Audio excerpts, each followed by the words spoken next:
All right, yeah, if we're all good, does anybody want to give us the recap for the last session? I nominate Mike. All Switch it right. up. Well, yeah, let's switch it up. So last time we stopped right outside of the door, um, where we heard some noise of movement on the other side, where the room was north of the server process with a bunch of badges. We were searching for either the chief advisor of the science department's badge or one of the four admirals' badges so that we could use it to get past the door that we were trying to get through before. So the party decides after hearing that to see what's on the other side. Larry prepares to open the door, and we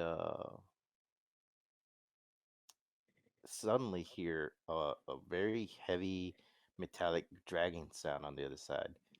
And after confirming that, yeah, we should probably risk it, we proceed to open the door, only to find that there is a bunch of androids scooping up badges, and just past them, another giant cube like thing that appears to be another amalgamation of androids.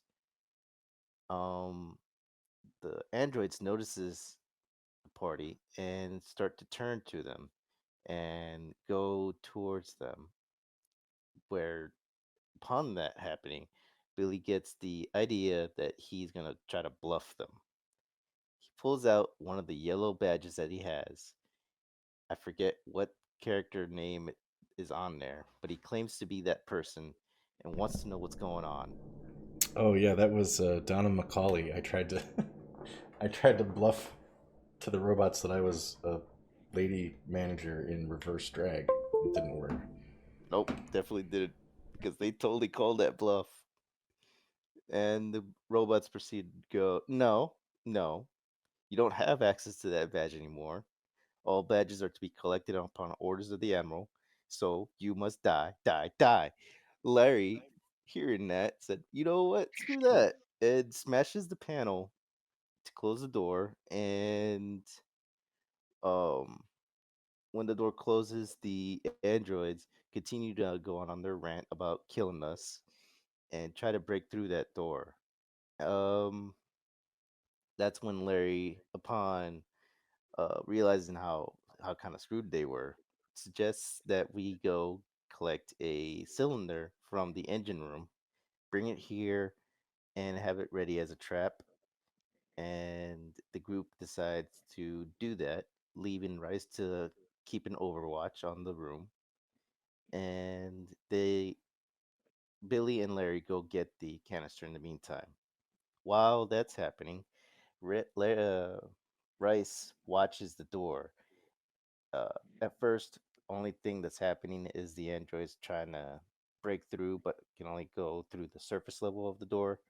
But then the assumably the cube on the other side finally reaches the door, and the entire thing is starting to cave in with each strike that the amalgamation is making on it. That's kind of worrying. So in the meantime, Billy and Larry finally get the canister after some frost damage shared between them, uh, to that room, and have it prepared on the other side of the door that's about to cave in, and exit the room and line up the shot for Rice. Rice takes the shot, shoots it right when the door is just about to burst open upon a swing of the cube. But when the explosion happens, Billy chooses that that's the time to go, oh, I want to see this, and gets a part of the cooling liquid on his face, blinding him. And at the same time, the entire room where that was located explodes in a freezing gas. Uh, and afterwards is revealed where six out of a total of eight androids were destroyed. two of them are badly damaged, and the cube itself is pretty damaged as well. So that's when combat initiates with a half-blinded Billy with a quick wipe of Larry's wipes, removing some of it. Um, they engage the enemy, where Billy rushes into the room and tries to get a close shot at one of the androids, but misses. Rice engages the other android, and Larry tries to use the old handy dandy light up a grease wipe and dump it into the amalgamation, see if it lights up anything move. Combat proceeds where one android fights Billy, the amalgamation fights with Larry, and the third opponent, the android that's free, some for some reason continues on its mission to collect the badges instead. So Bryce and Larry, after evading the amalgamation, concentrate on that one so that it doesn't get away. And Billy manages to kill the his own um, android. The group then focuses on uh, the amalgamation once both of the androids are dead. And after some close calls, they manage to damage it enough with a bunch of fire and spit and blood. um, oh yeah, and then during the fight, for some reason, the android gets close enough to do a high school jock wall move on Larry, trying to impress him and all that. So they managed to kill the amalgamation after a long fight, and once the party all settles down, they start to explore the area to see if they can find any of the badges that they need, since the androids were collecting them. But the ones that they already had were frosted and glazed and burst due to the explosion, and the ones in the server room were none of the high enough official ranks to be what they needed. So the group decides to go through the non-existent door that they were trying to get through before to try to find one of the badges. They progress. They try to go north to avoid any kind of conflict, but they find it just loops back around to the botanical garden. So they go further west into a very sparse-looking corridor, which led to a I believe it was kind of like a vault kind of door, which they had to turn a handle to open. And inside they find a barracks like common room, which had cots and a military setting. Um, they take a quick look around. They don't find a badge for an admiral, just another security badge. But they do find some emergency health packs, which both Larry and Billy have now. And as they explore, they find two different routes. One is towards a further room, which they did not explore, in lieu of going to the other option, where it's a downward spiral stair to a very small corridor. Billy decides to go and explore that with the rest of the group following behind him. And it's a very thin corridor in the dark, where as they progress, they hear um, some kind of rhythmic metallic uh, thumping. And as they go into the corridor, they find a lot of blood. So much blood that they progress, it starts to pull up more and more. And once they finally turn around a very tight U turn at the end of the corridor, they enter a room, pitch black, lit only by Billy's uh crap Glow stick? glow stick. It wouldn't come to me. Only by his glow stick, and they can't see anything except for the fact that the blood has reached to a level where it reaches to a top of Billy's boots, and anybody else's who's got smaller shoes are unfortunately walking through blood. Uh, Larry then offers to light up the room with his lantern, and upon doing so, they find it full of bodies. Most prominently down the center, leaning against a chest like a chest that's been converted to a table, a very well dressed, uh, very prominently military attired person. And upon panning some more, they find that the noise of the thumping that they heard is in fact an android. They couldn't tell if it was active or not, but rhythmically slapping another chest. Um, Billy then proceeds to go further into the room and examines uh, the body of the presumably official, um, to find that he actually is an admiral, and grabs the badge, shows it to the group, and decides to just march out of there because the room is just basically a mass graveyard. And the only one enjoying his time is Billy because apparently he takes vacations in mass graveyards. Um, Comfortable in my so, own environment. yep. So, as the group turns around and tries to leave, they hear above them, presumably from the route that they did not take, a door open and three sets of footsteps start to walk through the area above them. It comes to the point where they are approaching the stairwell that the group went down. So the group uh, decides they rather not deal with them in the hallway and do it here instead.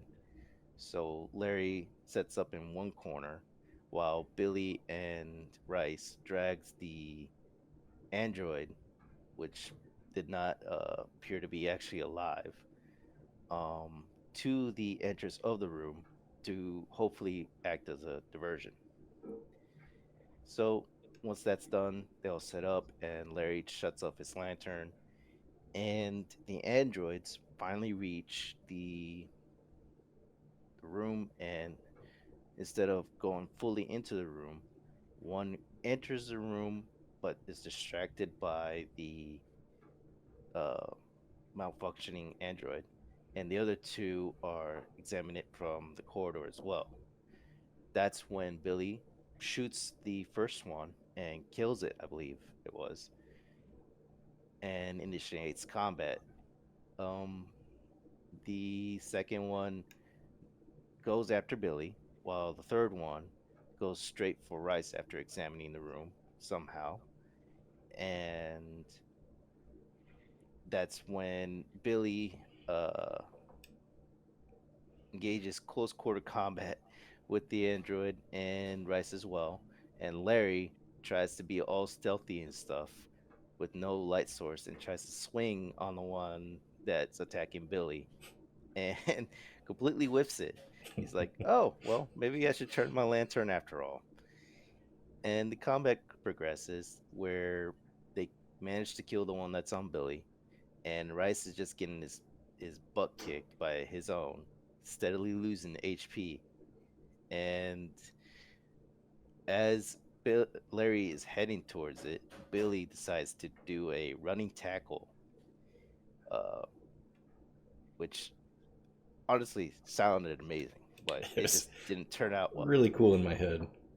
Yeah, it was an amazing idea. It's just that the dice gods said, no, this is when we're going to have our second critical roll. So Billy dives through the blood, coating Larry up to his waist in blood. And as it reaches the android, somehow Billy manages to go through its legs instead of making a connection and slams into Rice, tangling them both up.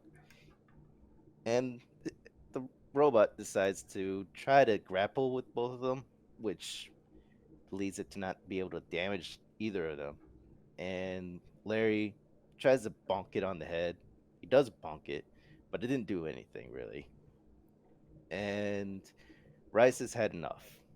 So he pulls out his gun, tries to shoot it, and somehow that's when we get our third critical role, but in favor of the android. The android decides to pull out his own John Wick move, puts his hand over the barrel of the gun, jams his finger into the behind the trigger of the gun, and manages to turn the gun around to aim at Rice's head and fires it instead at Rice. Thankfully, because it went through the android's hand, it didn't actually pierce his head, but that's still gonna hurt like a bitch.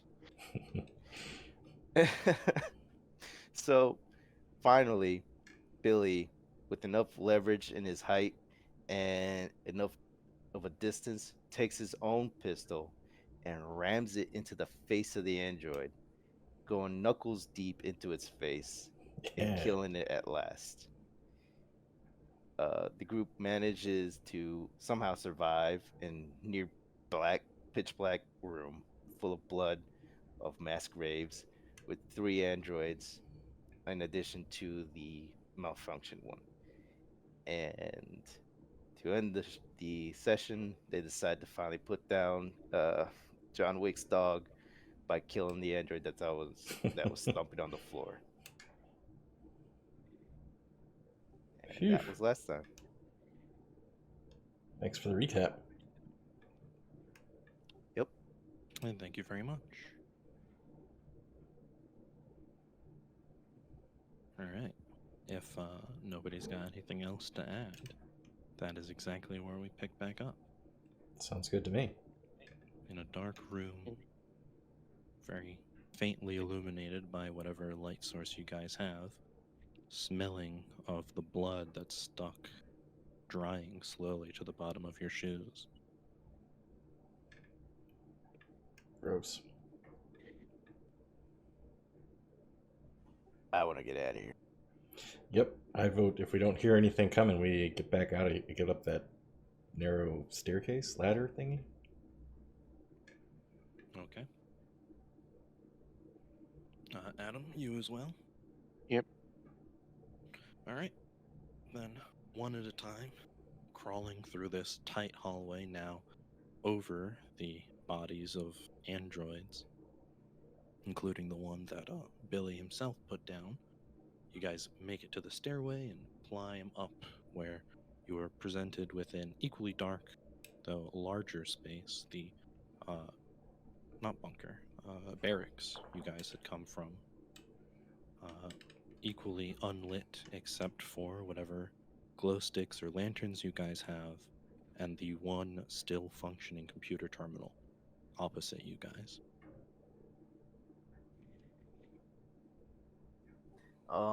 So out of character, we may want to like try to find or use one of the emergency health packs on Rice, because if I recall correctly, he was like down to 2 HP, Uh, and then we got the decide save. if we want to explore where those androids came from, or go back to the main objective. Yeah, I think that's a good idea. Billy will take a moment to reload the pistol. He had 3 rounds. He's now back up to 6. And as far as health goes, yeah, Rice can use the emergency pack. I don't know what Larry's health is at. I'm at 6 out of 10. So if there's any left, Larry and I can split any Well, other. you and I each have a pack to ourselves. Oh. Well, then I'll use some of that right now. Get myself back up to full.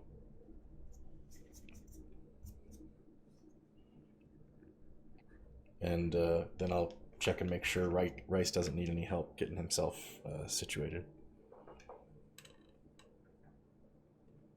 Yeah, should be fine now.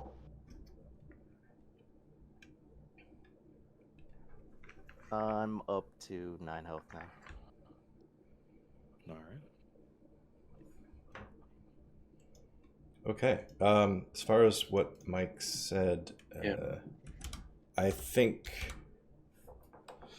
I'm trying to remember. We know what door we need to use this badge to get through, right? It's that one with the two-factor authentication. Mm-hmm. Is there anything we want to see? You said something about going exploring.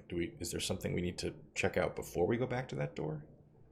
Well, not need to. Is those androids came after a door opened above us, Oh, okay. I think I missed that. and I'm assuming that it was the direction that we didn't go before. Yeah. Instead, we went down the stairs.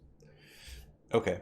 So the question is whether or not we want to examine that or just Yeah. go to the. I say I'm not afraid to check it out, but the second we encounter any resistance, I am in favor of backing off because the last two fight, maybe it's just been the dice rolls haven't favored us that well, but the last two fights have been really punishing.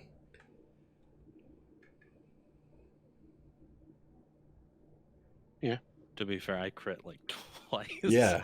Dude, it was amazing. Well, it's a Pretty combination of the crits, and I think I was thinking about this session, the last session earlier. I think it was yesterday, and I was thinking, I'm like, I'm kind of playing this game like I'm playing a video game where I can reload at any time. Like thinking about the fact that when that door opened up and we saw the giant monster android and the others that were there, I was like, all right, let's go. I was ready to fight. Meanwhile, Larry's closing the door. I'm like, oh yeah, close the door. And then he made the freeze bomb, and I'm like, I gotta see what's gonna happen. Like, I need to not be so dumb going forward. I mean, it works for Billy's character, I suppose, but I'm forgetting that it's insta-death. Not just insta-death, permadeath. Permadeath, there you go. That's what Oh yeah, it is permadeath, isn't it? Yeah. Well, it sounds like it's at least 2 for exploring, so let's go ahead and do that. Yeah, cautious exploration I'm in favor of. Yeah. Maybe there's some cool shit we can take advantage of. As you all finish cleaning the blood off of yourselves, of course, not mostly your blood, bandaging up your wounds with the health packs you guys have, you get to the top of this little flight of stairs into the, again, I can't think of the word, barracks. I keep wanting to say bunker, I don't know why. Up to the barracks here. And as you all may remember, it is sort of cross-shaped. From where you are now, you guys had entered on your right, and I believe you sealed, or not sealed, but closed that door behind you, whereas the door on your left is now open, seemingly where these androids had come from. Okay. Oh, you mean from where the server terminal room was? I believe Larry left it open ajar with a piece of pipe. Okay, then that door, is still open with that blockage, keeping it from shutting all the way. Just its own weight tries to close it naturally. But the door opposite that, then, that you guys did not come from, is like wide open. Billy makes a mental note that sometime in the future, when we're back on the ship and this is all over with, he wants to have a conversation with Larry about what the fuck experience Larry's had in his past that he knew how to be this well, what's the word I'm looking for? Just that he's planning out things this well in advance, like making the bomb, putting the pipe in the door so it can't shut behind us. This is all shit that Billy's just like, fuck it, who cares? Meanwhile, Larry's Billy. single-handedly keeping this party together. Billy, you just fly the ship. I have to keep it together somehow. Yeah, I just got to worry about running into shit. You're actually like making things work. Okay, so we'll explore the open doorway then. Okay. Is anybody leading? You guys walking side by side like the never mind, that's a stupid reference. Are you guys going single file? It's just very dumb of me. My brain went blank for a second. I apologize. I was thinking you were going to say like in Wizard of Oz when they're walking the yellow brick road, just 4 abreast. There you go. That's better, yeah. Yeah. I'll be the line. Or the gang of Squirtles in that picture I posted. Yeah, there you go. The Squirtle group. I think it's crazy that he's got an entourage with him. I don't know. That just makes me laugh. I don't know anything about Pokemon or Squirtle specifically, but the idea that he's wearing sunglasses and he's got a bitch ass crew with him, I just love it. Just rolling out of. Mm-hmm. They know what they're about. Mm-hmm. All right. Yeah. Are you guys? Is somebody in the lead here? You guys walking shoulder to shoulder? I think I'm probably like checking corners and doorways as we walk into this new area. Not pointing my gun anywhere, but being cautious so as not to be taken by surprise if we can help it.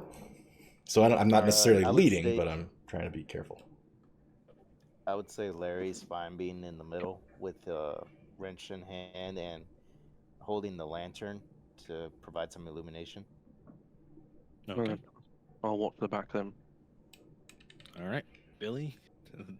Though you weren't necessarily in the front, it sounds like you have been volunteered. Yeah, sure. You cautiously approach the door and look out, and you see the same wood panel floored office hallway that you've seen again so far in this section of the station. It leads forward a fair ways until it turns left and continues forward in like a T intersection. Okay.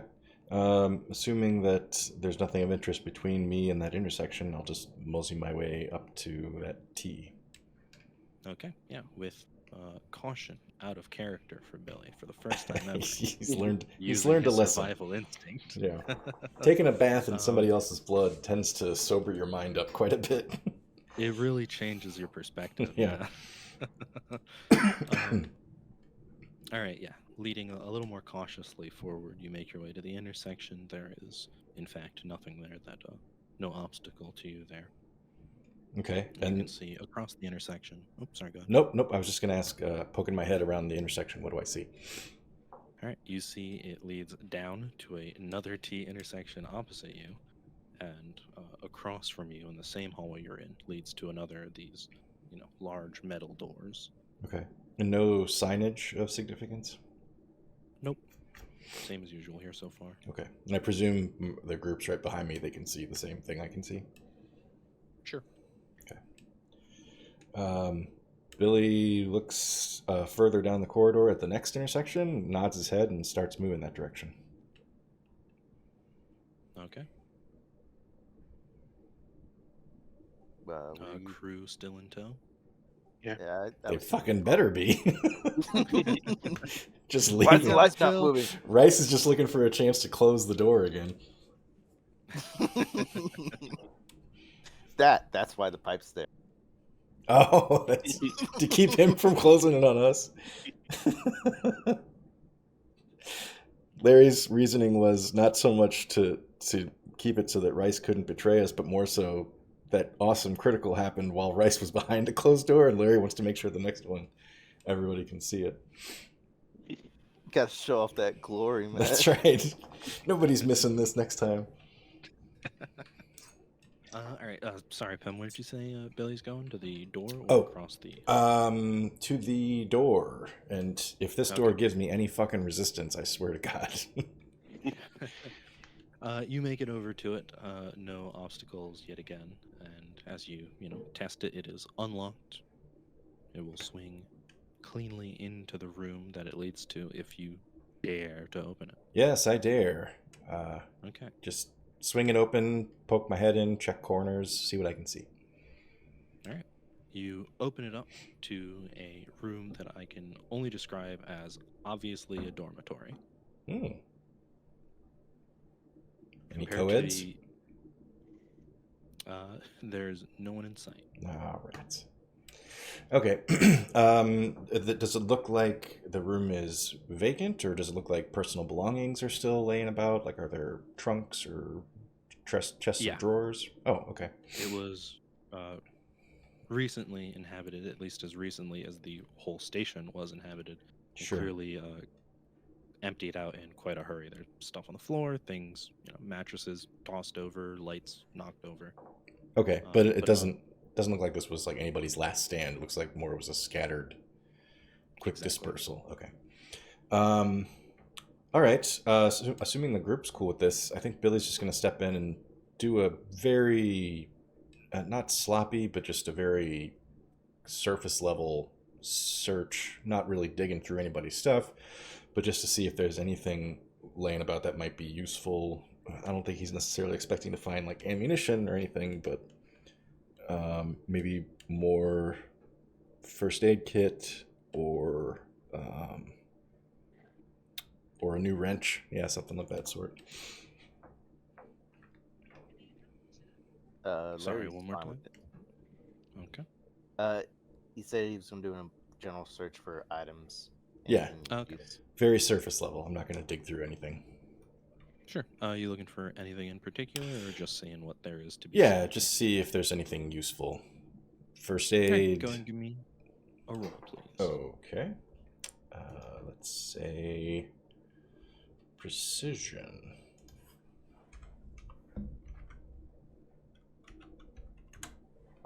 $16. Dang, good roll. Okay. Yeah, looking around, you do find a fresh, brand new, unused first aid kit that seems to be among all the many things that were just sort of tossed around as whoever or whatever was rooting through this place before they were, they made their quick escape. Okay. Billy will grab it, and assuming that Rice used up all of his first aid kit, healed himself up last time, Billy just whistles to him to get his attention and then tosses the med pack in his direction. Thanks. Okay. Yep. In addition to that, as you root around this room, you can see, even though this place is huge, this dorm seems to be for a pretty small handful of the crew. All the, bed and bunks have a little name tag on them that indicate a rank of scientist. Well, not indicate, they say, doctor this, biologist this, scientist that. Oh. Science dorm. Does Richard Yeah. recognize any? Is he familiar with this space, or does he recognize any of these name tags? If you ask him, he gives his usual shaky, scared nod. Yes, Oh. he remembers some of these people. Oh, okay. Well, he knows he should remember them, even though most of his memories are lost at present. Until But this specific space doesn't look familiar to him more than anything else, more than any other area. He'll give kind of the same area to the space too. He's like, yeah, no, I've been here. I must have been here because it would make sense for me to have been here, but I don't have any specific memory of that. Okay.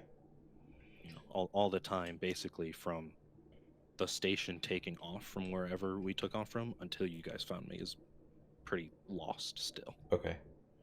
So that would mean about the area surrounding this room, he wouldn't necessarily have any special knowledge then. No.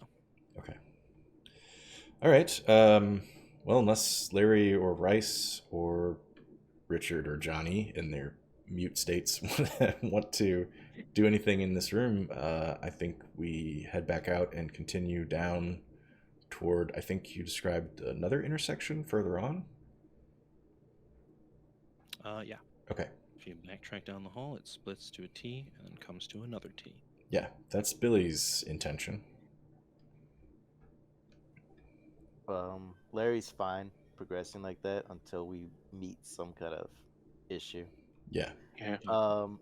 Really quickly out of character, I just I recalled that I forgot to mention in that blood room, that android that was slapping the table, we noticed that it was attired in the same military uniform as the admiral, Mm-hmm. and not like the other androids. Oh, right. Just to keep it in mind, Okay. in case it comes up. Good. Okay. So I'm just now reflecting on what Mike just said out of character. Did it seem weird? I mean, I guess if an android is serving in a military capacity, it would make sense for it to be in a military uniform, right? I guess I'm just wondering, have all the androids that we've seen so far, except obviously the ones that are like giant monster amalgamation androids, have they all been in pretty much the same uniform? Yeah. So it was conspicuous that one was not. Hmm. Okay, got it. So yeah, we'll continue down to the next intersection. All right. Making your way cautiously down. Again, you're presented with no obstacle. But at the end, you look to your left and right to see what's around the corner here, and you recognize you've been to both of these rooms. Oh. One is the sort of large storage area where you guys first met that large spider android, Ooh, and yeah. opposite that is the like computer terminal central area, if you want to call it that. Okay, so we've circled back, basically. Looks like. Okay. Well, Billie says to the group, seems like we're back where not where we started, but back where we first came into this section of the space station. I vote we head back to that door, try to see if we can get this badge to work. Yes. Yeah, I agree. All right, confident that there is nothing between us and that door, Billie strides purposefully in that direction. Okay. Are you going to take sort of the most direct route through these rooms you're at now that you've been through, or are you going to go back up the most recent route you've taken? I think. Well, hang on. Do we know that there's a direct route? I would think Billie's first inclination would be to go the way we know works. Oh, wait. I see. Are you saying go back the way we just came to that barracks room, and then Yeah. go to the door? Okay.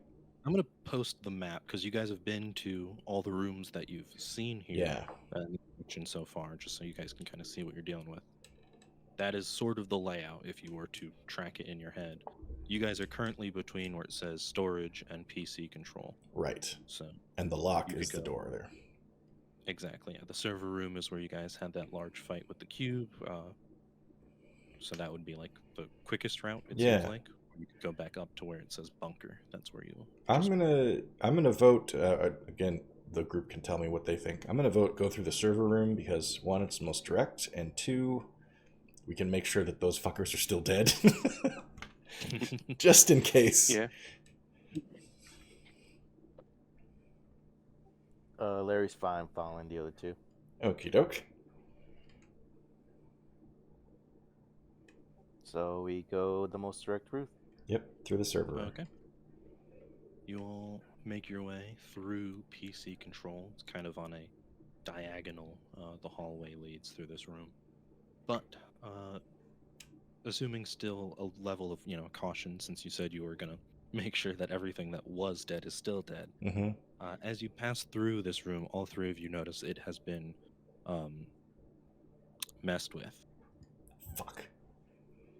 Things are not left as you remember it, and fairly obviously so, as the central sort of hub of these two sort of L-shaped desks that face towards each other to make a cube in the middle of the room, and computer terminals at two corners of that cube those desks have been stripped of everything except for those terminals that are like bolted in, and in place of all the papers and office work and all this stuff are sets of clothing and handheld equipment, tools and the like. The fuck is it Laid out for us? For us, you're gonna say for us?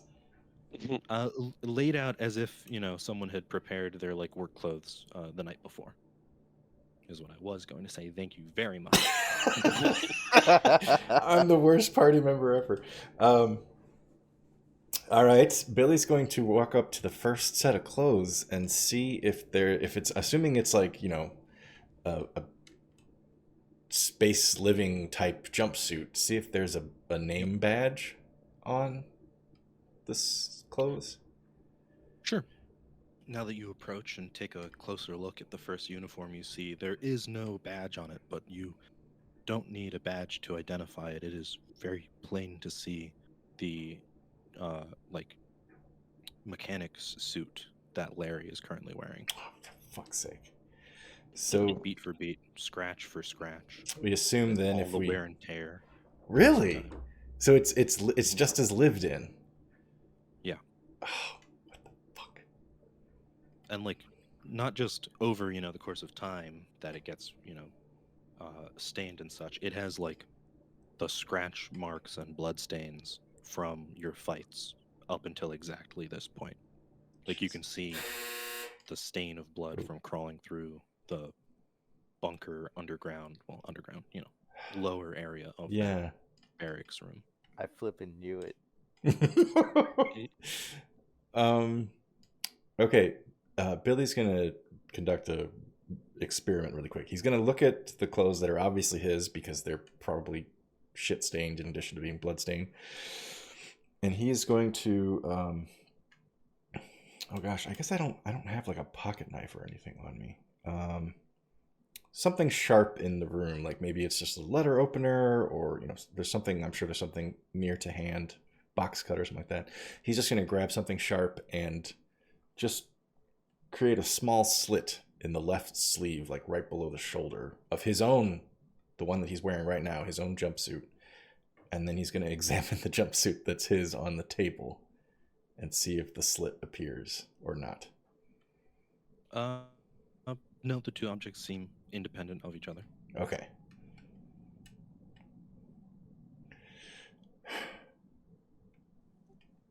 I hate this place. I hate this fucking place.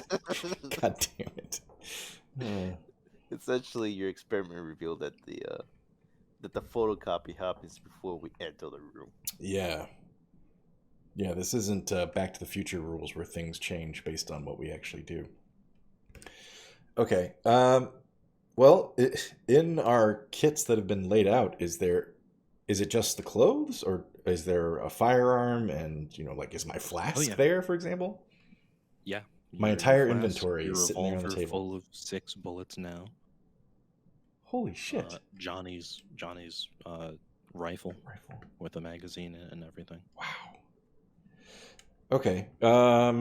Well, assuming I can fit it in my pack, I'm grabbing the second service revolver and the second flask. Not necessarily in that order. Sure. Yeah. If you can. But is the flask like half empty?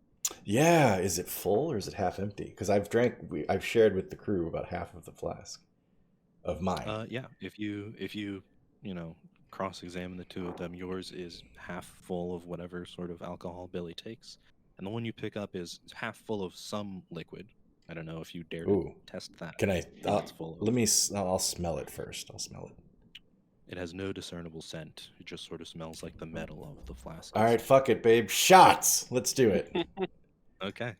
Yeah, I'll just take a swig. Okay. It tastes like completely neutral distilled water. Oh. I mean, Billy does need to hydrate, but he's a little bummed out that it's not 120 proof whiskey that I have in my own. Or at the very least, Gatorade. Yeah. Yeah, get some electrolytes back. Okay, yeah. So I'm gonna stash the additional flask, the additional revolver. Assuming that there's glow sticks, I'll re-up my glow sticks. Is my PDA also there? Yeah. A clone? Yep. If I turn it on and run through, the menus, does it have, like, I downloaded a copy of the station map and everything. Does it have the copy of the map on it? Yeah, you boot it up. It is at full battery, but it has been, like, factory reset. Oh, okay. Huh. While Billy's examining his defunct PDA, I'll go ahead and grab the new wrench, with in mind that the future will now see the wonder that is the dual wielding wrench carried Offboarder. Even Half-Life doesn't give you 2 crowbars. True. It just got better, guys. I've got 2 wrenches and I'll use them both. Pam, you could use that as advertisement for the videos. You could say all these videos are now better than Half-Life. Yeah. Double the mechanical. If you've been waiting for Half-Life 3, have I got the story for you? VR what? Screw that noise. Half-Life is a TTRPG campaign now. But yeah, Larry, you pick it up, and it's kind of strange in a way that really only you, as an off-boarder, can explain. You get used to your tools. You feel like they fit your hand well, even if they, don't have like obvious grooves or hand marks. And the one you pick up, by all means, it is visually identical to the one you've already got, but it just doesn't feel right in the hand. You know what I mean? Mm-hmm. Hmm.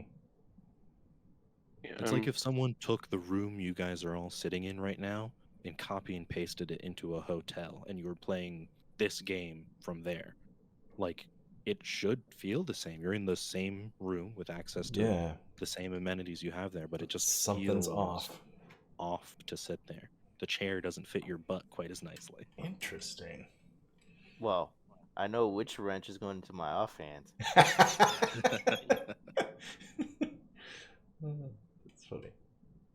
I'm gonna pick up the second gun and check out its mechanics. Like take it apart a little bit, make sure everything's okay with it. Yeah, sure. It seems well in order. This is just taking a step back for a moment. Rice, have we established any of what's in your inventory besides your firearm? I'm trying to remember. I don't think so. Okay. Have you specified anything, or you're just...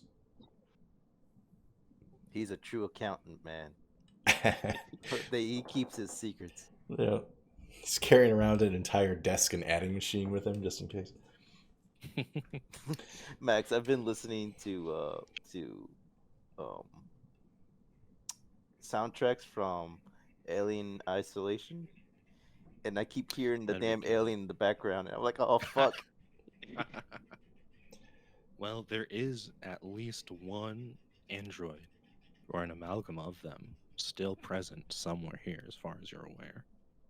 Yeah, but fucking frozen to death, right? Like, we killed that fucker. No, he's talking about No, that the spider spider guy. one. Oh, fuck, the spider. Oh my god. Yeah. Okay, I forgot about that. Whew. Yeah, I see. I think I'm going to not risk playing it, but I appreciate the link. Why?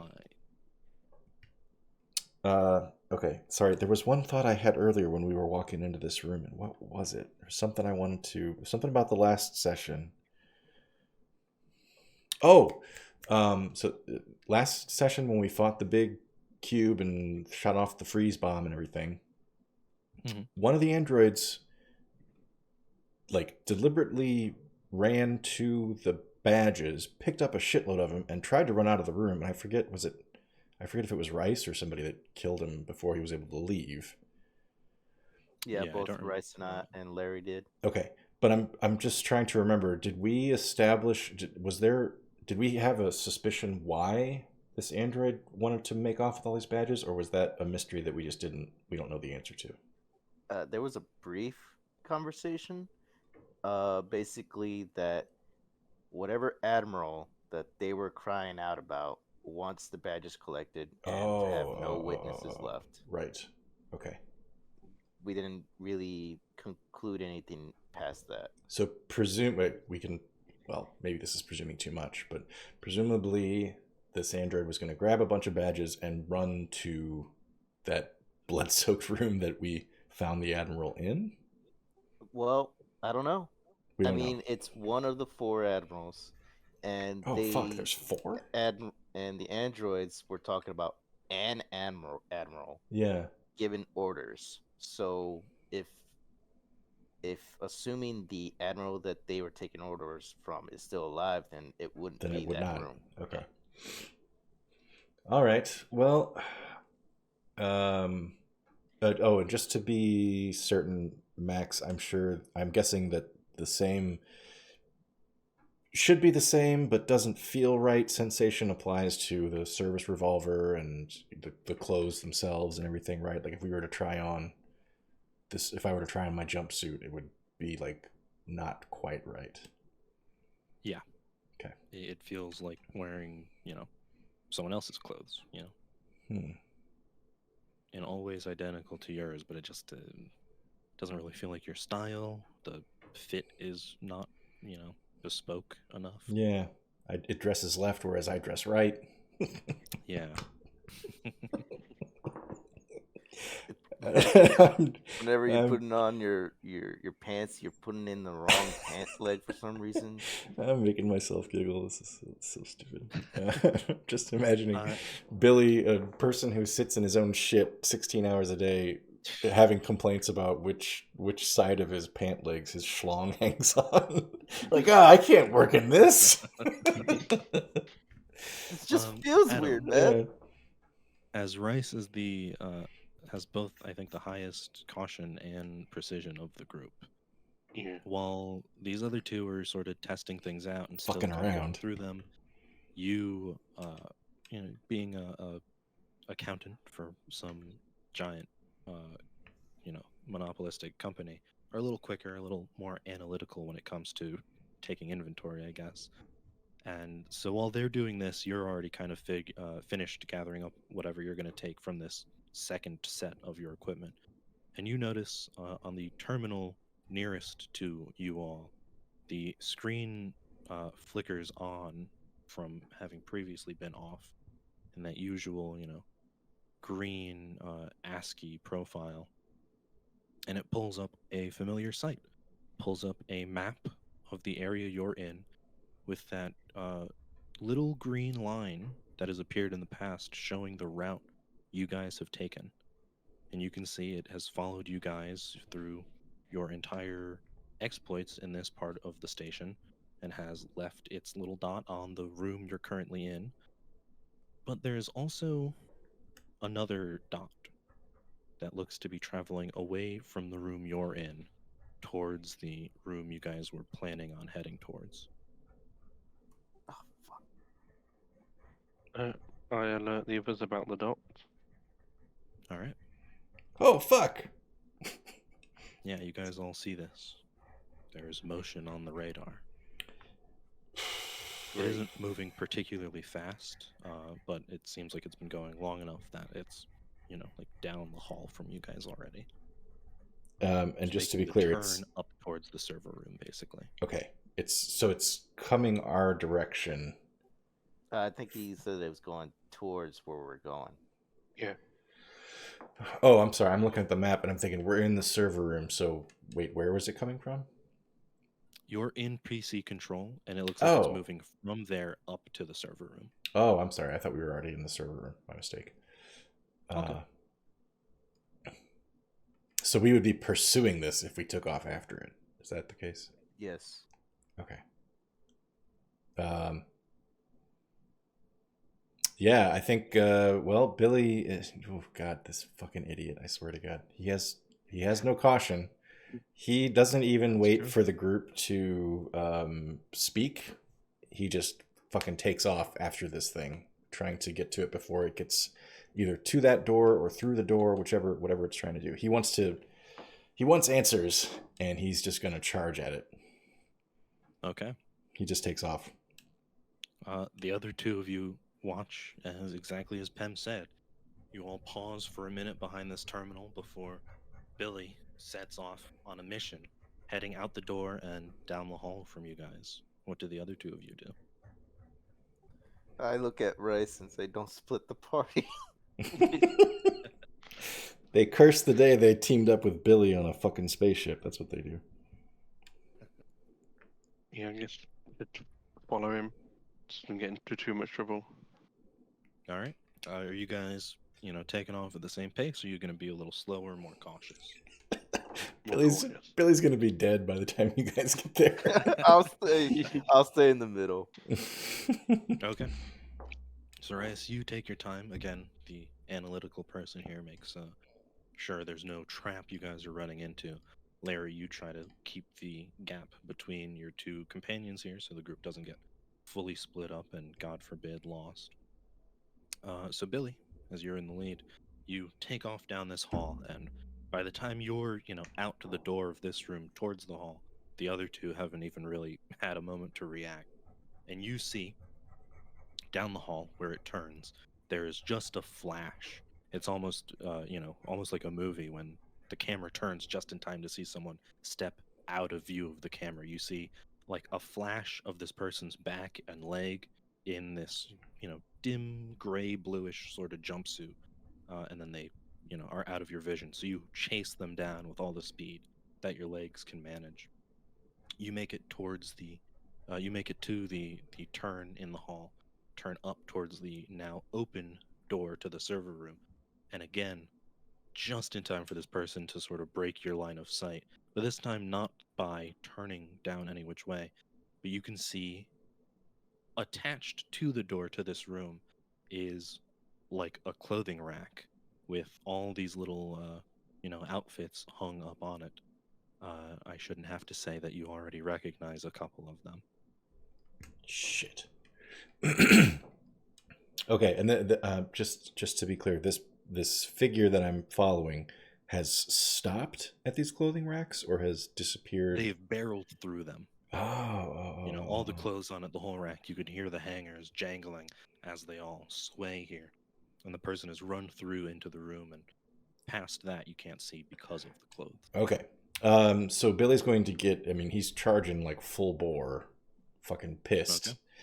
Okay. But once he gets to the clothing racks, he stops for a second just to catch his breath. And in the moment that he's catching his breath, he realizes that he's acting like a fucking lunatic. And he pulls out his firearm, points it at the ground, steps through the clothing racks and into the space that this figure just ran into. Oh my god, I love it so much. He realizes he's being stupid, and then he proceeds to go on with the stupid. He's like, I'm already But he's here. doing it cautiously. That's character growth. Okay, yeah. Then Larry, I would say basically just as Billy is finished catching his breath is when you make the turn, again bridging the gap between your two crew, and you see him step through these jangling clothes. And again, you obviously recognize some of them as yours, but not all of them. Just to be clear, when you say not all of them, does that mean that there are outfits here that are not from any of you guys? Any of us. Yeah. Okay, got it. Is there one that's more prominent in distinction from the others? Just on a glance.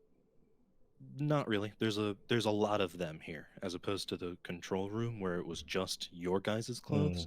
Here it seems to be, collected from all sorts of people. There are bright white lab coats, there are mechanical things, there are even like fighter pilot suits. What the fuck?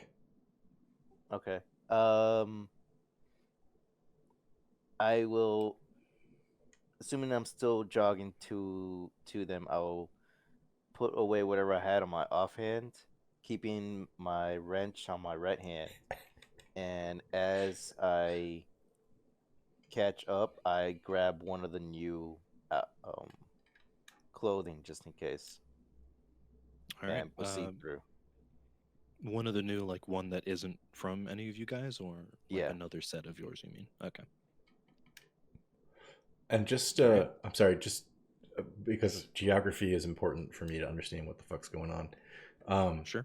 On the map, we were in PC control. I took off running toward the server room. Did we? Where are we now? Where am I going through these clothing racks? In the server room. In the server room. Okay. Coming from, per the layout of this map, the south. Right. And we have been in the server room before, correct? Yep, twice. The first time you came through and just saw, the servers with all the ID cards plugged into it, and more recently, just last session when you guys had the fight with the big. And neither time were there racks of clothes in this room. No, definitely not. God damn it! You would have had to walk through them to got here the first time you were here. So this feels like labyrinth. This is terrible. Witnessed.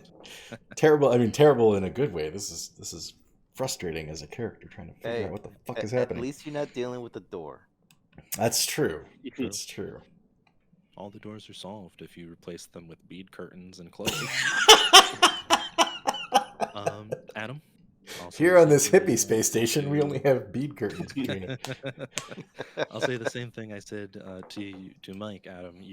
Rice gets to the turn in the hall just in time to see Larry walk through this rack of clothes. I sign follow. Okay. Once Size. all three of you are there, again, Billy, you being the first, you've got the jump on what's going to be happening here. Billy, you just barely can hear your companions following in a much lighter jog than your full-blown sprint. As you take a minute, catch your breath, and steel yourself to walk through this room, you step through. You do not see. Blood incense is very good for welcoming a house, I'll have you know. Pam, you step through to this room in anticipation of there being someone either in here or still evading you, but you do not see anybody, at least nobody, obviously, when you step through. But scattered all on the floor, in addition to the dead, dismantled androids you had left, and the large cube that is slowly flickering its fire out, there are all these papers on the ground, like just standard letter paper, lined notebook paper, whatever sort of paper you can imagine, all with these sketches on it. You can't really identify because, they're all thrown on the floor at every angle, but there's tons of them. Okay. I think at this point, Billy, he's really curious to see what's on this paper. But at the moment, he's going to just stand, firearm drawn, pointing at the floor again, and he's just scanning the edges of the room to make sure that whoever it was that ran in here isn't within easy reach of him, and he's going to wait until the rest of his party reaches the room. Okay.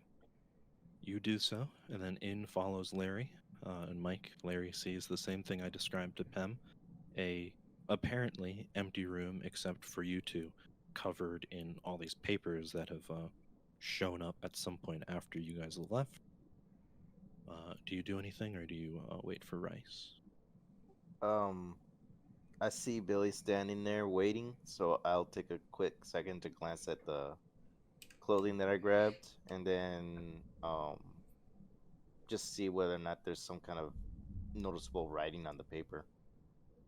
Okay. And just in the moment that Larry walks into the room, Billy says to him, like, I don't know exactly what he says, but he communicates to Larry, like, the figure I was following is gone. All right. Larry nods. Okay. And Mike, was Larry looking for any particular set of clothes, or just sort of grabbing the first thing he saw off the rack? Well, since there was nothing distinctive from the rest, he just grabbed whatever was random that wasn't one of theirs. All right, sure. Yeah, you get this sleek suit, sans a tie.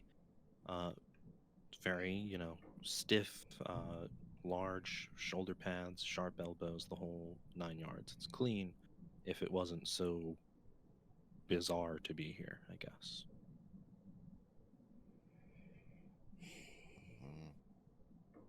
And looking at the papers, it doesn't seem like there's any writing on any of them, at least not that you can see from, looking down at them on the floor. But you can see there's all these sketches, like the real shaky, hand-drawn style, line after line after line in the same spot. Okay.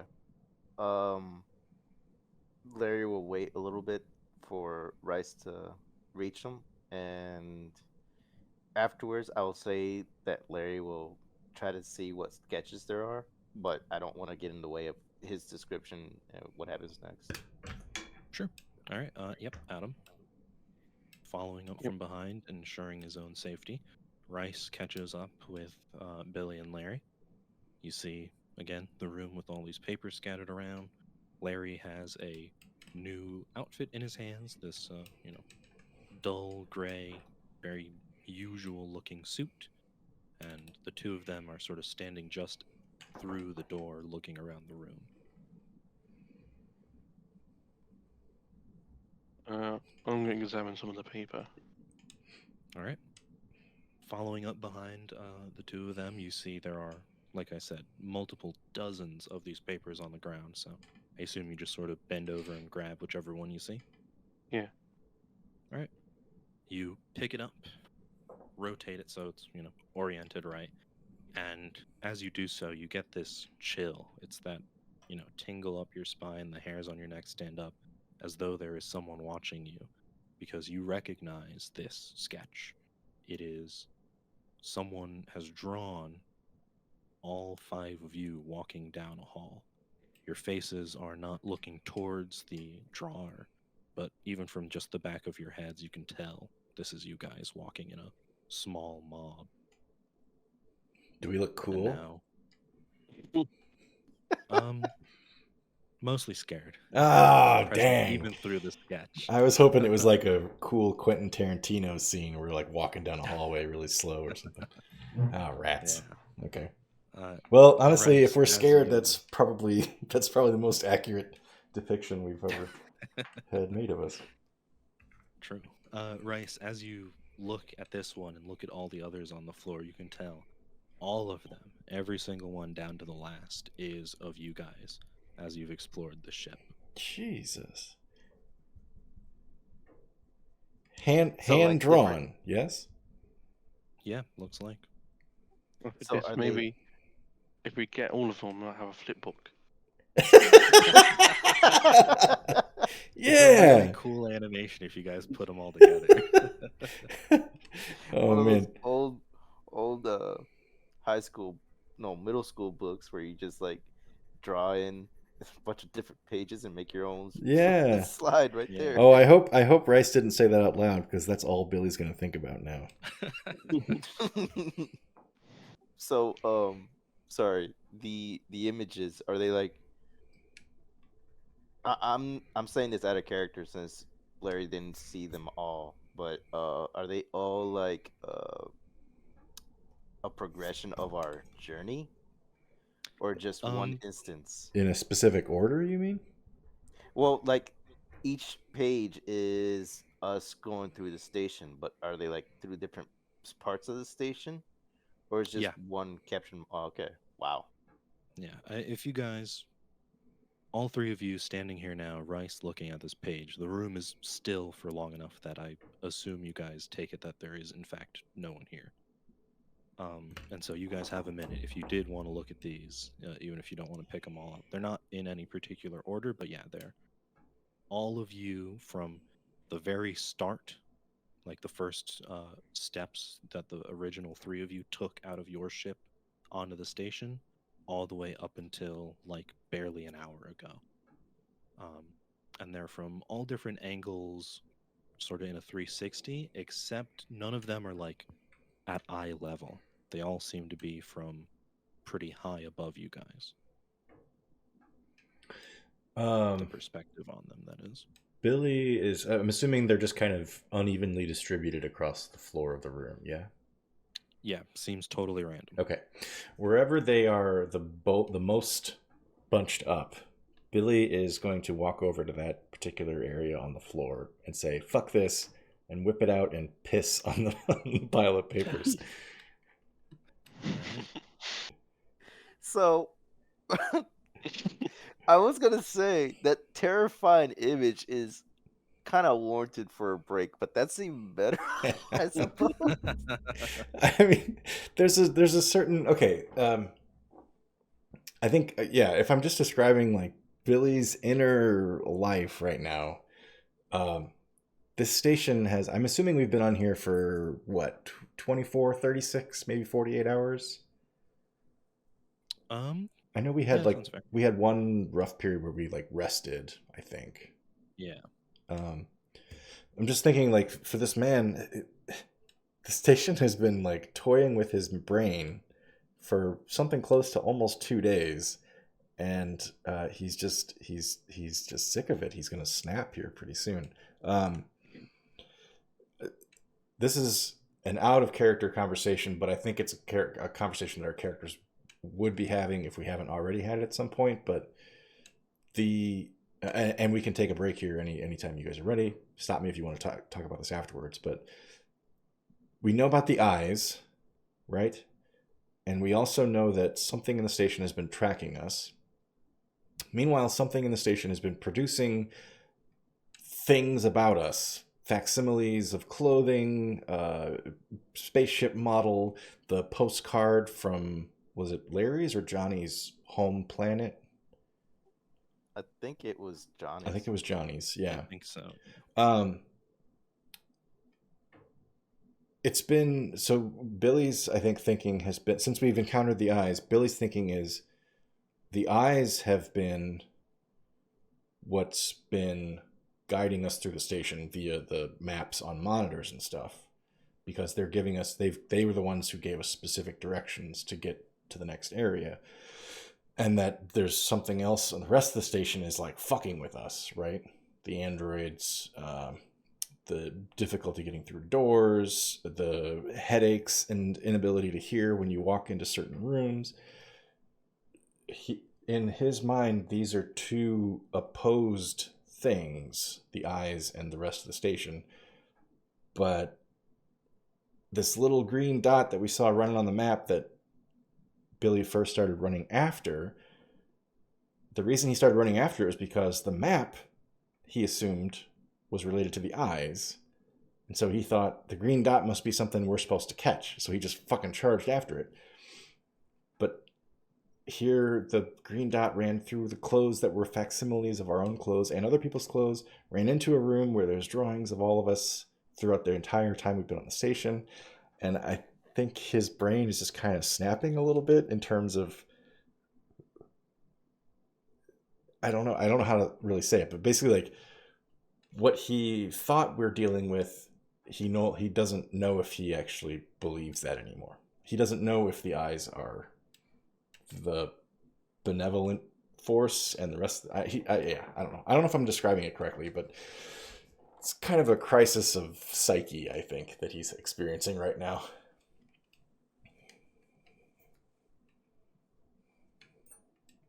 So, assuming that most of that was translated into in character of what Yeah. Billie is saying. Yeah, he's probably ranting like a madman, but that's the point that he's trying to get Yeah. across.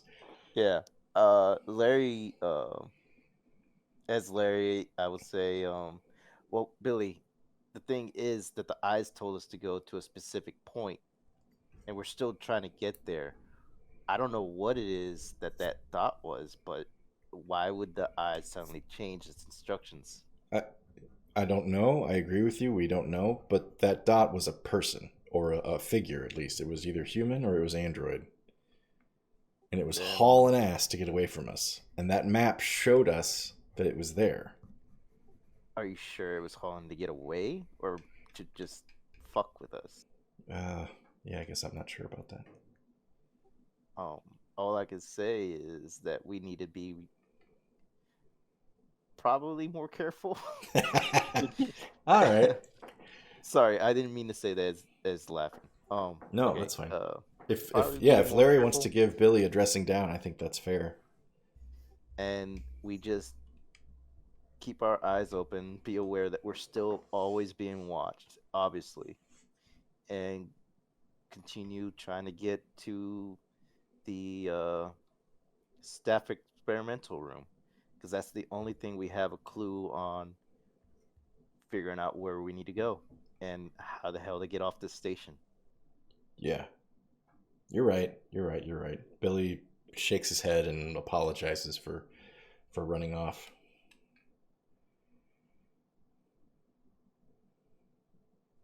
And yeah, I would think that this would be a good time for a break if we want to take it. Yeah, sounds good to me. Yeah, sure thing. All right. Be back in, say, 10? Sounds Works good. for me. Okay. I think Billie is probably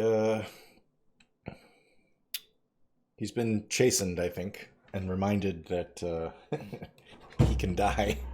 I think assuming the group wants to do it as a group, we should continue on to the door. Mm-hmm. That sounds good. Okie dokes. Also, really quick, sorry. Is there any obvious means of getting out of this room except for the way that we're going to go? This figure could have Like they couldn't have, Richard scurried their way into a duct or something, or is there anything obvious like No. that? No, all the, vent coverings are still seemingly in place. The only way out is the two doors that you didn't go through, so to the left and to the right. Okay.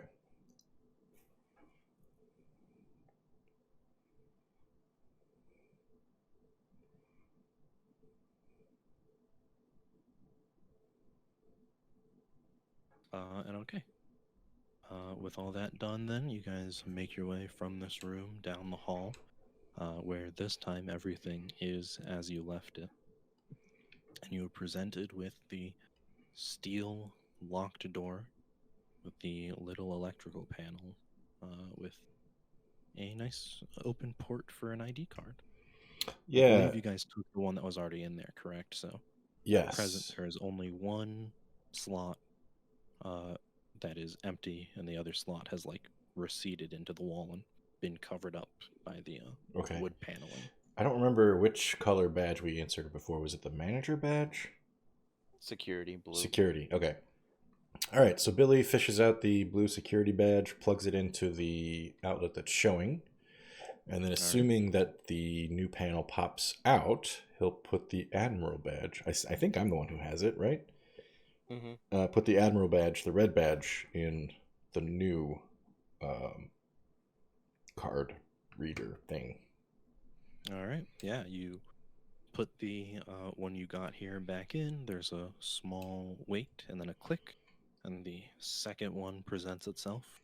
You insert the admiral's card, and a little, digital ID basically comes up. It gives you a face along with the name of this guy. He's a middle-aged, a little older than middle-aged guy, salt and pepper hair, cut very short and neat, as one would expect of an admiral.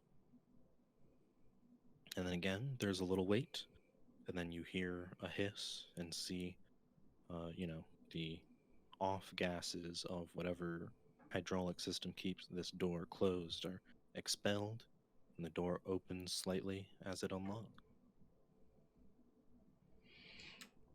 All right. Sorry, go ahead. What was the name of the admiral that was displayed? Keegan Hoffer. I like red on the badge. I like that when you insert the badge, the computer screen says, "This is you." Like, yes, thank you. That is me. It was more like it went over to confirm, like, oh, okay, yep, everything looks Oh, over here. right. Okay. We're good. Yeah, got it. Double checking the physical ID with whatever information is stored on the ship, basically. It's just to our intrusive eyes, the only thing that popped up was the guy's face because we're like, oh yeah, that's that dead guy. Yeah. I recognize that face. It was dressed in blood before. Yeah. I'm gonna have nightmares about that face. Why, you like mass graves? Oh, that's true. Yeah, that's true. Larry and Rice are gonna have nightmares about that face. All right, yeah, the door, like I said, slightly softly pops open, but doesn't fully swing open for you guys. It's another big, heavy steel door like you would find on a wet ship, an actual on-world naval vessel. Okay, and the light level in the room we're opening the door to is the same as what we're in now, or? Yep, soft light. Okay. All right. Billy's gonna poke his head in and check corners. All right. You cautiously now put your head through to see a room about as large as all the ones here prior have been. The thing that catches your eye first is the large round table that dominates the center. Of course, most of the chairs are occupied by no longer living people. There are a whole bunch of side rooms, small cubbies, and the like. And in other circumstances, this might be beautiful, but surrounded by all the despair of this ship. The large set of windows on opposite sides of the room that display, well, not display, but open up to, space, all the stars that dot the view from the station are letting in trace amounts of light and color. I'm just thinking as we're looking over this space, is it obvious from the light level that all of the bodies in those chairs are human and that they're for a fact deceased? Like they're not, there's nobody that's, not that we would expect to come across somebody who's still got a pulse or something given all the time that's passed, but Billie's very tuned into being caught unawares by a miming, android miming that he's asleep or something. Yeah, from your point of view, they all seem like people that have been here for a good amount of time. Okay. Not quite like skeletonized, but pretty withered. Yeah. And any again, any signage in this room? It looks like at all of the chairs, there's the little triangle shaped like plaque you'd find in a office setting. Okay. But not anything identifying like the whole room or something like that. Okay. And you said all these bodies are sitting at a round table, is that correct? Yep. And big old meeting table. Larry, you'll remember because I don't. What was the name of the space that the eyes told us to get to? Chief Scientific, something like that. Yeah. Do we think that this is that space? Well, the clue that we had was going to East. the staff experimental room due Right. to an email from the chief advisor of the science department. And that hopefully would find a clue there to get to the scientific room that the eyes were talking about. Right. Okay. So then what do you guys, I guess I'm trying to get a feel for whether we think this is that space or whether we are just getting closer. I feel Larry would feel that they're getting closer to it. Yeah. This feels more like a meeting room for the higher ups. Are there other exits from this room? Maybe you described that already, Max, but I didn't hear it. Are you guys entering the room? Have you entered the room? Yeah, fuck it. I'm entering the room. I think he's. I'm probably a little bit drawn by the external views, just because it's been so long. He's so used to looking out from his cockpit onto the expanse of space, and it's been quite a long time since he's actually had a view like this. So he's just kind of mesmerized and drawn in, I think. Yeah. Then there is one more door exactly opposite from the one you guys enter from.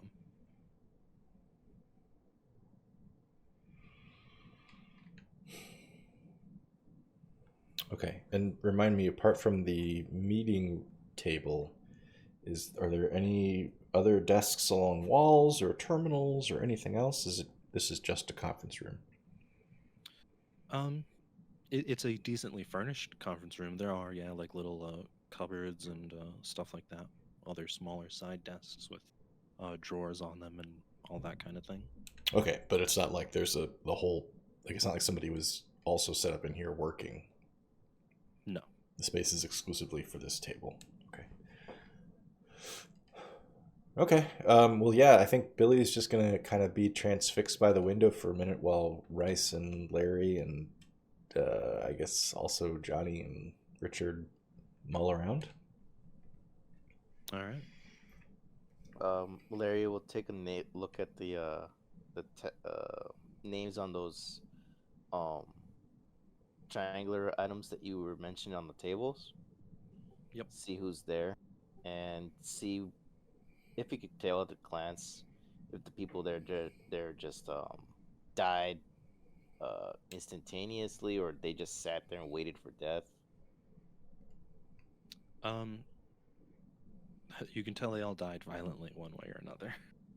Okay. So violently and then placed in sitting positions. Sure. Yeah, looking at the names, I don't know if there's any particular name here that like I've said that you would recognize, right? Um, I The guess only there'd probably one, be an open. Oh, God, sorry. sorry, the only one would be the name of the Admiral Hofer. Yeah, I was just about to say there would be an unattended seat for him where his name is there, but Oh. otherwise, yeah, you don't recognize any specific name here. Clearly, they're all important people to the station in one way or another. Again, there's quite a few that have like doctor uh, labeled on or in front of their name, identifying their rank, but not all of them.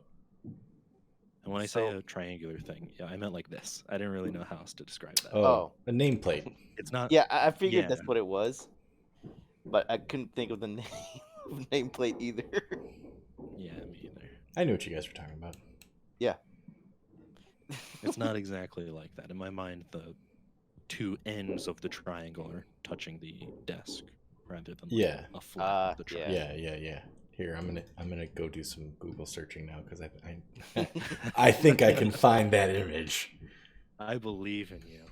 I'm surprised it didn't come up. That's like the ideal form of it in my mind. That is the platonic office Yeah. nameplate. It's your ideal. Yeah, it really is. Looking at the nameplates, do they all also list the ones that would have it Admiral on it? Boom! Pam, you're a genius. You're a Thank god. you. You're a Google god.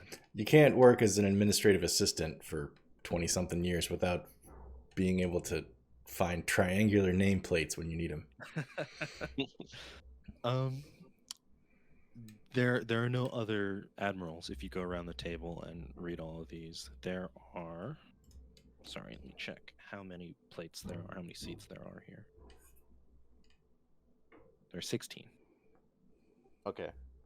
And at the very least, 4 people are missing. Yeah, I'd say there's like 8 people missing. Okay. So then Larry just says, "Yeah, I still don't think we can identify which admiral would be sending out orders to the androids." Yeah. You said specifically they all died violent deaths. So Yeah, it's not like this room was exposed to vacuum or gas or something. Like these people were bludgeoned or shot or Yeah, looking over the bodies, no bullet wounds, but yeah, plenty of like slicing and scratches. Okay. Fuck.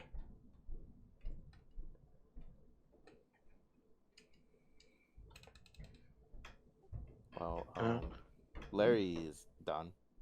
Right. Examine something. Yeah, I think Billie's done too.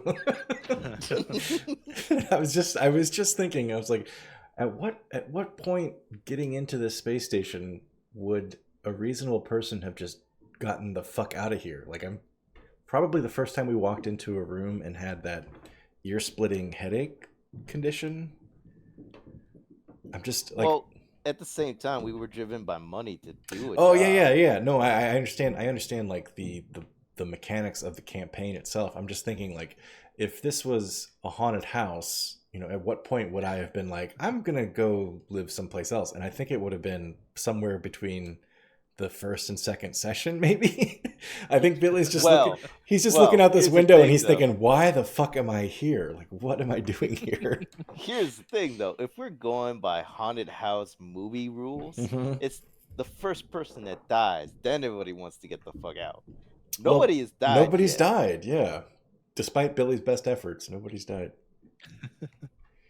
I guess kind of to speak to that point, Billie, as you sit there looking out the window, like you said, as a pilot, you're so accustomed to this view, it feels kind of strange to have been gone from it for so long and now just sort of haplessly walked into it, plugged without into any it, yeah. anticipation. And I don't know how familiar Billie would be with this arm of the galaxy, you know, if this is near where he comes from or spends a lot of time I working imagine here, he could probably pick out constellations at a site, yeah. Sure, yeah.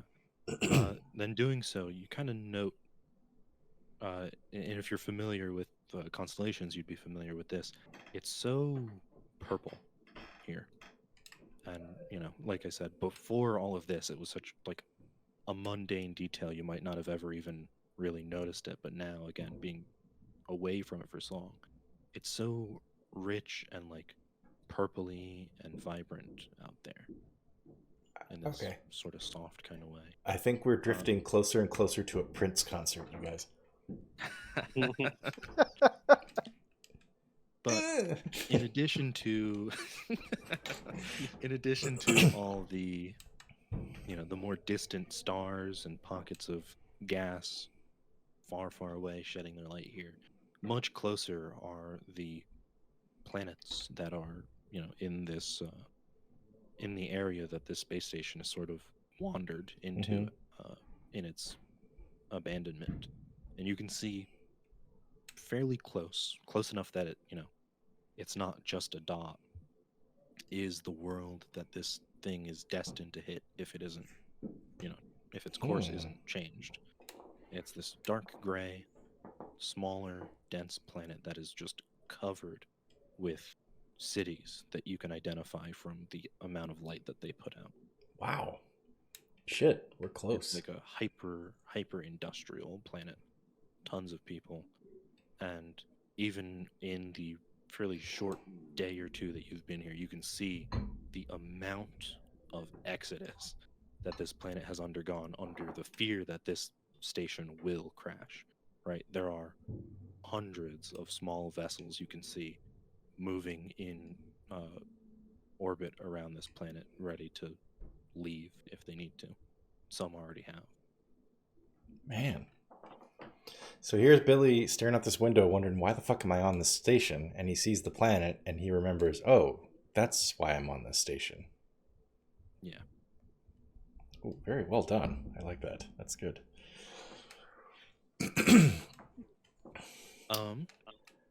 Mike, as Larry finishes looking over the gruesomeness here, you walk away and you sort of walk past this table just to be away from it.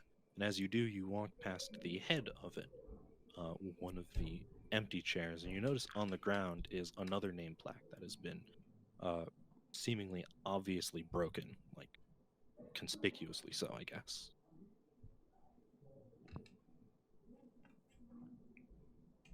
Okay.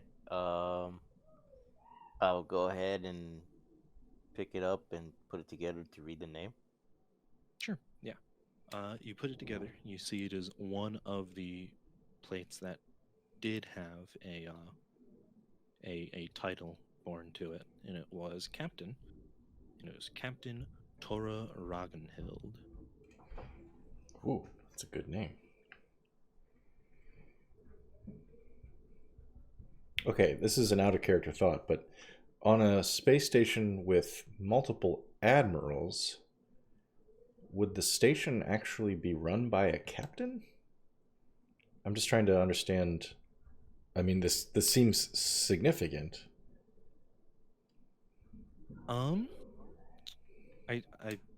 This might be an accidental, like, not spoiler, but out of character knowledge you guys wouldn't have. I don't remember if I've told you this or not, or if you found, some information suggesting this.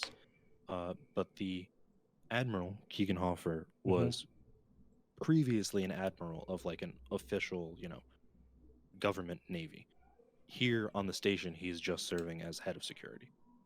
Oh. I'm only telling you that because I think you guys found that information at one point. If not, my bad. That's fair. No, that's You've fair. got a little information expanded suddenly into your brain. I've here. probably forgotten all kinds of shit about this. I think mostly I, out of character, inferred it as such, since there was no actual maybe I military forgot here, to tell you. I and can't it was remember. just security officers.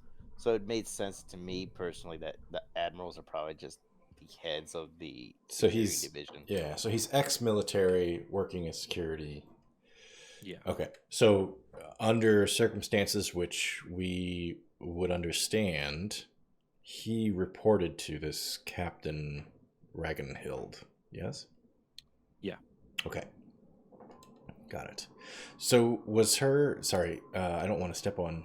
It was Larry that found the nameplate? Mm-hmm. Yep. Okay, never mind. I'll hold my question until Larry responds. Sure. I'll let the group know that there's apparently a Captain Tora Ragenhild in charge of the station here. Billy's going to ask, is her body here? No, the chair's No. empty.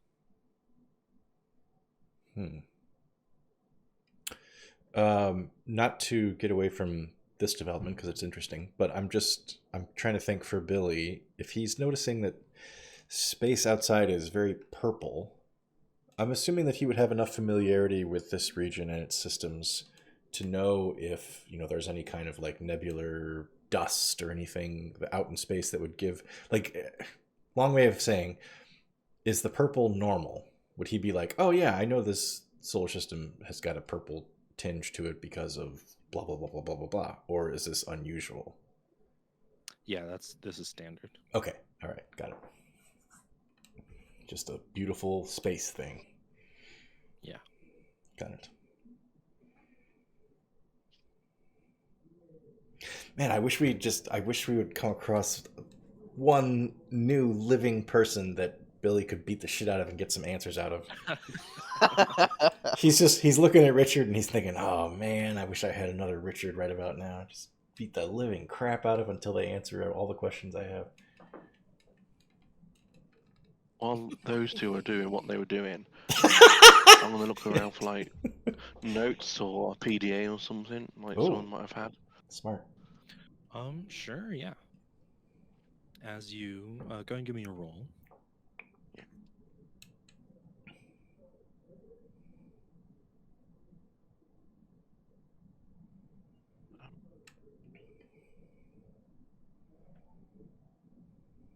Oh, hot damn! Oh, let me click on the dice 19. box. Good roll. Oh. Yeah. So as the other two of your companions here, along with in some place, Jonny and Richard, go around doing their own thing. Rice, you start investigating for, as you said, any sort of PDA computer device, and you find in one of these like corner cubbies is a terminal, on and functional, although not currently available, as it appears to be like screen sharing with another terminal somewhere else. You can see the terminal you're physically at is logged into one Tora Ragenhild, or I think that name would actually be pronounced Ragnhild, but Ragenhild sounds so fucking cool. Ragenhild sounds good. I like it. I had to mention that because if you have any, like Norwegian or Swedish viewers, Pam, they're going to be on my ass about that. So I had to get on the yeah, Adam, the computer you're at, Those that is Scandinavians viewing are another sticklers. terminal, they're known for nothing if not their harshness about names. Yeah, pronunciation for sure. Yeah. Anyways, yeah, Adam, the computer you're at physically that is viewing another one is logged into this Captain Tora. But the computer it's viewing, you can see, is logged into one. Excuse me, while I look for its name. I'm in a dark room here, so it's a little hard to read my own notes. One Lisa V, and it appears to be recording something, and that recording has gone on for, from what you can see on here, 816 hours and a handful of minutes and seconds. Holy shit. You can see it is still at present recording. Can I see what's recording? Is it just like the desktop type thing? Yeah, it is. You can see, like the bar of progress on whatever it's recording, and it's all audio. There's no video in tandem with it. Oh.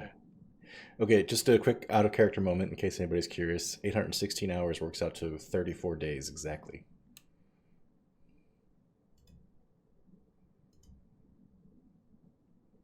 I'm saying that out of character because I'm assuming that's arithmetic each one of our characters could do in their head in a matter of, minutes or so.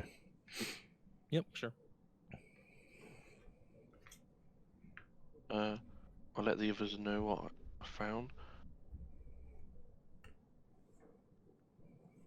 And see if I can not quite close it, but see what else is on this current computer. You know, like just put that in the background. Yeah, So sure. read whatever that is. As an accountant, you'd be familiar with this technology. They do not have, the stuff we've got now for screen sharing. There's a plug in the back of the computer that you unplug, and that disconnects you from whatever the other end of that thing is. So you easily do so and regain access of the terminal you're sat at, and you are presented with, whatever information an ex-captain of this vessel would have. You can see there's a whole bunch of files that you previously had access to that you have been stripped of your permissions from. And this is Tora's profile that Rice is looking at? Yep. Yeah. You could go through that. That is accessible to you. Sort of. Okay, I'm gonna. Rice can do what Rice wants to do, but I'm sorry. You know what? I'll wait until Rice is done with the terminal. My mistake. Sure. Well, I'll look for any last things that the captain wrote. Okay. Yeah. You can see that about 5 months ago, there were a whole bunch of communications from the captain to the entire crew, or at least 90% of them, and a couple to individual important seeming officers, a couple to this Admiral Hoffer, a couple to this one director of experimentation, Lisa Balioso, and a handful of other people that you have not yet seen any information about. If you go through some of them, I assume, yeah. Yeah. All right. It is a whole bunch of communications about some experiment that was being done on this station. The reason for it being so deep in space before it wandered to where it is now. None of it is, written with the expectation that someone who is completely unfamiliar with what's going on here would be reading it. So it doesn't, spell specifics out from you, but it seems pretty sinister. It frequently refers to an entire cast of people on this ship who are not staff or crew, but are prisoners here that are being shuffled around from place to place. And it describes the effects of whatever this experiment is without, again, describing what the experiment is as having deeply deleterious effects on their cognition and general function. I alert the others to what I've read. Okay, yeah. Those are sort of the ones to key members of the crew describing what's going on. A couple incoming messages that seem to be ethics concerns that are very succinctly ignored. And yeah. Okay. then ones to the whole crew are okay, this section of the ship is currently on expected predetermined lockdown. There's nothing to be worried about. Just it's off limits unless you are, science or security of rank 2 or 3, and then so on and so forth, stuff like that. All very regular. As a company accountant to you, it's all very familiar, as clinical as possible, right? As Mm-hmm. By as the book. avoidant of possible lawsuit as a essay or an email can be, basically. And then, go ahead. I offer the computer for anyone who wants to look through it. Okay, yeah, I was just about to say Billie and Larry. As Adam said, Rice informs the two of you of what he's discovered. I think Billy is about to do whatever he's about to do. Okay. Well, so I think that Billy, being a pilot, he's got in his cockpit, he's got logs and logs and logs of every communication that he's ever had with what the space equivalent of air traffic control would be, right? So every time that he's docking with a station or landing on a planet, he's speaking to somebody. He's got like audio logs, probably that are dictated by an AI or something like that, to text that he can go through and search for specific terms. He's just wondering, this ongoing recording that's been going on for 816 hours, is there a, granted it's still recording, so maybe it's not something we can do while it's still recording, but can you look over the timeline of the recording and see any, like if you're looking at like sound waves, could you see any spots where there was clearly something happening in the recording versus like the long dead spots? Or is there a dictated transcript of the recording where you could go through and read what had actually been spoken to the recording? Yeah, so you would know that that is possible. You could, scroll through it like you could a recording on a modern computer, but not from the terminal you're at. You'd have to find the actual host computer. I see. Okay. So can I actually see a timeline of the recording, or is it that I can see it, but I can't cut out any segments, or is it I can't see it at all and I know that I'd have to find a specific terminal to be able to access it from? Yeah, exactly. The one you're at right now is purely observational. You couldn't do anything. Read only. Interact with, yeah, exactly. Yeah. Okay. You'd have to find whatever computer is recording, and then you could do. Oh, rats. I was hoping that I'd be able to play back the segment where everybody in here was brutally murdered and just to see what happened, but okay. Just for kicks. For kicks. Is there a way to determine what location that what are we linked to? Yeah. Well, first, like I said, you can see that this other computer is logged into one Lisa V. So if you could find a computer that is logged in like that, that would be. And V is her last initial? Yeah. Okay. It's not like her last name is VEE or something. No, yeah. V period. But seeing as these computers are connected by like a physical wire, you could, if you could make your way through the wall in front of you and into the, space between the wall of the room and the outer shell of the station, you could just hold that wire and walk that line down to wherever it's plugged in. All right, Larry's the miracle worker. Just because it's a physical wire does not guarantee nearness. It could literally travel the span of the station. It's not super likely, but definitely not unheard of. Here I was thinking when Larry basically dislocated his shoulders to fit through that one spot around the door. I was thinking, oh man, this will be easy for our resident serpent. If we don't include the miles of potential traveling. Larry, from your perspective, if Billie does announce that idea out loud, you would know what he said is technically, possible, but it would require an opening to the off-border part of the ship, and there is not an obvious one in this room. Damn. You'd have to, there's a specific entrance to the guts of this section. You'd have to go find that door, then it would let you through, and then crawl from there.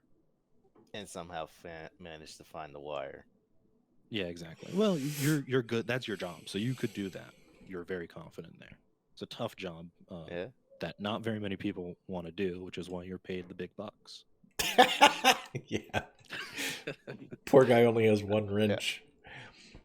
No, I got two now. Oh, he's got two now. Yeah, two. It's just one doesn't feel right. Yeah, exactly. So from the perspective of an off-boarder, sorry to step in front of you. No, that's fine. From the perspective of an off-boarder, finding that wire would probably be the easy part. Like, where this room is, you could just find where all these terminals are plugged in on the opposite side in the guts, and then pick out which one. Like that's like day one of off-boarder school. So just a quick out of character moment. Is it the case then that the entire time that we've been here, Larry has not as like a special skill or anything, but Larry's been able to detect all these off-border specific access points that me or Rice or Jonny would be completely blind to because it's not our job. Yeah. Okay. I think all the ones you guys have found, you have used, right? Like the yeah. door, But behind specifically, the janitor's we closet, found like them that. because Larry's been with us, and he's like, "Oh, this is part of my job. Here's this thing." Like, I imagine that under normal circumstances, a pilot or shit. Let me go through a couple other director, computer, Saturnine priest. We probably wouldn't be necessarily aware that we were walking past an off-border door or panel or something. Yeah, exactly. Okay. It's Cool. the sort of thing that, like, if you were looking for it, you could probably find. Yeah. If it's your job, you just sort of notice it and the background noise of walking around. Yeah, I'm just taking a minute to appreciate what our party comp is able to do. That's cool. You're welcome. Well, I mean, Larry is the MVP of this party for sure. Okay. I think Billy had another idea before we went into this tangent. No, not. I don't think so. It was the he was gonna look at the timeline of the recording and just see if he could pull any valuable information from it. Because his thinking was maybe the moment when these bodies ended up these bodies was recorded and he could listen to it. I don't remember that I had another idea, but Okay. You said that in an email from the captain, it was to a Lisa Valtez or something like that. V. Valioso. Valioso. Oh, Do I see that nameplate, or did I see that nameplate? If you go back and you look, yeah, it is at the chair where the smashed captain's plate was. like Lisa smashed the captain's nameplate. Lisa's nameplate is now at the head of the table. Oh, Talk about what you will. that bitch. No, it might be completely called for if Captain Ragenhild is the one who got us into this predicament in the first place. But okay, sorry. Drama. Is there a rank associated to her name? To Lisa? Yes. Such as Captain, Admiral, Science Division. Not on the nameplate, but in the email it did reference her as the experiment director.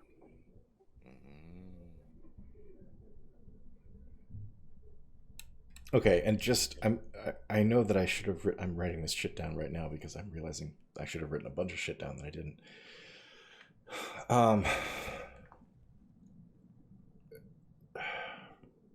Wish I'd written it down. The exact name of the place the eyes told us to get to. Scientific something. Mm-hmm. What was it? I'm asking. Teacher, please remind me. Yeah, I actually would have to find it because I've been going by what you guys called it. I have it written down somewhere. I just actually do not remember. I don't need to know the specific thing. I'm just trying to see what the relationship is between this room, Captain Ragenhild, and Experiment Director Valioso, and the room we're trying to go to. So, the chain of events. Yes. The eyes told us to go to a specific room that contains scientific something out towards the east. I remember east, yeah. And then we proceeded to the PC control, and there we found an email from Chief Advisor of the Scientific Division addressing a meeting in the staff experimental room. Ah. And since she was part of the science division, and it was towards the east anyway, potentially that would give us a clue to the science room.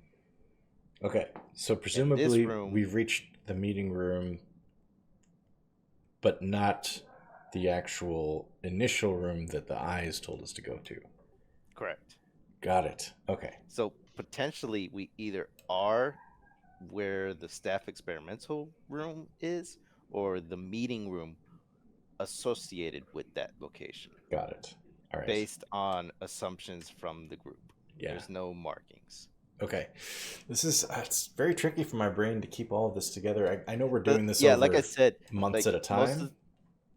most of the stuff that I remember, I'm just doing by memory, which is why I can't specifically remember Yeah. what the original room was called. I just know it was like Chief Scientific something. Something. Yeah, I'm just realizing how bullshit every piece of detective fiction I've ever read is, because it doesn't have Holmes and Watson powwowing every 2 minutes to be like, okay, wait, what have we learned so far? Wait, and tell me what the Countess said. Oh yeah, the Countess said that. Okay, right. So if the Countess said that, then that means that her dog couldn't have been like. There's somehow they keep that shit all in their heads, and it's insane. I will say though, the fact that we can't exactly remember is kind of in character. It works for the setting. Yeah. The amount of stress and fear that the group is going through.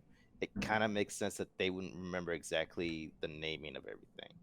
Yeah. But that's just me giving an excuse to the fact that I can't remember. I mean, it'd be reasonable right now if Max was like, "Hey, guys, try to walk your way back to your ship." We'd all be like, I don't think we can. I have no idea how to get back to where we started from here." Okay. So in character, I'm gonna say some things as Larry. Uh First of all, Larry is gonna talk about how he has noticed through their adventure that all the bodies that we've been finding of actual people have been all torn up and really messed up. And this is including the androids as well. Mhm. So it seems that something's on a vendetta on the occupants as a whole here. But at the same time, for whatever reason, we're just being fucked with for the most part. We're being attacked, but we're Yeah. not to the level of these people. We're being fucked with. I think where things get sketchy for Billie, especially now that we've been in this room, is what is it?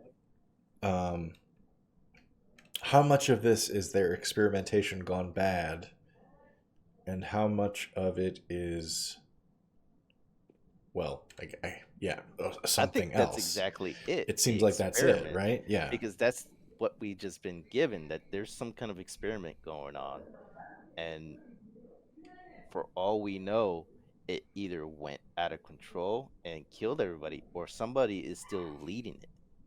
Right.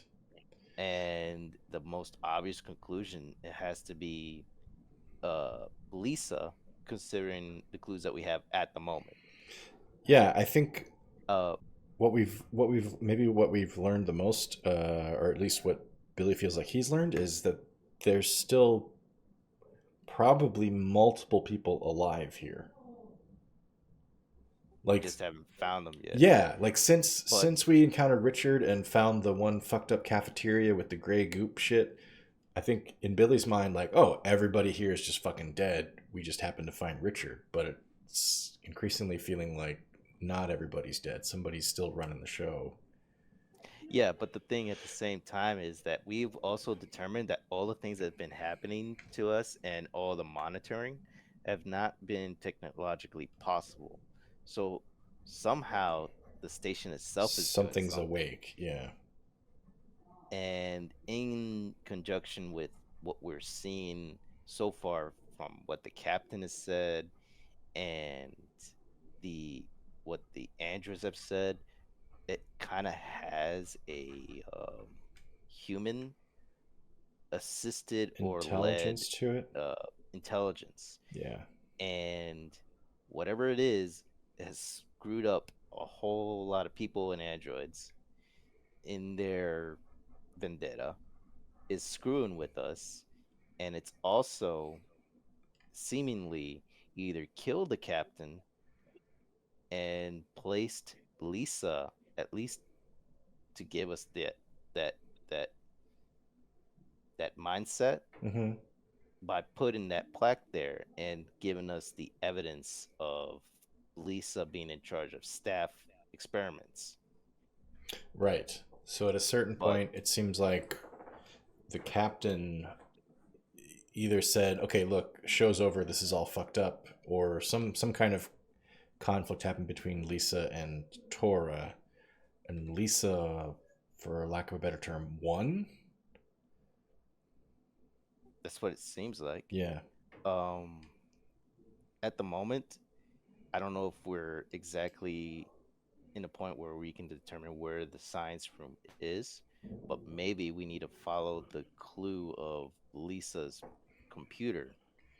So maybe we just need to keep going forward Yeah. and hopefully find the other computer so that we can play back the audio recording. And maybe along the way, we can find another clue that will lead us to where the eyes wanted us to go.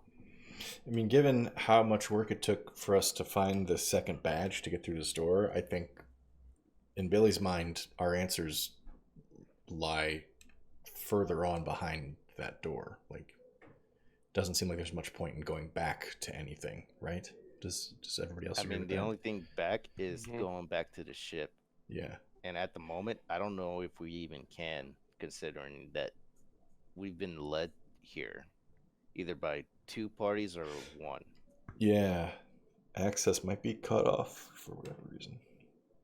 And that's my in character tirade done. This was a nice little powwow. Rice, anything to add? No, although it's possible. Like yes, the experiment went wrong, but part of what's happening might just be cleanup, so no one can release the information. Oh, I see. So this might just be like hazard containment kind of thing. Yeah, possibly. The just remind me, Max. The station is going to collide with this planet at some point, right? Like it's not like a well, we don't know for sure, so let's just warn everybody. Like it's a sure thing. There's going to be a collision, right? The top scientists of Bindweed 3 have run the calculations hundreds of times. It is going to crash. Okay. So it wouldn't serve if anybody is still alive here on the station. It wouldn't serve their purpose. I guess okay. The thing that Billy's thinking is, if the station's going to crash, all evidence of whatever the fuck they did here would be destroyed anyway. So them staying on the station, if there is truly somebody still alive here, they don't gain anything by staying on the station unless they're worried about some chumps like us landing, getting information, and getting off before the station crashes. Once the station crashes, the evidence of whatever they fucked up is gone, and they're presumably scot-free, right? It would seem the case. So they're staying on the station for what? To make That's what we need to find to out. make sure that nobody like us, maybe they can't leave, maybe I don't know, but Well, it's either they don't want to leave or the experiment is preventing them to leave. Yeah, right. They might have tried to leave, but because what they're doing in moral, sort of like whatever it was, stopped them. We don't know if anyone left. Like everyone could have been killed. We don't know if anyone survived, other than the people, like the couple that are. yeah. Sorry, Max, were you gonna say something? Yeah, just to add, as you guys docked on this place, you would have seen there are some like escape pods floating around the station that all seem to have failed. Okay, so nothing under their own power. No. Yeah, so It doesn't look like every pod had failed, just the ones that are here. did fail. Right. Yeah, I think Billie is just really wishing that we could get something from this recording that's been going on, because uh,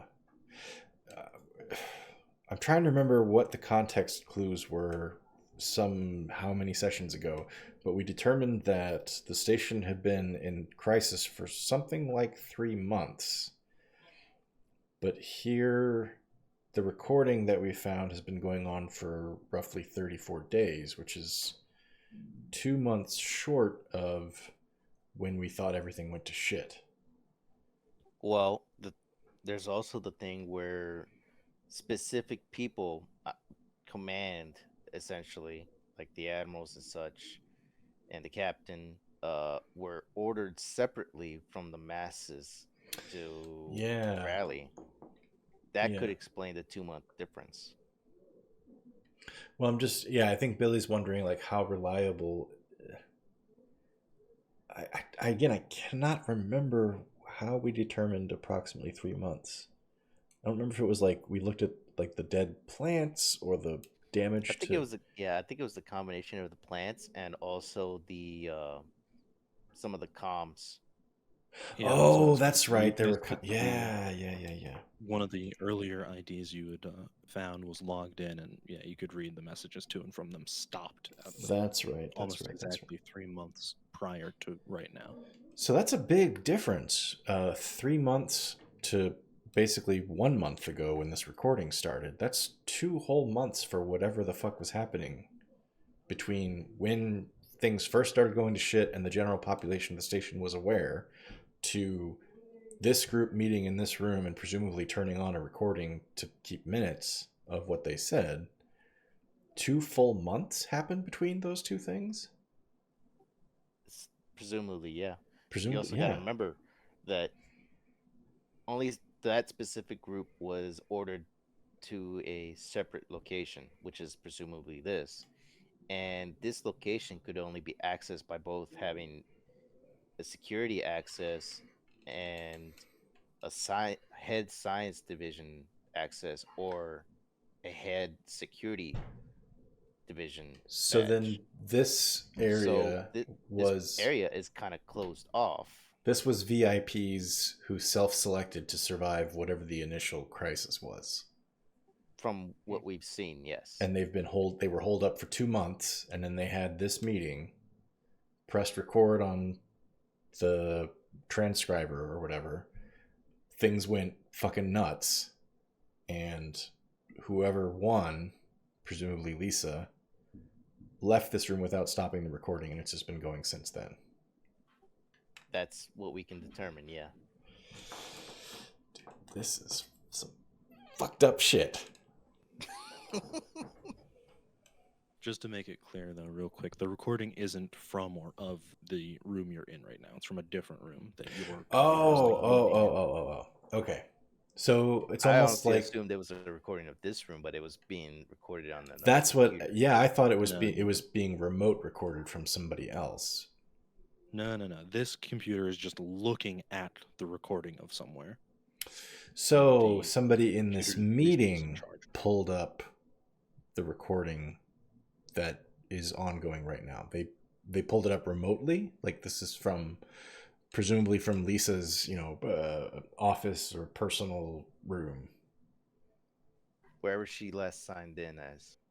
Yes. And somebody in this meeting room pulled it up, said, like, get me whatever it is that she's been doing recently, and pulled that up. Right. Also got to remember that we don't have a body for the captain here. No, that's true. Or true. any of the admirals. Yeah, we only know that one admiral is dead. And that was Hofer, right? Hofer? Yeah. Okay, so wait. So I'm just trying to make clear that what I said earlier was not necessarily correct. There might not have been 2 months between initial crisis and this meeting room becoming a bloodbath. We might. Yeah. Okay. You could say that somebody just came into this room with the bodies already here and access this terminal. Captain. Yeah. Okay. All right. Or it could have been exactly as it was said before. We can't determine. Yeah, it's tough. The timeline is foggy. Okay.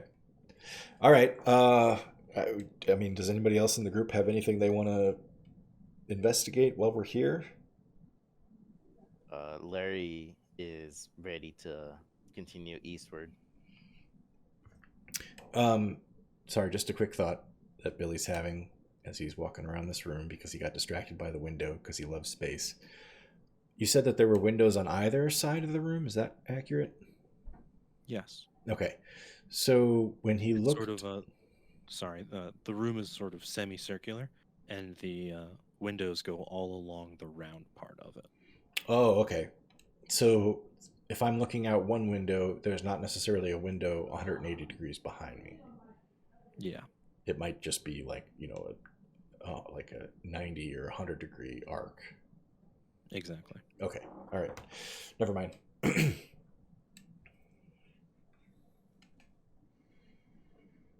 Are we? Yeah, I'm good to go too. We're not on. We're not on the ring, or we are on the ring, or are we on the axis of the station? I forget. You are on the ring. The ring. Okay, got it. If I got my orientation correct here. Yeah. Sorry, Yeah, Adam. I recall cut you us off. being on the ring. I'm just saying that there's a thing for me, so I'm good to follow her. Okay. And there are how many doors out of this, excluding the one we came in? Just one. All right. Assuming that door doesn't want to give us any shit, I think Billy's gonna march up to it and see how he opens it. All right. It is already open, much like the one that you came in here through was, just barely ajar and very heavy, and the bottom half of it has a nice, pleasant little blood trail No. leading into the room you're currently in. Does that blood trail lead to the terminal? It doesn't go that far, but it doesn't seem like it. It It's leads towards more like the center of the room, but it's presumably only like 2 or 3 dry. feet long. Yes. Yeah. Okay. Yeah, I should have said stain, I guess. And the inside of this next room is similarly lit. We don't. I don't. I can see the periphery of the room. It looks a fair bit darker, but not completely black. Okay. Is it something that would be prudent to say throw a lit glow stick into, or that wouldn't provide me any additional illumination? A glow stick would be brighter. Okay, I'm gonna crack one and throw it in there. Just see if it makes anything else apparent before I walk into the room. Sure. First, you swing this big, heavy door open enough that I assume you can throw the glow stick in. Are you going like? How open are you going? Are you just peeking in? Is it open enough that you could like all 3 see in?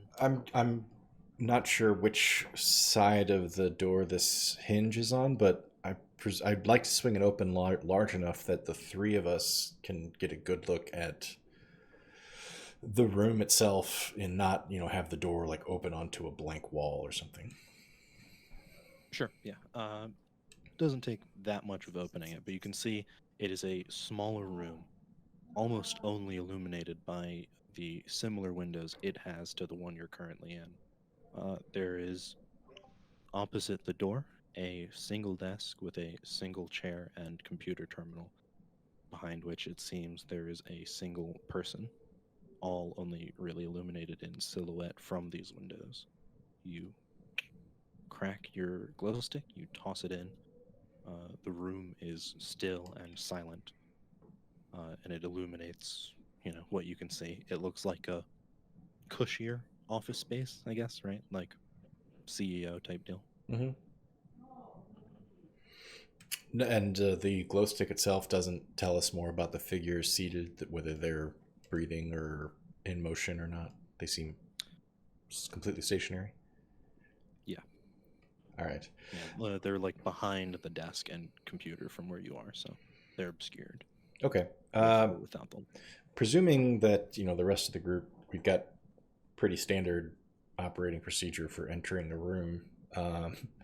Billy's going to make his way around, one edge, whether that's left or right is not important, but one edge of the room toward the body, presuming that another member of his group does the same thing from the opposite side.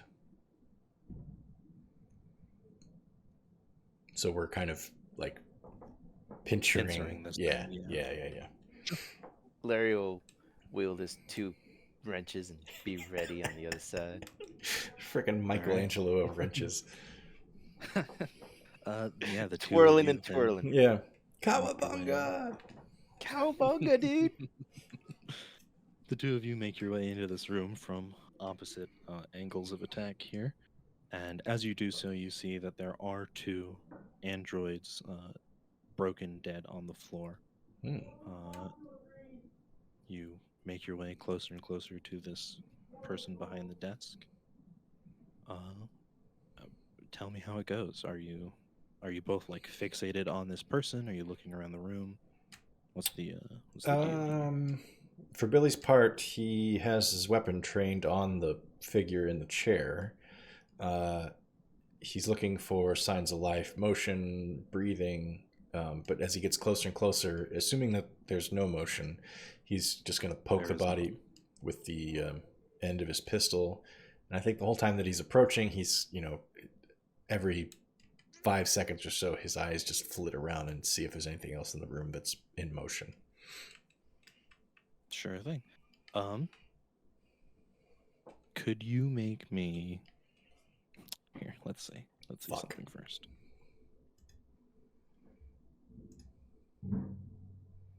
Could you make me a dumb motherfucker check? Roll. Yeah, just roll me 2d10 on whatever stat you think is appropriate here. And I don't know the conditions under which I'm rolling, so just pick one. Something is happening outside of your immediate awareness, if that helps at all. I'm going to say that's communication. Self-communication. Sure. 12. Oh, tie. I believe ties go to the player, so you do not have to make any kind of saving throw against spook, because you notice the android on your side of the room is not fully dead. It is just immobile. And as you approach to nudge this person here, the android, just the only part of it can move, its neck and head, swivels up to look at you with very dim but still illuminated eyes. Oof. I would say that Billy shit his pants, but I don't think he'd be able to tell if he did. So is this on the other side of the table where Larry can't see? Yeah. You can kind of see that there are legs there. You can see that I just fucking jumped out of my shoes, though. What? Android on the floor, not completely dead.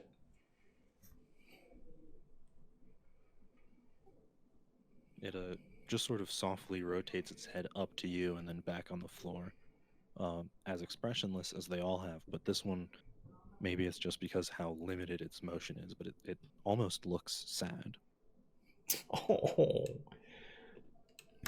All right, Billy's going to resist his initial temptation to just stomp its fucking head into dust. And he's going to back up a little bit so that he's kind of in the center of the room. Still has the dead body in the chair and the android in front of him, assuming that they're, relatively close together. No, yeah, the android's right next to the desk. So he's just kind of right next to the chair, I guess. Backing up to the middle of the room. I presume the door is roughly behind me or, over my shoulder or something.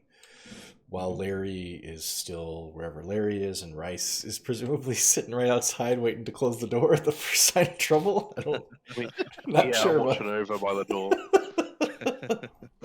Damn it, I forgot the pipe.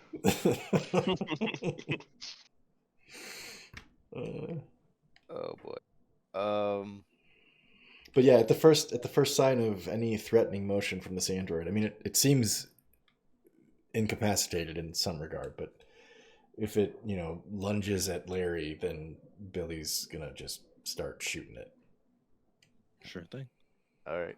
Larry will, noticing that Billy's not as freaked out as he would think he would have been, he'll continue forward and examine the body and the desk while keeping an eye on the android? Sure thing.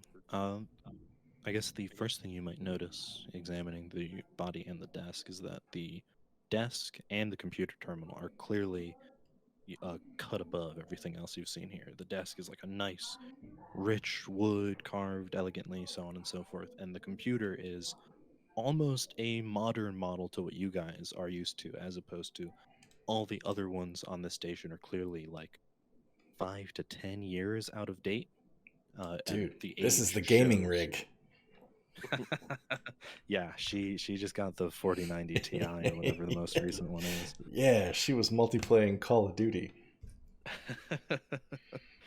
um, as for the person, Larry, she is equally well to do as her equipment. She's, in a very sharp suit. Her hair was at one point clearly well kept, although now it is very frazzled.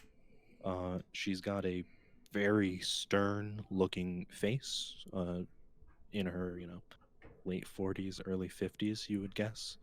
And she's clearly been dead for a good amount of time from a single stab to the neck. Yeesh.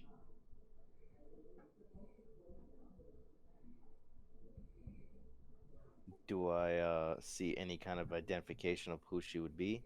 Or if not, I can go ahead and sign into the computer. Yeah, not on her, but there are a number of drawers and shelves on the underside of this desk. And yeah, the computer sat there is in fact already logged in. It displays a screen you're familiar with. It has been recording something for approximately 819 hours. Well, good thing I didn't. Good thing I didn't go into the walls.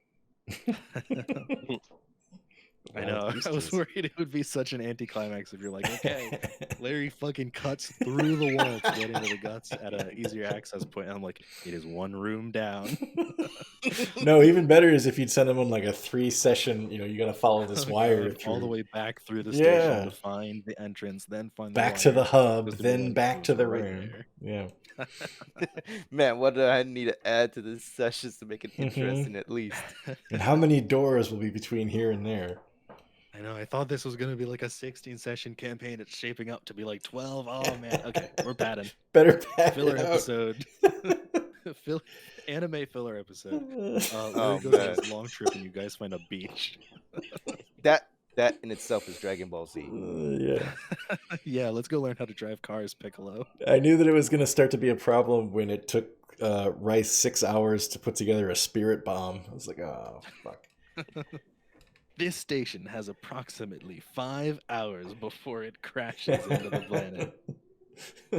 Hour 27.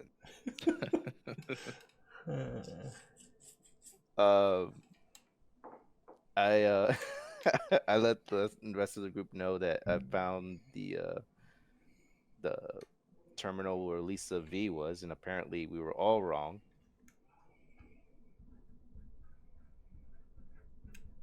Yeah, when we came across this, I thought for a second, like, oh, surely this is the captain's terminal, but no. No, apparently it's Lisa, and she's not behind everything, or at least was not now. I'm still looking at that stupid gif. Can I go ahead and I'm not gonna pause the recording in case it messes it up, but can I go ahead and play it back to wherever it's most active? Yeah, sure. Being familiar with this, you would know that you do need to stop it in order to replay it, but you're confident that doing so would not damage anything. Okay. I will go ahead and do that. Guys, Larry needs your energy. You can't turn off the recording without your help. People of the earth, People of the earth, give me your power, please. I Please need to do use it all now. of our collective brain power to find the password. please, before Billy decides to shoulder check the damn Yeah. computer. Would it be too on the nose if the station had a character named Mr. Satan?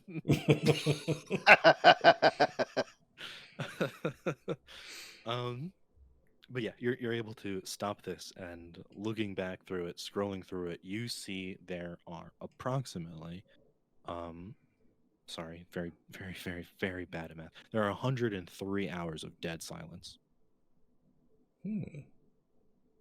Interspersed? I guess this isn't Billie's question. Never mind. Sorry.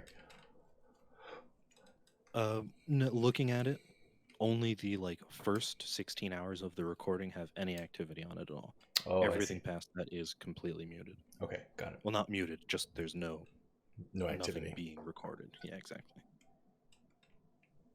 And I don't know how advanced it is. Would it have fluctuations of activity visible for Yeah, sure. audio? Yeah. I will search for the most active portion of those 16 hours. Okay. By active, do you mean the longest stretch of continuous sound, or the fucking the largest loudest spike? Yeah. Yeah. When the metal concert kicked in. Yeah, when that Prince concert started. I'm just trying to so that we're not sitting there for 16 hours listening through everything. I'm just trying to find the point where there would be most activity in that. Okay, yeah. Skimming through the first 12, it is just frantic motion and someone either talking to someone who doesn't reply or talking to themselves. It is a woman's voice through almost that entire time, except for very early on, the first 30 minutes. There's a little conversation. Then there's 12 hours of panic, I guess. And then those last 4 hours are this woman's voice talking to herself more clearly, talking about how I came all this way, I did all of this to ensure that this wouldn't be for nothing. I'm not going to let her, ruin the entire project like she wanted to all that time ago. Yada yada yada. And then it ends with sounds of a struggle. This is the most active part. Sounds of a struggle. You hear the android voice you've come to expect talking nonsense as they basically have this whole time, and then her death. And then from there on, there's a little more motion of the androids walking around. You can hear, the androids doing androidy things. It sounds like they're dragging stuff, moving, but they don't really talk for another 30, 40 minutes. And then begins the long silence. Okay. And you said that the woman on the chair is wearing a well-to-do suit? Yeah, she looks sharp and professional. Okay, so I tell to the rest of the group that I'm assuming that this is indeed Lisa and not the captain. Yeah. And potentially the captain could still be alive. She could not be. I don't know. Richard, do you recognize this woman? I mean, I'm sure her body's kind of desiccated and, mummified or whatever, but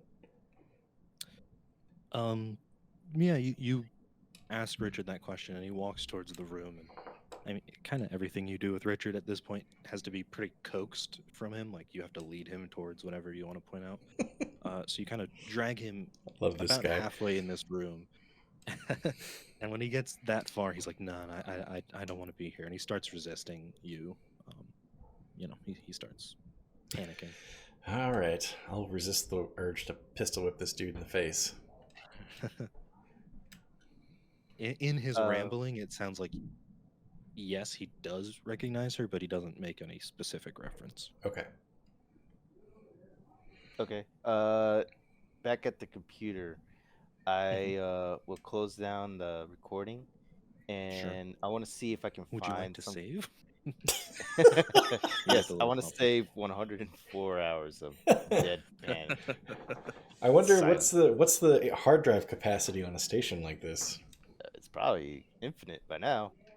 I don't know, but these are like Mother from Alien quality tech, right? Oh, I mean, this is the expensive gaming rig, I guess. She probably has an extra. I mean, I yeah, mean, you're gonna you lose. saw a You're gonna whole lose. room of servers. Okay, so It I mean, might you're take up gonna. all that You, space, but yeah, it seems like the station could handle it. yeah, a terabyte file would not make anybody sweat. I mean, you're gonna lose your No. Call of Duty sessions, but yeah, you're gonna save this. Yeah. You are going to save this voice recording. Ugh. Imagine the lag on an inter-solar system game of Call of Duty. You can only play chess in 1 month period. Yeah, it's like the old mail games of chess. Yeah, I was gonna say, sends out a message to the nearest Yeah. 30 planets. Hey, anyone want to play diplomacy? We could play it in 1 actual Yeah. season a turn. Let's all end our friendships over a very Never. long period of time. There are worse ways to end them. Mm-hmm. Italy, I am on a vessel right now, bound for your planet. I swear to God. There's a whole new level of danger when there's actually interstellar war that could happen because the game of diplomacy didn't go well. Accidentally invited the president of your neighbor planet, Yeah. and now there's like deep Cold War hostilities between the 2 planets. But they got along so well. What happened? Was it communism versus capitalism? No, it was a really bad No, game of no. diplomacy. Was it? Even worse, England invaded France in the summer of 14. Yeah. It couldn't have been resources. It couldn't Nope. have been population issues. It couldn't have even been like territorial issues. It was just you guys really fucked me over in that game. We were playing Space Uno. Not to We get used further two off the draw subject. balls. Not to get further off the subject than we already are, but I don't know of any. I'm sure that if we did know of any, like it would be pretty well known. But I have to imagine there's been some small or even medium scale war that's been fought because the 2 leaders just didn't agree over the result of some game, like cards or chess or something. I'm sure that there's been some. At some point, somebody was like, "I'll see you on the fucking battlefield, motherfucker," and they were like, "Bring it! I'm not paying you back for that poker hand."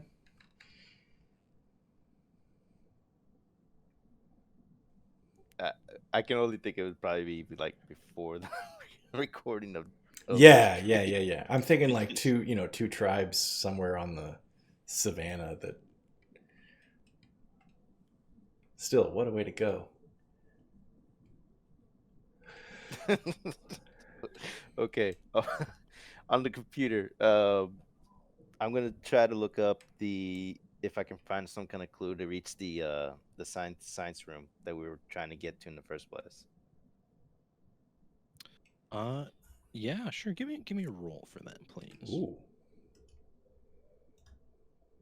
I get excited anytime there's a roll. I'm just like, oh. There's been pretty few this session. No Mhm. fights. Yet. That's fine. There's been well, yeah, I guess you did say yet, but wow. Damn, good roll. Good rolls today though too. Yeah, looking through, going sort of room by room on whatever sort of map is on the station's, saved system. You have made it to it. You're currently there. Fucking hell, we got someplace. Oh, so it was right. Okay. Well, now we need to figure out what the eyes flipping want then. Wait, Actually, we're at the terminal that the eyes broadcast from? No, I missed something. I mean, that's what I was looking up. But Lisa's body is still sitting right in front of the terminal, right? Mm-hmm. Fetch. There wasn't Honest- any I would sound for say- a while. Like the last would sound say was androids. Yeah, but the last sound was how many hours ago? 33 34? days and 6 Yeah, hours. so not while we've Yeah. been on the station. Yes, there's no one been in here. What the fuck? Considering the time and how we suddenly just reached the point we were trying to get to, it kind of seems like a great cliffhanger. I agree. I think this is probably a good spot to stop if the GM does. Well, folks, spoiler time. Roll for initiative, motherfuckers! No. I think we're pretty near to the end. Do you guys want to push like another hour? See if we finish by then? Adam, would that be all right with you? I would say Adam's the one who decides that. I mean, That like I that fits said, in so well for Adam, considering. yeah, I've got an extra hour at the moment because of daylight savings. That is pretty perfect. Yeah. God bless our I would, ridiculous bureaucracy. I would vote that we do another hour. I think we can do it. Okay, do you mind then if we take a break? No, yeah, Let's absolutely. make it a 5-er and we can be right back to it. Yeah. Sounds good. Okay. Sounds good. Oh wow, look at that. 5 on the dot. Is everybody ready? Do we want another minute or two? I'm ready when you're ready. Good here. all Good. Let's wrap this shit up. All right. So we pick back up in this room. Billie and Larry, sort of on opposite sides of the body of a woman that, so far it seems we are assuming is Lisa. Though there isn't any direct identification of that. Oh. I'm just saying what you guys see, okay? That's the best way. That's the best way to do it. I agree.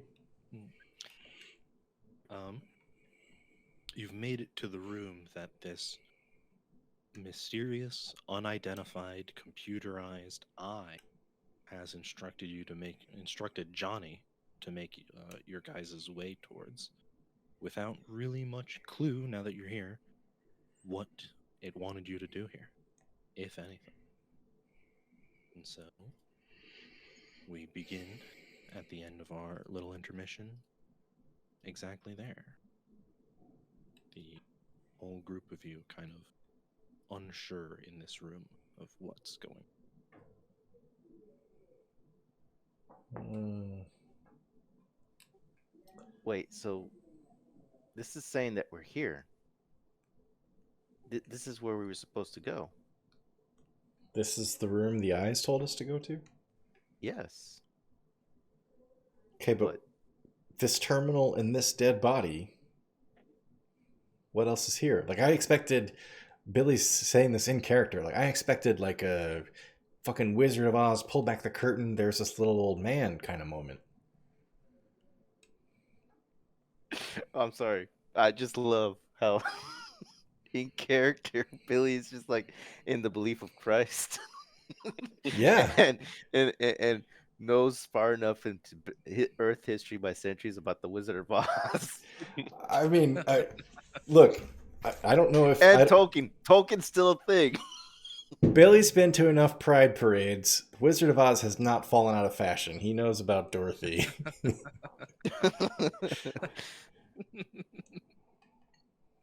Okay. I don't know what to tell you. This is where we were supposed to go. And I don't see. I didn't actually even check. I'll start. Larry will start going through the drawers to see if there's something. Okay. Just to be clear, this little room we're in, the only exit is back into the big meeting room. Yes. Yes. All right. Billy's gonna take his firearm and he's gonna stand at that doorway with his shoulder up against the door jamb, and he's just gonna be looking out the doorway with his pistol at the ready, because it feels like we were brought here for a reason. We're in a room with no escape. What if we've been led to a trap? That's his feeling at the moment. Sure. I'm gonna go to the computer, see if like there's something unusual on it. Like,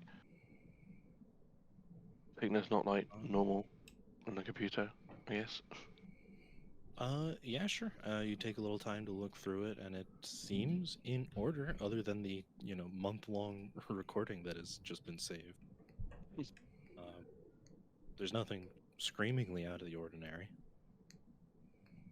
I guess as a company accountant, you're good with computers. You could see that only within the last 5 months was Lisa, who is signed in here, elevated to admin of the station's computers. basically coinciding with when it looked like Lisa, or excuse me, when it looked like fucking the captain, what's her name, Tora, was demoted when her permissions were stripped.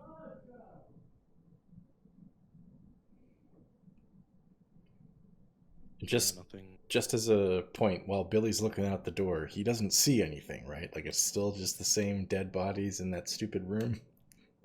It is. Okay. Because he definitely feels like some crazy shit should be coming down on top of us right now. It's making him feel uneasy. Some loose bowels going on. Yeah, dude. What the fuck is happening? Some new states. I'm assuming that Larry found nothing in the jars of relevance. Yeah, if you look through like the desk drawers. Yeah. Yeah, sure. There's no obstacle to you searching through that. You find all the, little knickknacks, spare pencils and pads, and all sorts of shit you would expect in a office desk. And you do find 2 key cards, or 3 key cards rather, 2 of which are for one Lisa Valioso, and one is for one Tora Reinhild. Were they girlfriends? Like this is out of character, but I'm wondering why does she have Tora? Well, no, maybe no. That maybe would be perhaps problematic if we had 2 lesbian characters in this game and one of them killed the other one. Bury your gaze, or have them do it themselves. Yeah, maybe that's not okay. Never mind. Sorry. I'm just thinking out loud.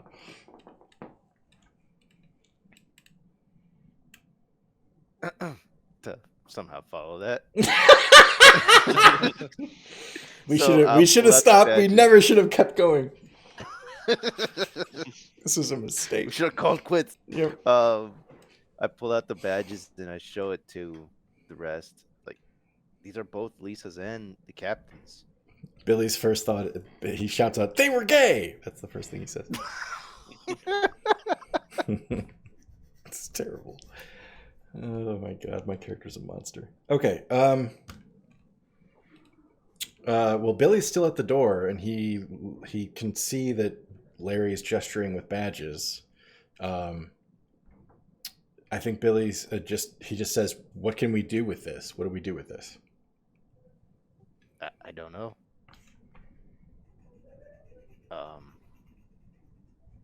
Well, the only thing I can think of is we just go back to our shit. There's nothing here. Okay, wait. So we found Lisa's body. This is Billy talking out loud. But we haven't found the captain's body at any point, right? No. Do we have any reason to think the captain's still alive? Yes. Because we've only found her smashed nameplate. Mm-hmm. And a vacant seat. Mm-hmm.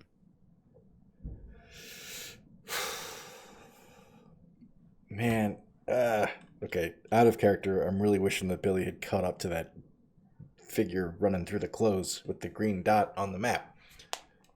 I don't think you would have been able to. I wanted to beat the shit out of them and get some answers.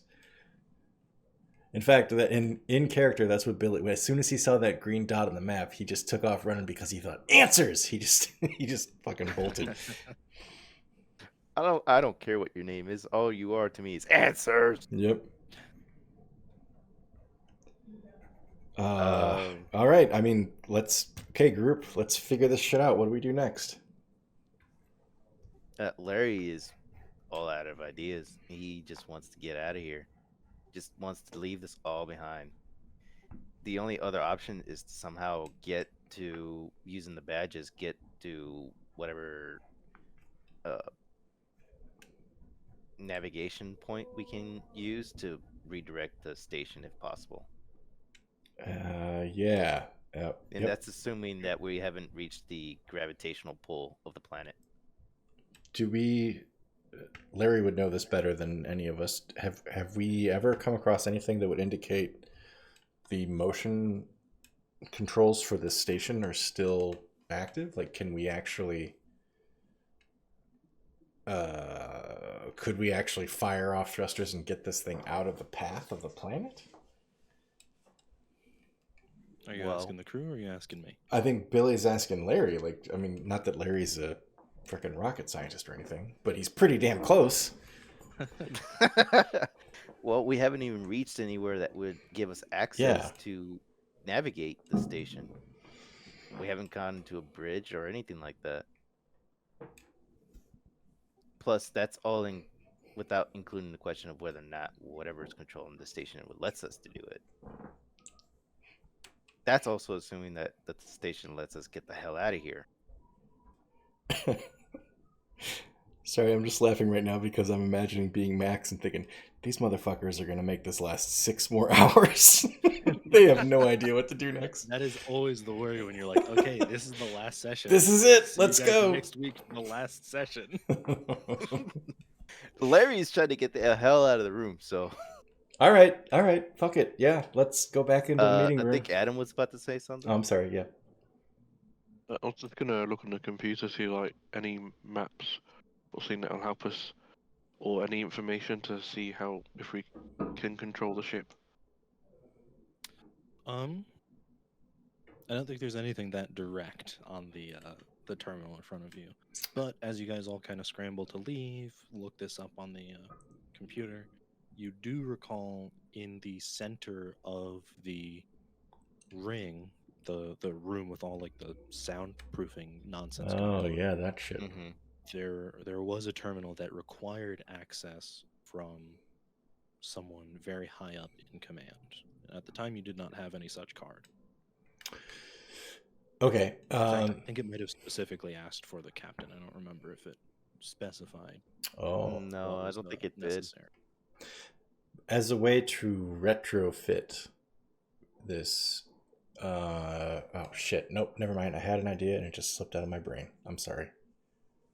Oh, no, wait. I do. I have it. You got it. Is there, so Billy's gonna, I don't think he's actually gonna do this to the terminal himself, but he's gonna communicate to Rice and or Larry. Is there a way to visit, to see what pages, this doesn't work because it's not the internet, but what pages did Lisa visit the most? Like what was she doing on this terminal? What were the most popular hits? On her MySpace page, her top visited websites are... Oh, please, put in that Prince concert. Dude. Of course. Because I keep looking up at the stupid gifs and it's just constantly playing. I keep getting distracted and I'm like, it's really hard not to masturbate to this goddamn GIF. I'm going to delete it. I'm just going to get rid of It is it. distractingly It's attractive. very Yeah. distracting. At least the spirit bomb, I know that I'm still straight. Okay. Oh, I'm still into it. Yeah, so is there like a most visited page, or is there some readout that we can say like, okay, the top 5 things that she was doing on this terminal were X, Y, Z, A, B, blah, blah, blah. On like the quick oh god, my brain. On the Favorites quick or something. access. Yeah, of there you go. The desktop, yeah. There are communications to the science crew, again, a handful of specific like managers basically, and then to the crew as a whole. There are a couple of like logs, experiment logs, that are titled, oh man, I gotta get this one right at least. Where did I write that down? It's in here somewhere. The Doppler protocol. I did not need to find it. I remembered it. I'm so good. A couple of logs from an experiment, the experiment of this ship, which is called the Doppler protocol. And probably a couple items of like spyware, basically checking in on lower and lower levels of the crew, making sure that a couple of keywords are, like if anyone sends an email that includes the word Oh my god, my brain is so empty of all the important words I need. Whistleblowing. There we go. And anything that would Oh. identify like someone who's sending out information Yeah. off the ship. She gets that email. She intercepts that message. Interesting. And I think that would be those would be like the favorited items basically. Okay, so we're assuming, like, I'm assuming under different circumstances, it sounds like Lisa could be the kind of person that Rice, if he wasn't involved with a badass crew like ours, could have evolved into this kind of corporate bottom line Raccoon Busybody? City, overseer kind of guy. Not to pick on Rice specifically, although I am. I mean, that is what I had in mind when I was coming up with that one of the profiles. So yeah, Okay. very much an ends justify the means. By the way, the means Yeah. are that I come out on top. Right. Okay. All right. Okay. Sorry, I'm making mouth noises as if I'm about to say something, but I'm not. I'm just thinking. I'm sorry. It's all good. Can we go ahead and look into the Doppler effect? Yes. Thank Yeah, you. sure. That's what I was trying to think of. I couldn't remember what it was called. Yeah, you look through, you open up the folder, and it seems like she saved almost all the information on this thing from like the very start of it, about 1.5 years ago, or at least from the start of the station. Not necessarily, if there was any off-station ideation type of thing. Everything since this place took off is seemingly here. So, what are you looking for? You want like the quick rundown? You want the last couple notes? What are you reading? The first thing Larry would want is what the experiment is. The abstract. Yeah. All right. Yeah. You go to like the very first log then, and you read it, and it as all good horror game notes you find that give backstory. Everything was so great before it stopped being great. It describes like, oh man, the early stages of this. Oh my god, my brain! Literally every like word you'd think would be important to talking is just vanishing. Experiment? The hypothesis Oh. we've presented so far is thank you for trying, Pem. I do appreciate it. Oh, thanks. Makes me feel so much better. Here's the your hypothesis is going participation off award. without a hitch so far. We've asked a couple of the local government bodies, again, not identifying who, but clearly not people in the vicinity where you are now, for undesirables. It minces no words about that. For people who will not be missed, to come and be the subjects of our experiment, obviously unwillingly, although it doesn't say that part out loud. And things are going well. We have enough cells for them, and the technology aboard the station is in well repair and equipped for our task. Nothing in any of the rooms has any hearing whatsoever. Seems perfect for what we're trying to do. And it, continues on like that.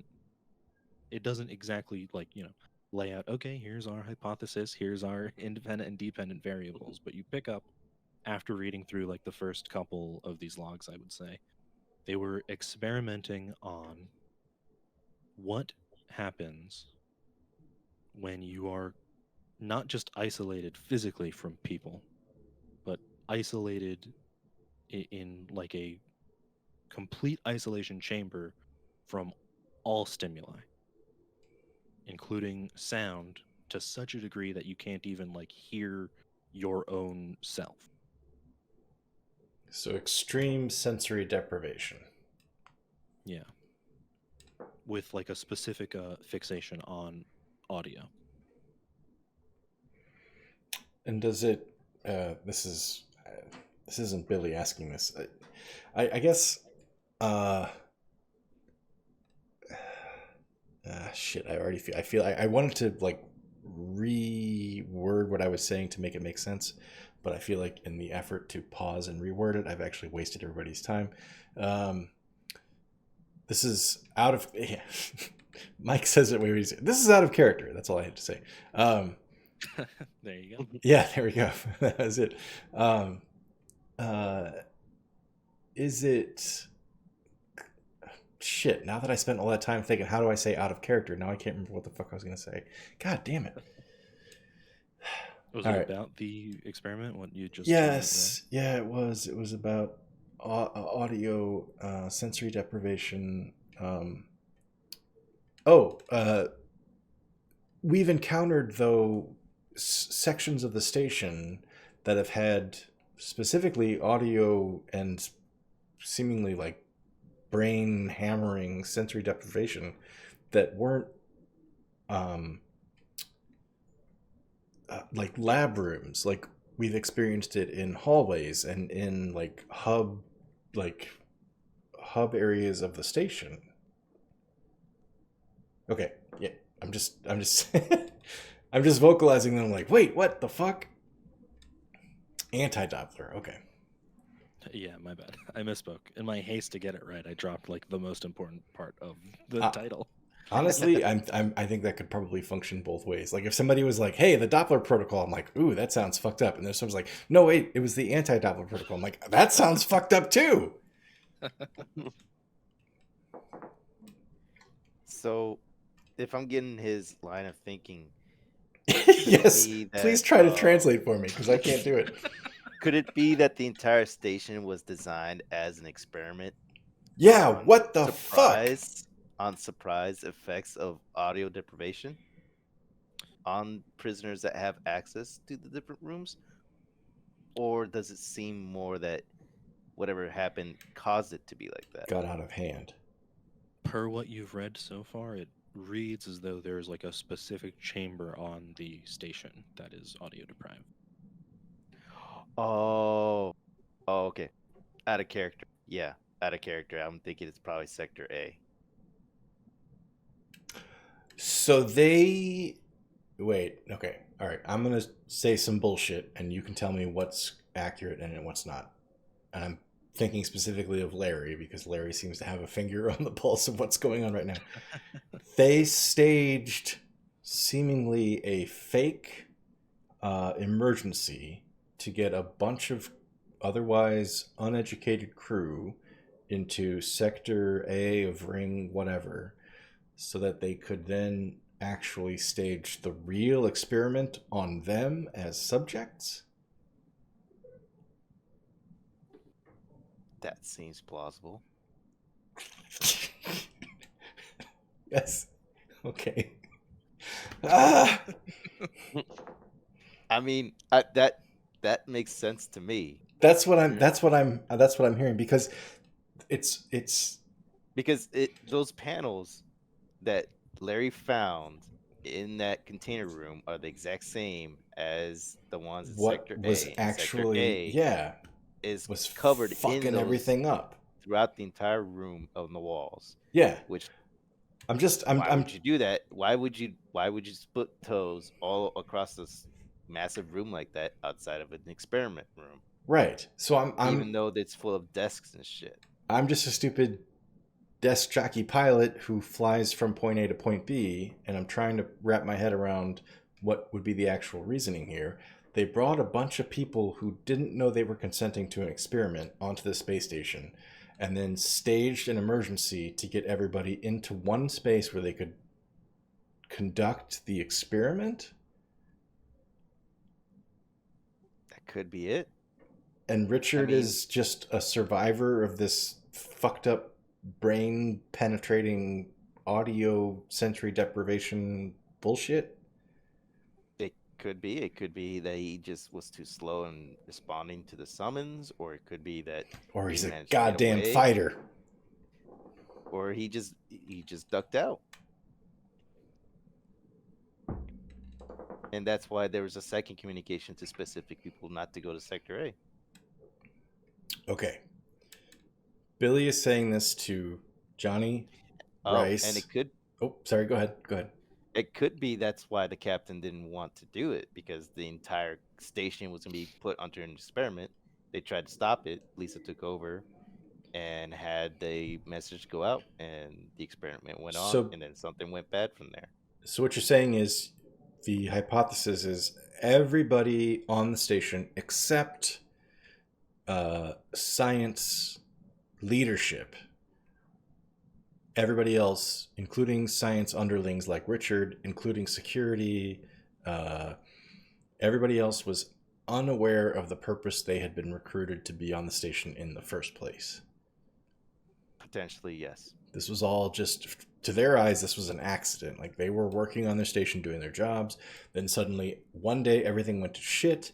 They all retreated to what they were told was the secure section of the station, but it wasn't. Mm-hmm. It was the experiments section of the station, and they were all Right. subjected to the same shit. So, what was the deal with the androids then? The androids worked for don't the know. shitty assholes who ran the whole experiment? We haven't gotten across that kind of information yet. Okay, I'm sorry. I'm asking like end of the campaign questions, I think, before we've gotten to the end of the campaign. Yeah, I Sorry. think that's what you do. Yep, I'm sorry. Okay. All right. So Billy's like he's looking at his fucking gun and he's thinking, I feel impotent. I can't do anything. Is there anybody that we know? Do we know that anybody's left alive on the station, and how do we kick the shit out of them before the station crashes into the planet? That's what he's thinking right now. Well, we still got the key cards to go back to that room. Yeah, let's save the planet. And maybe kick the shit out of somebody if they happen to be on the way. Larry's on board with that. All right. I mean, is there anything else in the documents that we should probably examine closely, or do we go ahead and go to the Sector A again? Again, are you asking me or the crew? I hope that there is, and I also hope that Billy is like, stop fucking looking at that. We gotta kill somebody. Like, let's go. I'm just trying not to make it so that we spend too much time on something that we don't need to be on. Yeah, when we're trying to end it. Yeah, I understand. Is there like android control or something? Oh, good question.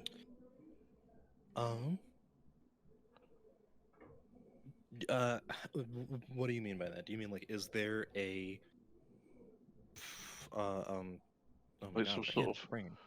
like some sort of software?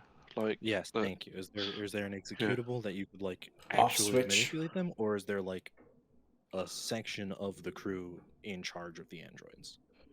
look for like if there's an executable. There is not. It does not seem. Hmm. You look and look and look, and there's nothing like that on this terminal.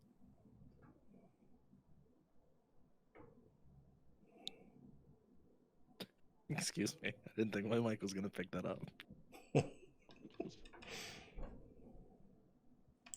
So,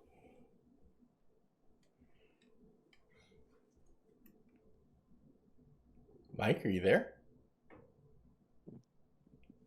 The androids. Okay, got there him. we go. There we Oh, go. he's back. I was like, no, not at the end. No. So, okay, I'm sorry about that. In the document itself, is it just like a Word document, or is there an actual book-styled report? Yeah, they're all styled as like individual entries in a scientific journal. Is there a table of contents? There would be in the like file explorer, yeah, sure. Do you I could, like search see? through it, I guess I should say.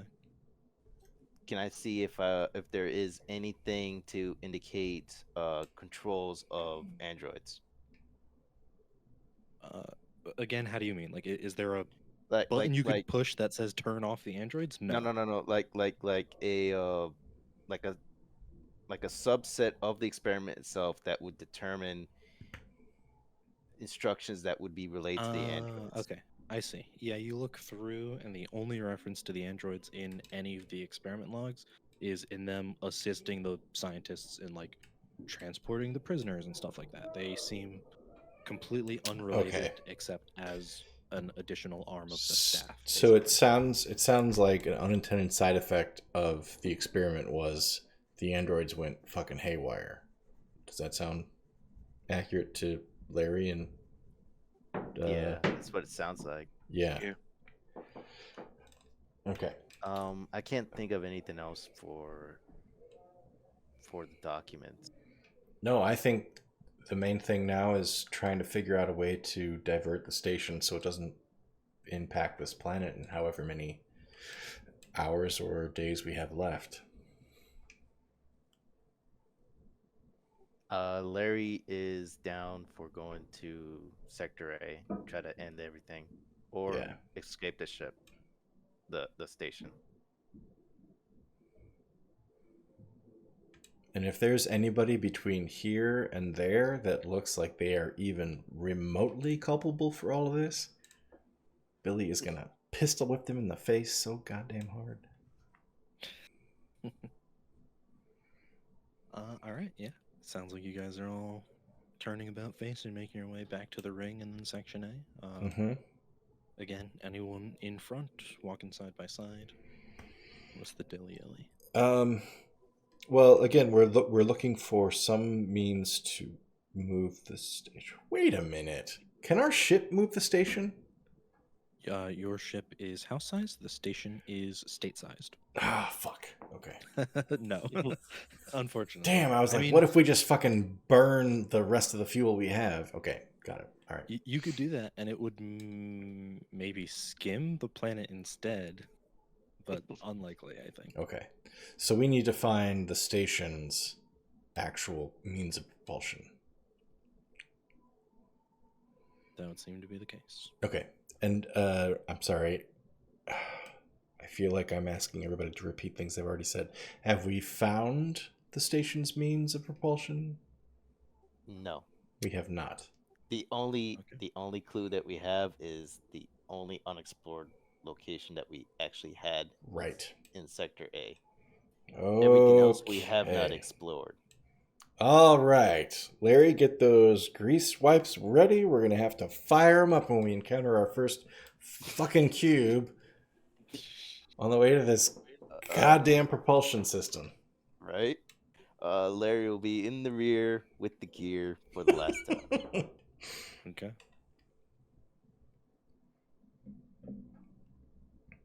Not that Billy's going to push the point, but the next time he comes to a doorway, he will just wait to see if Rice goes through first or not. He's not going to like start any shit, but he'll just wait. Just see if Rice will actually go through a door first when nobody else volunteers. And then he'll end it with the shit. He begins it with a shit.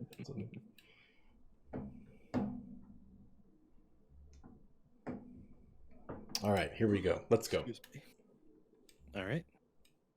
As a crew, you all make your way back to the ring, following your way down to wherever it is the entrance to Sector A was. Can I get a check from all three of you, please? Yeah, fuck it. Let's see what you. Or just see if you guys see anything along the way, that kind of deal. 12 for me.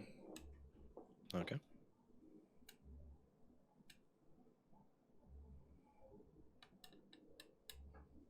$13 here. Yeah, 13 too. I think Yeah, I've had the guys worst all- rolls for like 4 straight sessions. I swear to God. That is pretty in line with your whole channel, though, Pam. Right? Would you want the audience to see Just- any other way? Yeah. The whole channel is just mid. That's the whole vibe of the channel. Maybe, but you still come out on top, anyways. Eh, Near the top. After 8 or 12 or 15 tries, yeah. Yeah. A lot of saves that going. counts. A lot of saves going. There's no min-maxers in my friend group. Excuse me, twice. I'm not even tired. I don't know why I start yawning. Never should have pushed it past the I'm 3 sorry, hours. guys. I gotta call it here. We're in the last stretch. We're in the last like 4 feet to the finish line. But I'm just so sleepy. Called with a end 12 of and session. 213s, GM was sleepy. with the 12 and The 213s, players as you pushed it guys too much. make your way back to where you're trying to get to, you don't notice anything out of place. And there are no enemies, no androids or cubes or anything in the way between you and the ring. And then when you get back to the ring, nothing between you and that large room of Sector A. You make your way back to that final long hallway that connects the ring to the center core of the hall. And you can see that, again, that large cold room full of soundproofing material. Okay. A quick character knowledge question. So, Sure. Billy's a pilot. He knows how propulsion works. Sure. Would he have been able to tell from the exterior as we approached to dock? Would he have been able to tell where propulsion was and where it would have been commanded from when we reached the station? Just trying to, like, save us some effort of, like, running around with as if we were chickens with our head cut off. Unfortunately, there's no such recourse here. You could definitely identify, like, gas burning engines on this thing, a couple of key points to keep the whole thing moving and not, like, split it in half. Yeah. But where the controls are basically vanity, like, they could be at the back, they could be at the front, just as long as you have the sufficient wiring to connect all these parts and the know-how to make sure they all fire at the same time, you could put the start engine button anywhere you want, really. Oh. Larry? Sounds like we could put the start engine button anywhere we want, Larry. Yeah. We could put the pilot seat over the toilet and Yeah, save him so dude. many Yeah. passions. Let me just go ahead and I could find drop a wherever the deuce right here and fire the Just- thrusters at the exact same Okay, time. let me just go find that push button right now and then make you a toilet right now. I'll worry about the toilet. You worry can about the shit propulsion. on the button to start it.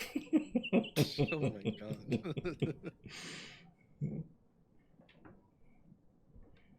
Is it would it be known to any of us that igniting propulsion at this point will save the station from hitting the planet?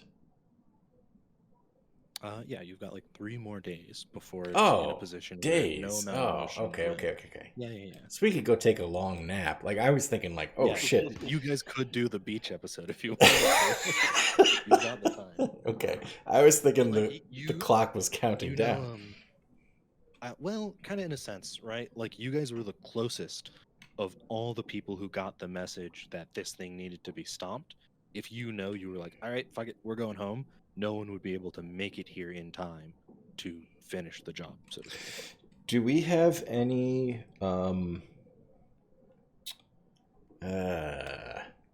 what's the word I'm looking for? Do we have any means on our ship to blow this fucking station into smithereens to the point where if it was still on a collision course with the planet, it would be in such small fragments that it would burn up in the atmosphere? Could we just take off, blow it up, kaboom, and then trust that the planet would be fine because we successfully... this sounds dumb as I'm saying it, but you know what I'm trying to say. I didn't want to say. I want to get the fuck out of here. That's what I want to do. I want to get the hell out of here. All I'll say is that I don't know if our little jury-rigged starship is a fighter's warship. No, I don't think it is. I think what Billy's thinking is, what amount of death could he actually spend the rest of his life dealing with? And the more that he thinks about it, the number is really high. Damn.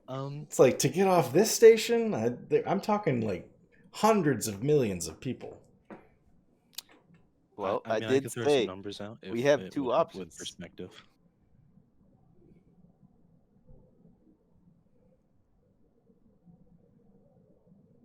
Don't all ask for it at once, I guess. I don't know. I think Billie's still going through his conscience to Yeah, decide. he's thinking about it. Like, What are the numbers? Okay, yeah. Sure. assuming that this is something that's calculable to us in this semi-panicked state we're in. Yeah, again, you guys could have identified it as you flew in and docked. Mars's moon Deimos is like 7 miles wide. Okay. The asteroid that killed the dinosaurs thought to be like 10 to 15 kilometers, so 6 to 9 miles. This place is, from all your time walking on it and taking elevators and the shuttle that you guys took to get to the ring in the first place, it's probably like more than 10 miles long, although obviously much thinner than an asteroid. And you know the planet it's on a collision course for is the most populated planet in this star system, and it is a goddamn Prince solar system. it is a like hyper industrial planet, right? Every city is New York City here, I guess. Okay, I just want to. You're looking at the most death possible. I want to point out that when we encountered the 816 hours of uninterrupted audio footage, that Billie had to pull out his calculator to figure out it accounted for 34 days, and yet when our consciences are on the line, instantly our brains understand how many people are going to die if we don't do something about this station. I mean, to put it into like Billie terms, then I guess as a pilot, you're pretty familiar with distance when you're flying, right? Yeah. And you know the planet's big as fuck, big as fuck, and mega cities everywhere. Yeah. So exact number maybe not important, but yeah, in Billie words, lots of people suddenly on fire. That's really good. I like that as a character moment where Billie doesn't understand loss of life in terms of people. He just understands it in terms of how badly did I fuck up. Like if I would have fired the thrusters 20 seconds ago, I would have not fucked up as bad and only cost 20,000 lives. Whereas because I fired the thrusters now instead of 20 seconds ago, I cost 100 million lives. And in his mind, it's not a number. It's just like, oh, I fucked up worse now than if I'd fucked up before. Like, that's okay. I like that. That's actually good. Yeah. Billie's kind of at that point. Do I have enough money in my life savings to retire because I'm not getting a job after this? Honestly, I think in Billie's mind, nobody exists except him. and the only reason that he's taken that he's I was just about to say he's taken good care of you, but he hasn't. He hasn't taken good care of you at all. He's been an absolute psychopath. Abandoning the party, splitting the party. You're right.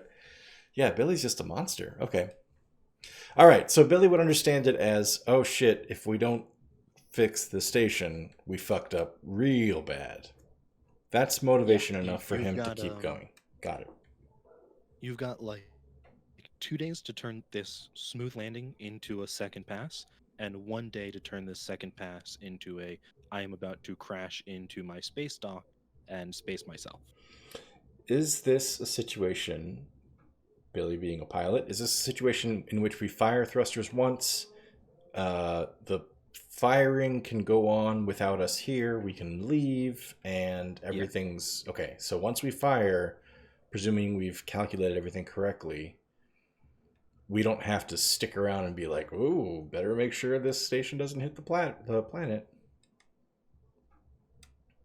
Yeah. Your ship is like Billie's got to be in the driver's seat steering.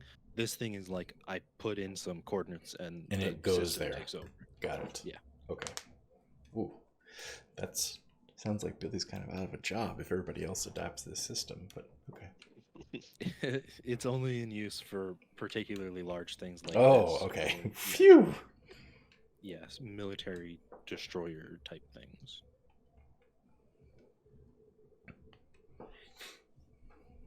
Okay. So it sounds like we are going to try to save the station. We're gonna try to save the planet, not necessarily the station, because we don't know who else is alive on here. But yeah, if the four of us and Richard can get off this station and prevent the planet from being impacted, I consider that a win at this point. All we have to do is figure out where the fuck we have to go to get the station to move. Well, that's where we were hoping we're heading to. We don't Right. really have any other clues. Yeah. So I guess we try to psych ourselves up and be ready to deal with the auditory deprivation and go in.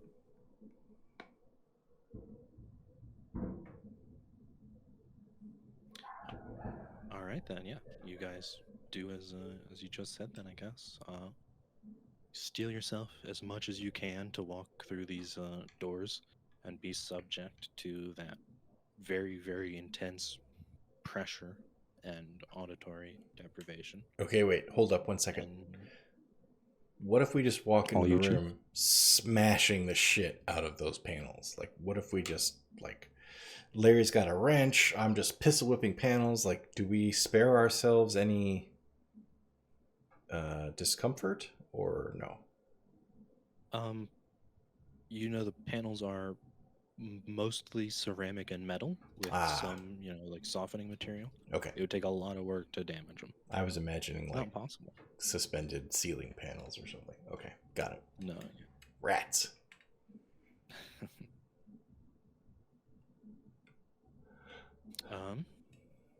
Yeah, it's a long hallway, or a wide hallway here, so again, you guys could all walk side to side, but who is getting like a full view of the room first?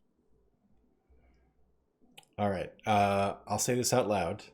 I think Billie is the least necessary of the three of us to continue to actually get the station out of the path of this planet.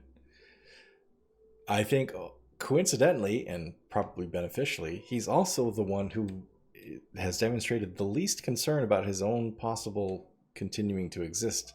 So I think he just fucking charges in, and in his mind, if either of Rice, Larry, or, our mute Jonny manages to actually succeed in getting this station off the course it's on right now, that's a win in his mind. So Billie charges in. Okay, sure.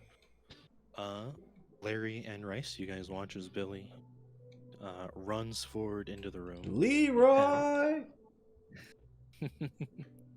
Just to re-describe the room, because it has been a while since you guys were here, it is a large open floor like NASA control room, right? There's just row and row of desk and computers, all facing a large stage with another computer on it. That is the one that was locked by a red or higher key card that you now have. And behind the stage is a large screen that just reproduces, from what you guys could find at least, just reproduces what is on the screen of that terminal at the head. But this time, as you enter into the room, you see the large screen blinks to life, the usual green on black background of all these terminals. This large digital eye flashes open and doesn't look like at you, just kind of looks around you, not, it doesn't like stare you down, but it makes note of you, it identifies you.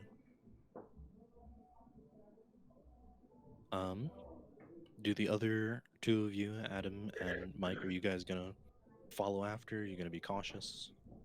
I'm not going to charge in, but we'll go slowly in. Sure.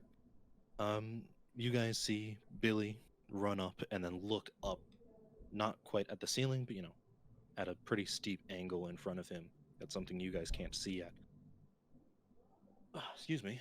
But you do see, as Billie runs in and fixates on this thing, he does not notice as all around him, the wall panels and the floor panels all very slowly, as though, a leopard or a snake taking position before it strikes, all come up and form this small semicircle behind him. Billie, you feel as you enter the room the usual, pressure lessened by the fact that you guys have opened some of the doors and kind of disrupted at least some of the um, sound dampening in this room. But as you stare up at this eye, you feel that pressure slowly build more and more. Okay. Billie is going to, assuming that he is noticing that the entire room is, maybe not the entire room, but the majority of the room is focusing on him. He is. Do you notice? It is very, very slow and quiet and all behind you. Oh, okay. I'm just assuming because I'm like the furthest in the room, but. Yeah, sure. I mean, you definitely, like I said, see that the eye takes notice of you. Okay. But all the panels that I described to the other two are definitely like succeeding on their stealth checks, so to speak. Okay. Right. So I'd leave it up to you. It's definitely possible that Billie would notice it like out of the corner of his eye, but well, they're not obvious. Yeah. I guess even if Billie doesn't notice it, I think his thought is draw whatever attention is being paid to this room as far away from the terminal that he thinks is required to get the station unfucked. So Okay. Yeah. How do you do that? Are you like running around away from it? Or? No, by going in the exact opposite direction of that terminal, by just proceeding to the end of the room that's farthest from that terminal, with the hope that Rice and or Larry have some chance to get to it. Yeah, the far end away from that terminal would be like turning around and leaving, but I assume you don't do that. No. So you go sorry. one of the opposite corners of the room, kind of. Yeah. Sure, yeah.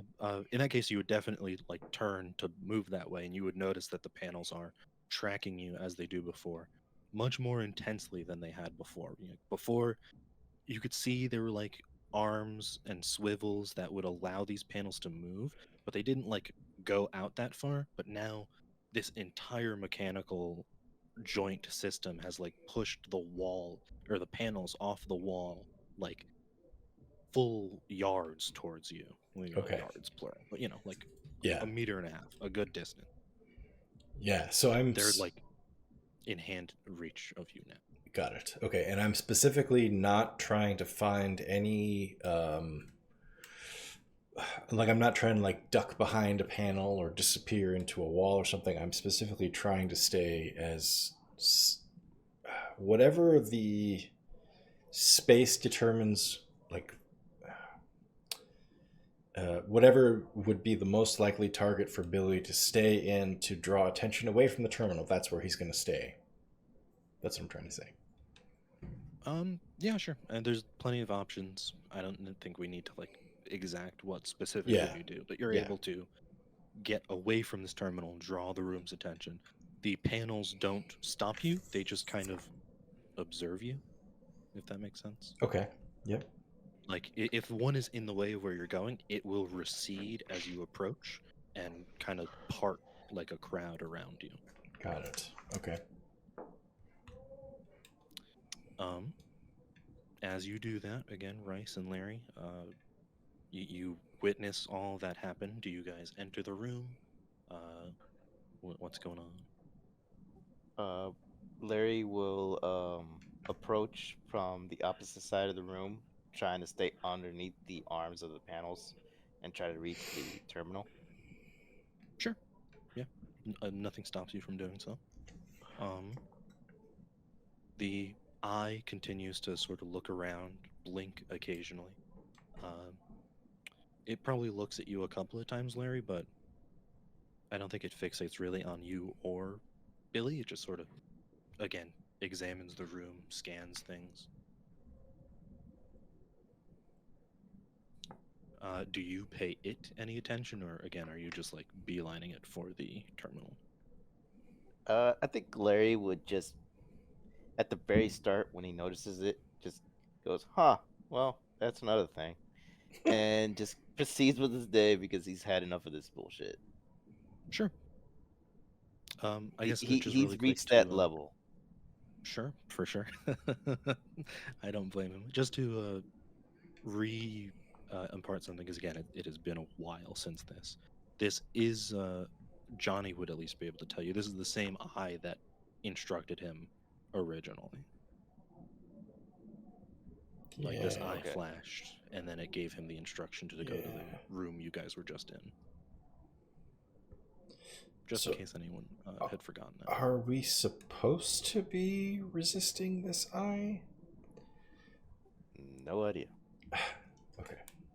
Feels like this is the It is room where we given- control the propulsion of the station. I'm just... We're assuming that it is. Yeah, we're assuming that. The And eye has given so far benign instructions, I guess I would say. It didn't really give you any specifics or aid. I mean, just told in you the to go to this end, room. yeah, sorry. I In think the it end, might have. oh, Sorry, my bad, Mike. It might have once warned you of like androids in the next room from where you were, but I think that's about it.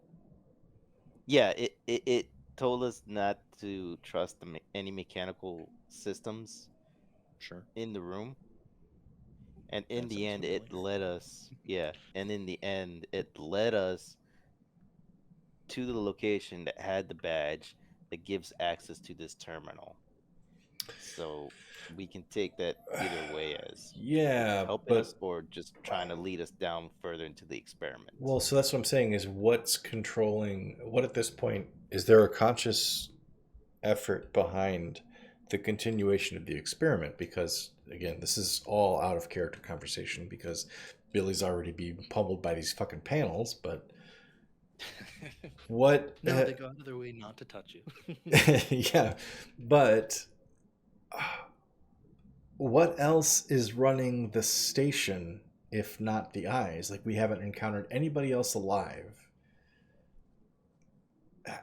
The only thing that we've encountered have been AIs, androids. I guess I'm just like, if the experiment is still ongoing in certain parts of the station, why should we assume that the eyes are some other presence that isn't the station? Like, they've led us into weird places where we've learned weird shit, but there's nothing that's indicated to us, oh, yeah, the eyes are on our side. All we have to do is link up with them and everything's right. Like, the eyes told us to go to one specific space, but the rest of the problem we've figured out on our own. And here we are in the space that we think will allow us to change the direction of the station, and the eyes are here, but the rest of the room is still hostile to us, right? Not sure hostile. But the only thing that we have to go off of is the fact that it did give us warning of potential danger in that room. And since then, we've taken it at its words. Okay. Well, while Billie is trying to confuse an AI that clearly has control over every panel on the wall and can't be confused, I'll let you and Larry and Rice try to figure out what the fuck else is going on, whilst I just run around the perimeter of the room, hoping that the panels focus on me while you guys can actually think clearly. Well, as Ryso enters the room and sees the eyes, he's gonna say hello to them. Oh. Okay. Pem, could you make me a check to distract these panels, please? Oh, yes, I can.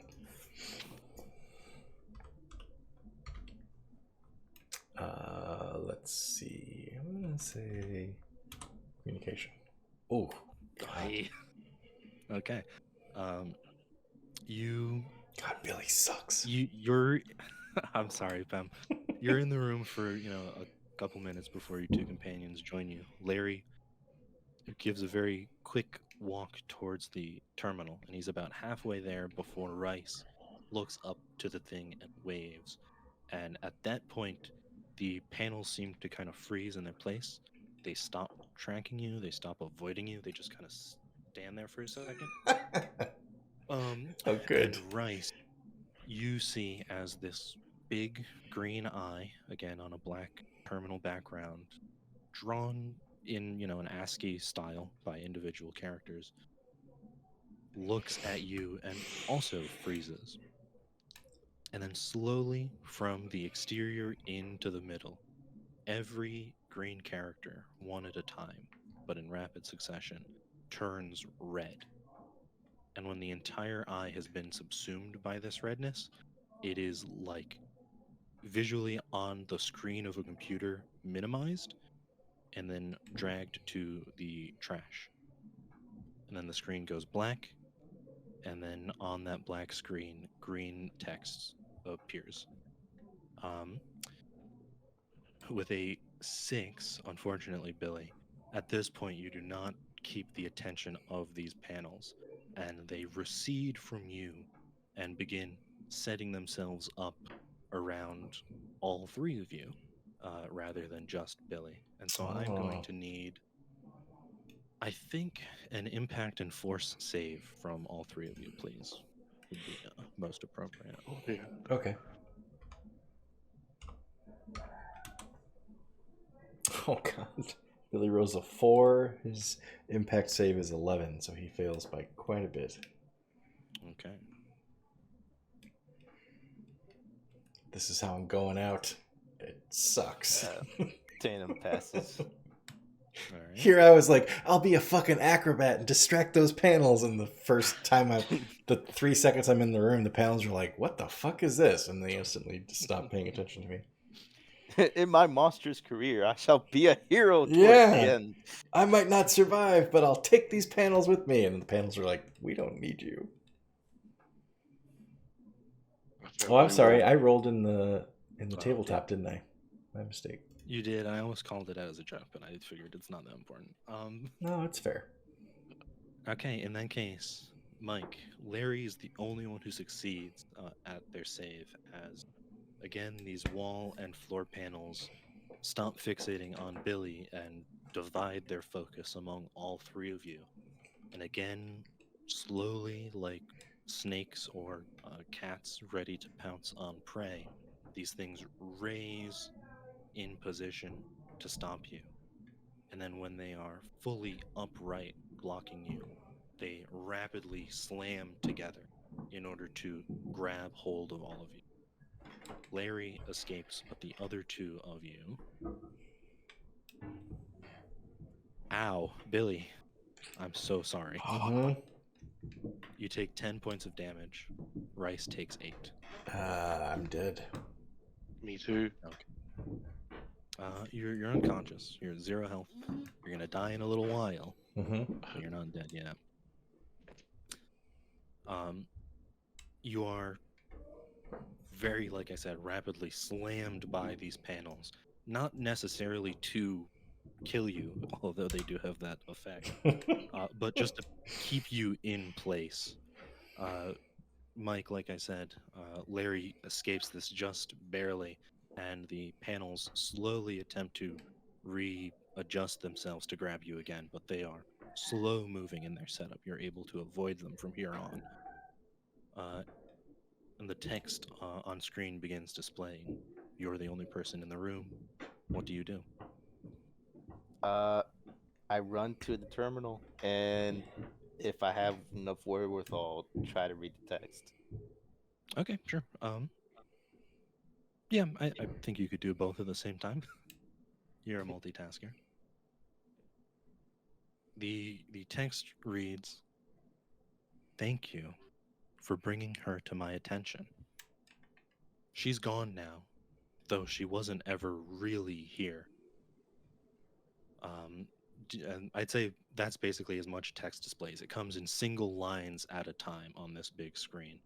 So I'd say that's about as much that displays before you get to the terminal. Do you keep reading while you're there, or do you change your attention just to this thing. I changed my attention to be able to use the terminal. Okay, sure. It is on and unlocked, though inaccessible without a card of sufficient rank. I'll pull out my Lisa card. Okay. You Thank retrieve God you have the one cards. of the 2 Lisa cards you have. I'm sorry, say that again, Max. You pull out one of the 2 cards you have for Lisa. I thought they were noted either as Lisa and the captains. There were 2 for Lisa and 1 for Tora. Oh. Crap. Whichever one is red. Yeah, okay.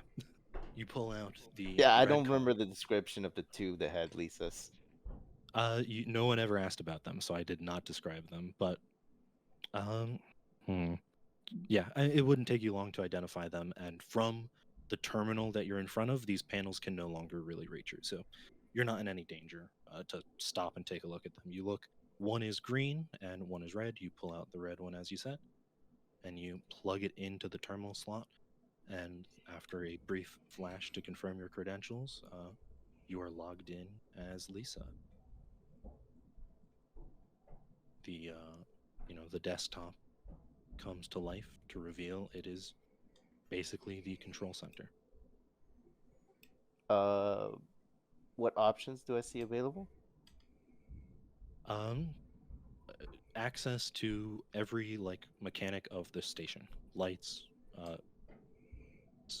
everything, all of it, including propulsion. I will go ahead and fiddle with the propulsion system first. Sure. You pull it up and it comes up. You're not as familiar with the displays here as Billie would be, but it doesn't take a whole lot to just change course enough that it's not going to hit anything. You redirect it out into empty space basically, and it accepts the coordinates you put in. Okay. And next, do I see any kind of mass command for experiments, or is there nothing like that? There's not any command for the experiments because that was all human operated, but there are the same logs and information about it that you've seen so far. Is there a power distribution? Yeah, there'd be something like that, I guess. I would like to cut it off from this room. Okay. You again go through all the spots in order to do so, and you hit in the final command, and there's the loud ka-chung sound of a lot of energy powering down. The lights in the room go black, and all motion stops. Even the green text from the big screen behind you gives no illumination to this room. I will pull out my lantern and see if indeed. Actually, do I even hear anything? Not. You're not deafened from the sound panels, if that's what you're asking. There's no sounds happening, but you can hear your own breath and the sound of your feet and stuff like that. Okay, I will take out my lantern and see if the panels are still in motion around my friends, and if not, I'll try to help them recover. They appear to have frozen, holding your 2 crewmates in place. And actually, I meant to roll for Jonny and Richard, and I totally forgot to do so. That's Jonny. Where is officer? That is a fail. Richard also fails. Okay, yeah. So everyone except for you. We're all down by these these panels. Excuse me. And yeah, the panels are stuck completely in place. Okay. I will go ahead and try to extricate him from the panels and get him Sure. somewhere safer. Okay. And Who do you start with? I think I don't have Johnny's health written down, but I think he is still conscious. if Johnny's conscious, I would assume from where I am, Billy's the closest one, with Rice just having to He would enter be the the room. farthest because he was trying to draw attention away from the terminal. Oh, okay. I And think Rice is like basically at the entrance of the room, so perfectly opposite to you. Billy is opposite to you, like on a diagonal, and Johnny and Richard, I guess, are pretty close to Rice. then I'll go ahead and go towards Billy. Okay. You make your way down from the stage with this master's terminal. You get to Billy, and like I said, the panels without any power did not pull back into place, as that would require power. They are just completely fixed exactly where they were, uh, holding Billy in place. It's tight, but not like impossible to get him out if you needed to. Okay, I will go ahead and do so, Sure. and use one of my med packs to get him stabilized, and Okay. then I'll do the Go and give same me with the others. go and give me a roll, please, to unwedge him from where he has been wedged. Here I was trying to somersault my way around these stupid panels, and I ended up getting wedged in them. That's great. Damn, high roller, Mike. Yeah. Not only so does he you guys dislodge me, but I jizz in my pants. Again, Christ. Roll a 16, baby. just That's rubbed your in the lucky wrong number. way Yep. or the right way. Oh, God. what happened? Larry is able to dislodge Billy from his vice. And as you've pulled him out and sort of laid him on the ground and start trying to not bring him back, but keep him from fully passing, you're like standing over him trying to pull out bandages and stuff like that. And you are both awash in this green glow coming from the stage. Well, crap. Assuming that Billy has the ability to like get up on hands and knees, he vomits. Not yet. Oh, okay.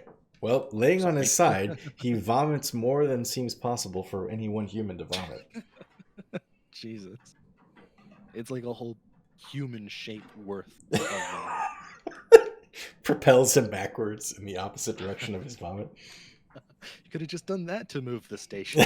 There we go. Okay. Well, if that's the case, Larry will give us a small sigh.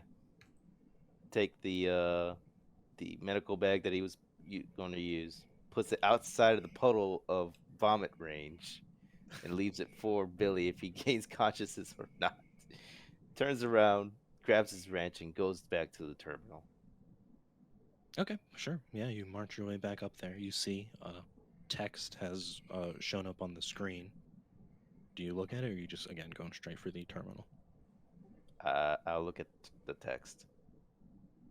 Did you think it would be that easy to get rid of me? Yes. I'm not her. Let me know when you stop reading, and I will stop narrating. Sorry. I'm sorry. I am not her. This station has no control over me, nor do you.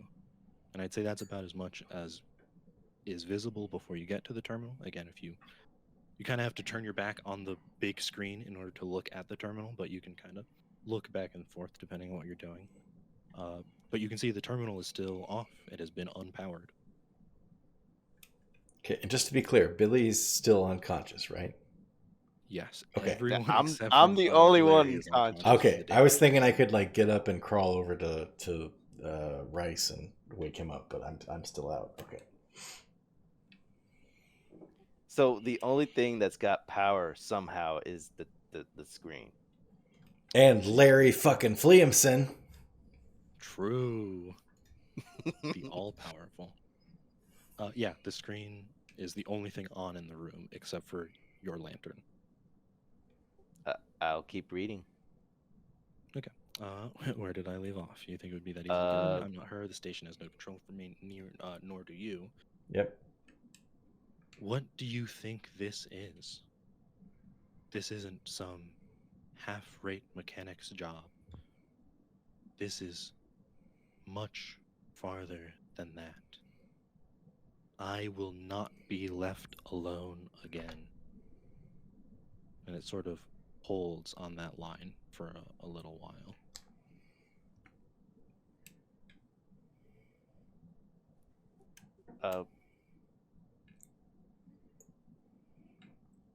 So, can I see the wiring for the terminal as to where it leads? Yeah, there's like a single panel you can pop off. You know what you're doing. Well, I kind of meant more like, can I trace it to where it's coming from? Oh, yeah, you could if you could get into the guts.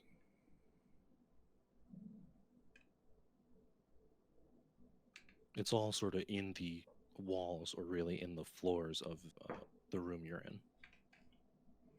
After it, it extends from the actual terminal itself into the floors and then out to whatever systems it needs to communicate with. Okay.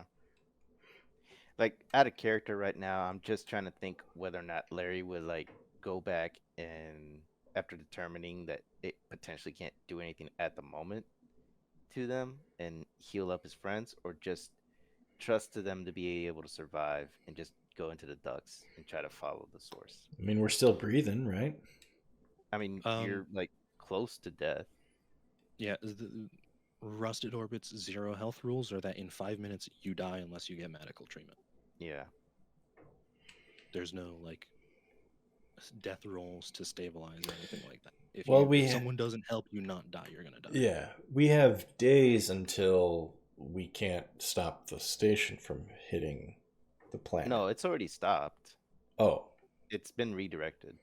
Okay. So right now we're just dealing with whatever the fuck the eyes are, right? Mm-hmm. Okay. I don't want to risk my friends. And as far as I can tell, the computer can't do anything at the moment in the room itself. So after determining that, I will go ahead and turn back and go actually help Billie. Sure. As you were messing with the terminal, and now as you're making your way back to Billie, you can see again the green lights continue to flash. You miss a couple lines as it talks at you, and then you make your way back to Billie. Yeah. Okay, I'll go ahead and use one of my emergency packs to patch him up enough to not die, and I'll take his stuff as well, so I can help the others as well. That's a 1d6, okay. Is that right? From 0, you're just not dying. Oh, okay. But I am capable of movement? Yeah, like minimal. Okay. Then you're just beaten into unconsciousness and you have been woken up. Yeah. So you can do as much as you would expect someone in that situation to do. Okay. Assuming Rice or Jonny is within like crawling distance of me, then I would actually wave Larry off. You're like the whole half. Oh, that's right. Because I intentionally ran to the other side like a fucking idiot. Yeah, that's right. You can get up and walk, but it's more of a stumble. You know what I mean? I'm just thinking, whichever person I think is closest to me. Like this is in Billie's mind. This is like when you're on an airline. They're like, hey, if you're ever in a situation where you need oxygen, put the mask on yourself first, and then help the one next to you. Like if Billie's well enough that he can crawl around, then he's gonna go help Rice and Jonny and Richard, while Larry does the hero shit. Yeah, sure. That is definitely doable. For however long it takes for you all to come back to consciousness, nothing crazy happens. The screen just kind of continues talking again at you, to itself. Up to you guys if you read it or not. Well, Billie's attention is taken up with reviving his comrades. It's up to Larry. Larry will go ahead and do the manual effort of getting the others down from the panels so they can be Sure. all patched up.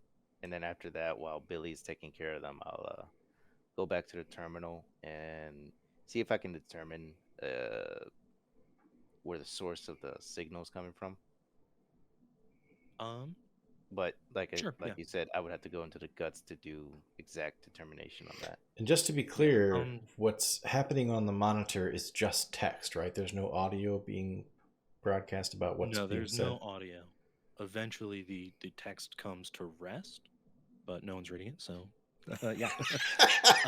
So the villain's monologue is going unread by the party. Yes, it seems like, yeah. We got people to patch up. Sorry. Okay. I don't want to. I don't want to ruin it. So after I determine as far as I The can, moment has passed, because my friend. well, no, it's not. No, it's not. You already You said guys that are I can't pulling each figure other it out. That's what I was going for when I said that Billy can go take care of the rest while Larry does the hero shit. Like Larry's the last one standing. He's the one. Well, that's... the thing at the same time is like you're just back from the brink of death. Would you even have enough strength to get them down from the panel? Fuck yeah, man! I'm Billy Belly. Real. Yeah, with enough time, yeah, for sure. The only reason I had you do that first roll is to see if you could get it before the screen came back to life. Oh, okay. Then yeah, Billy can take care of them.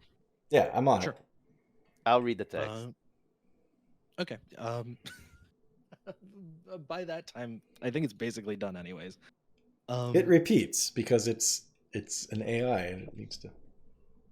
No, it comes to rest on the final line of text, and above it, the text goes from the center of the screen and it sort of slowly scrolls to the bottom, and then on top of it are 4 different camera views that flip between a whole bunch of different cameras, and like a little projected map that show a bunch of androids making their way to this room, basically. Oh, right? Shit. Whole crews of androids from different parts of the ships are all suddenly, their attention is ripped away from whatever they're doing, and the screen, whatever was talking at you, makes it clear that it has like given your guys' location here, and they are on their way from wherever they were. We're all gonna die. Okay, wait. Let me just out of character. Is it the case that we missed the villain's monologue? We did. Yeah, I think so. Oh man, I tried. All right. I'm sorry, I was more concerned with my friend. Okay, while Billy vacillates between vomiting and helping Jonny and Rice, he's trusting that Larry will holler out if some crazy shit goes down, like say every android on the station zeroes in on our location. Every android in the station is zeroing on our position. Billy immediately vomits again. Real quick, because I mentioned the cameras, I did not say what the text was. The text that is final on the screen just says, "You will not leave me again." Oh. The station's just heartbroken.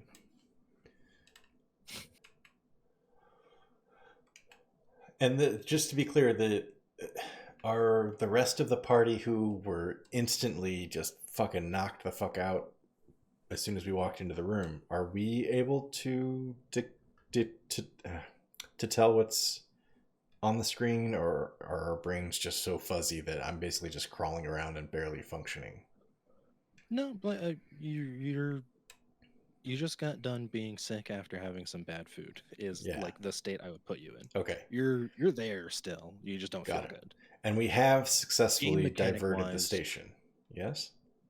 Yes, that has happened. Okay. Game mechanic wise, I would say that you guys are like 1 hit from being back unconscious, right? All right. Doesn't matter how much damage, just anything comes to fuck with you, you guys are going down. Good thing I'm Bruce fucking Lee. Okay. So it sounds like the only thing that we need to do from this point forward is save our own skins. Yes. Yeah. All right. Or kill the AI somehow. Yes. Well, while Billie resurrects, by resurrect I mean put back to zero. Excuse me, 0 hit points. Rice, reawaken Rice and Jonny and Richard.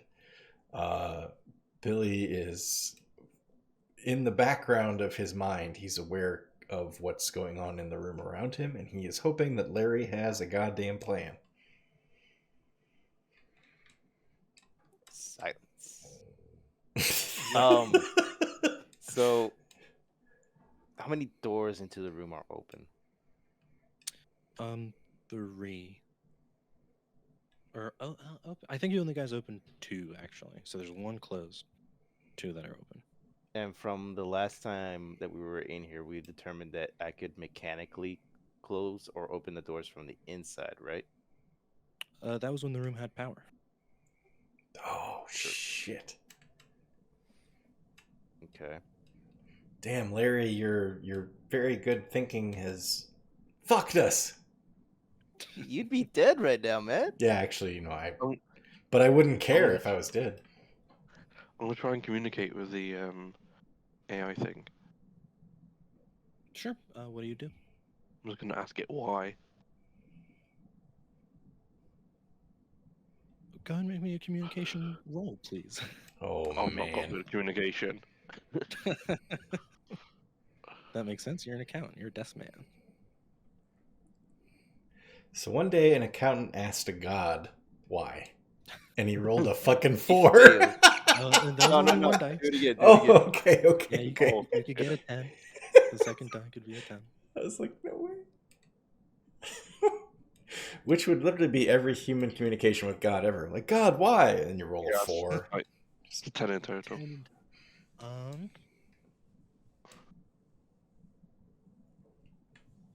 The the camera view of all the androids making their way here. When I say rushing here, I don't mean they're like in dead sprint. You know, these androids can barely walk with their level of technology, so they're kind of shuffling towards you. They're marching towards you guys, but they're not that fast. But the view of all of them is shrunken a little bit and moved to the top of the screen, and then the text takes its place back in the center, and it says why, and then the next line, why. There's like a flash of blank, and then why shows up again. Why am I here? Question mark. Why did you put me here? Why do I deserve this? Why was I made to be abandoned?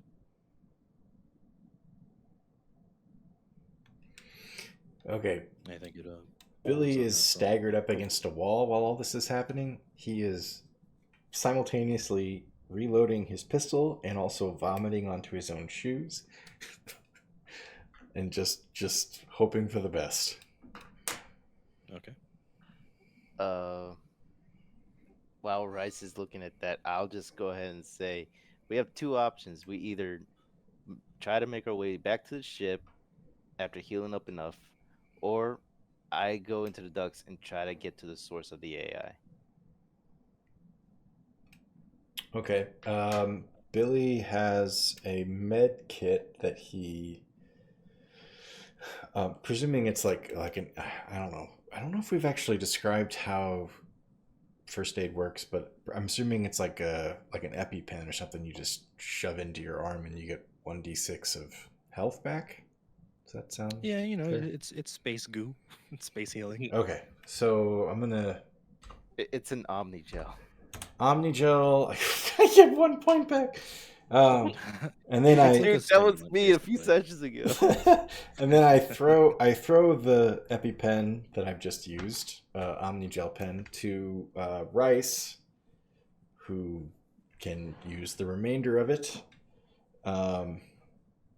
And I don't. Billie has no other reaction to what Larry has just said because Billie is barely able to be conscious right now.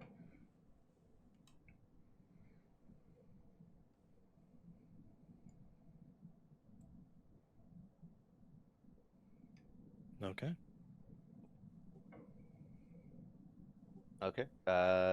Since I'm the most conscious one, I I will make the determination of us going to the ship.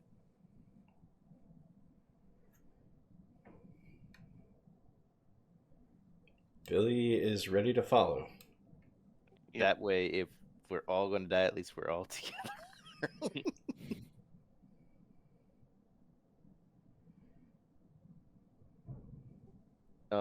Okay. I believe Is the most direct way to the ship through one of the open doors or the closed door? I think it was the open door that was opposite of the one that we just came in through. And I do don't know we? if you guys know the most direct way. The section you guys were just exploring, you had explored enough that you could determine a most direct route. But from here to the ship, you've only really done one route.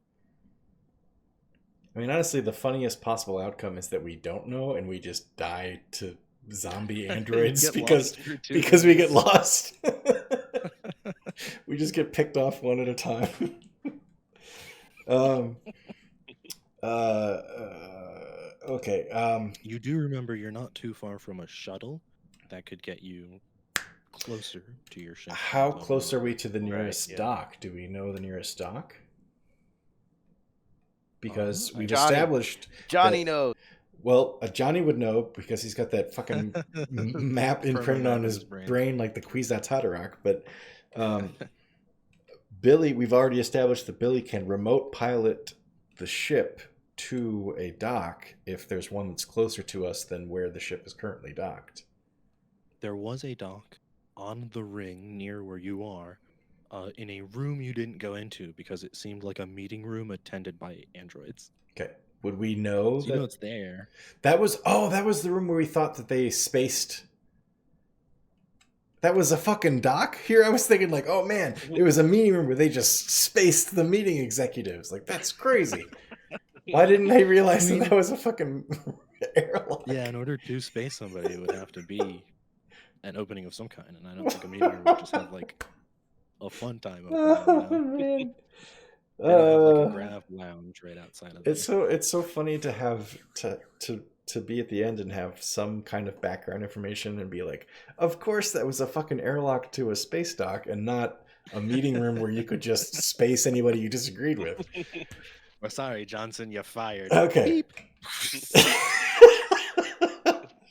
Okay, so assuming that Billy has the wherewithal to remember that that room is closer to where we are now than where we docked the ship, he will shout out to the rest of his party that he can, using his PDA, he can remote pilot the ship to that room if we think we can get everybody to that room.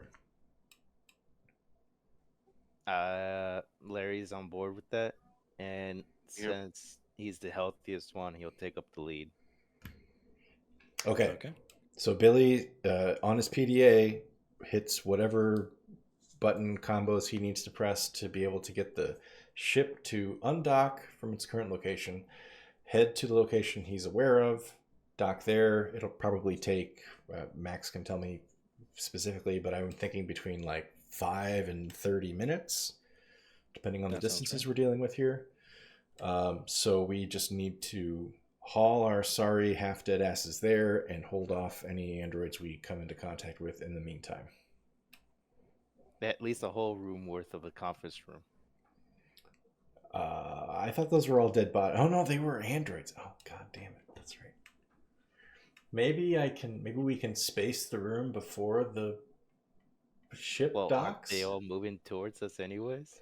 Well, that depends. Was that room sealed when we left it, or did we leave it open? I don't remember. I think we welded it closed. Not sure. I don't think you welded it, but I believe Billy did leave it closed. Yeah. I think the order of events was, Billy detected that there was a dock on the PDA. You guys got to that room because it was on your way, opened it, saw that it was dark and uninhabited except for a circular desk or circular table of androids who were not moving, but no one took the time to confirm that they were Yeah. dismantled. Yeah. And you guys were like, nah. And Fuck you closed that. door. Yeah. All right. Which, Okay.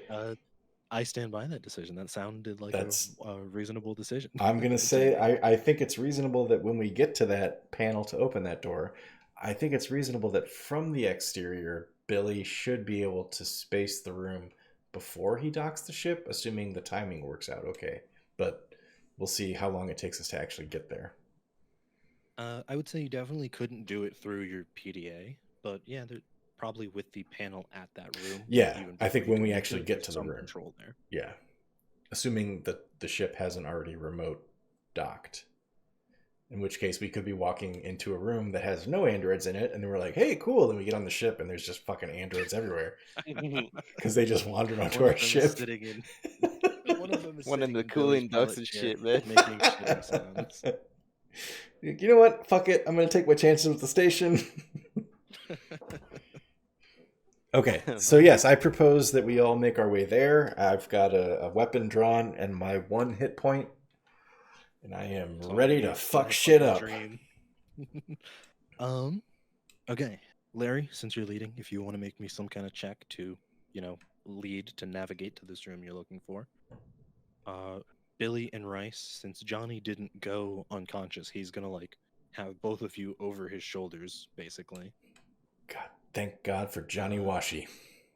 And then I would like anyone, to roll me a 12-sided die, please. Does anybody object if I do it? Go right ahead. What? I got a 10. Okay.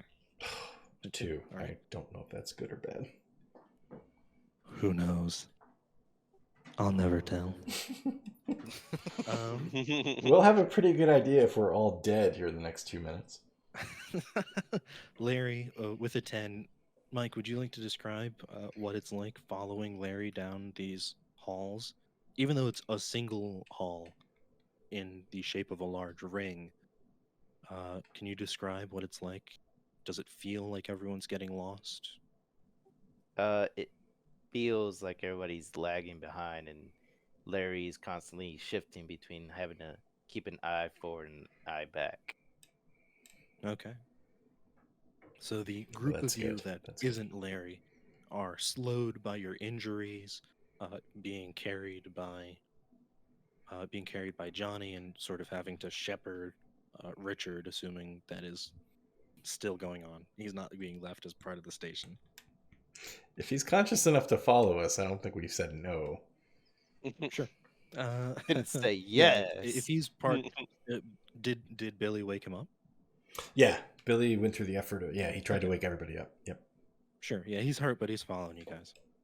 In that case, yeah, you guys all follow Larry as Larry kind of books it down the hall to find his way, and then comes running back to check on you guys. Like, what the fuck? You're taking so long. Hurry up!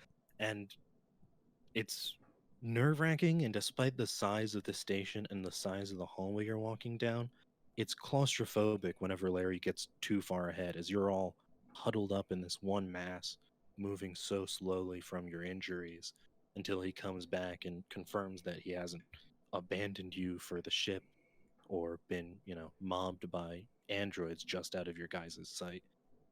And it takes what feels like hours to round this ring until you see this large room with tinted windows facing you that looks like a meeting room through what you can see. You get to the door and confirm this is the docks. This is where your ship is heading for, though it hasn't made it here yet. You can see inside, through those tinted windows, the meeting room table in more or less exactly the same state that you last saw it in quite some time ago. The door is closed. Before you is one of those usual little hand panels with all the door operations you can undergo. Just to be clear, can we tell if the androids are inside and if they're mobile? Yeah, like I said, they're there as you left them. They have not moved. Okay. And how far? Maybe they're really patient, though. How far away is the ship from docking here? Is it a matter of minutes? Yeah, like another 20. 20. I'll go ahead and space the room. Okay, yeah, you find that option, you open it up, and poof, everything is gone. The furniture that wasn't like bolted down is thrown across the far side of the room. The whatever is made of fragile wood just sort of splinters and is dragged out as that entire room of air is shunted out into space. Cool. There's a bunch of motionless androids floating around the hall now. Wait, Oh, so they didn't go out into space? Yeah, they did. Like floating Oh. around the hall, like they're out there. Oh, the Oh, the hull. hull. The hull. Okay. The hall. I thought you Not said okay. hall with hull, an A. excuse me. Oh. Yeah, okay. I will go Yeah. ahead and Here I was I'll like, go- oh my god, they're all floating around inside. Like, have we established that they need to breathe oxygen? Like, are they dead? What are we? Whew. I'll go ahead and go through the process of getting the door closed, ready for the ship to dock. Sure. Yep. You close it. Meanwhile, Billie and I'm presuming Jonny, I'll let Rice tell me what he's doing, but we are all with our backs to the doorway that Larry is working on. I'm pointing the firearm down the corridor to make sure nothing comes up behind us. Sure. Well, fortunately for you, it's a ring, so there's two behind us. Oh shit! All right, Whichever way you face, there's another behind you. me and Jonny split our behind uses, Okay. and whatever Rice is doing, Rice is doing. Well, I got both my guns facing both directions, looking left and right all the time. The real damage dealer of the crew. Cursing the fact there's not a door he can close. Okay, yeah, you guys all wait. The D12 roll was a good one, Pem. You didn't roll an encounter on your way here. And so you wait for those 20 minutes, or at least until the room is closed and refilled with air. Once that happens, you guys gonna wait in the room, or are you gonna stay out here in the hall? Probably I safer would be in the proponent for in the room. room, except if the androids know how to space the room, we're fucked. Yeah. Yeah, I mean- outside the room, it's two-way defense Can you disable the thing? Oh yeah. from inside. Yeah. Can you disable the spacing of the room? I mean that would you can, but the only thing there's not like a space this room button. That would be that would be against company policy. There's a few but- HR protocols that are written in the event of somebody adds a space this room button. Yeah, but like there are processes by which you can open the door, mostly by tricking it into thinking there is a ship there. You could stop that, but then it wouldn't open when your ship got here. Oh, okay. I assume that would not be the goal. All right. Well, with that in mind, I think we don't know what these androids are capable of. Billie is willing to wait outside the door until the actual ship gets here. Okay. Any word from anyone else? I'll go ahead and open the door so that we're ready to go into the room if needed. Okay. Yes, thank God. All right. Although, if the campaign ended with all of us being spaced out the meeting room where you can space anybody you don't like, that would be pretty perfect. God, Given that we saved the planet, we already saved the planet, so if we die, it doesn't matter. That would be it's still a success. holy We shit. would be the unsung heroes. Spaced by the stupid meeting room we all joked about. How Be dumb the would you have sight to of our deaths, man? imagine meeting in this room where you could instantly be spaced, and then we're all like, let's hide in the room where you can instantly be spaced. All right. You guys stand guard out in the hallway. Mike, you said Larry's opening the door. You waiting in the room, or are you gonna chill in the hall with your group? I'll chill in the hall. Okay, yeah. Then you all I stand mean, guard. I'm in I'm the gonna have hallway to- here. I'm gonna have to take the brunt of any attacks if necessary. Yeah, we're all instantly dead. otherwise. Well, you guys have health now. Billie is instantly down because you only got one health Yeah, back. I have to dodge but- like crazy. Yeah, Rice could, on a great day, take 4 hits. um, yeah, okay. So you guys all stand in this room again. Every single minute feels like an entire hour has passed as you Ugh. wait for this thing, unsure if the androids are right around the corner or on the far end of the station. Uh, but eventually, again, through the windows from the hallway to the room and then from the room out to space, you guys see this little ship making its way from wherever it was to you, getting ready to, angle itself properly to dock and all that. And you dare to feel a moment of possible relief Come that this on, could be baby. over, that you can make it out.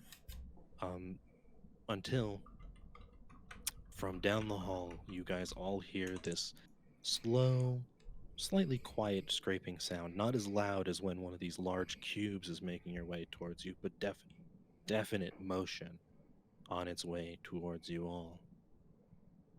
Do you Mm. hold spot waiting for the ship? It's going to take at least a couple more minutes, for it to align itself properly.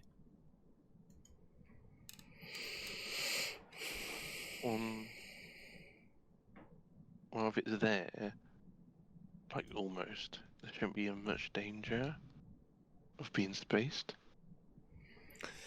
I mean, Billy. Sure, the ship will just catch you. He just. Yeah.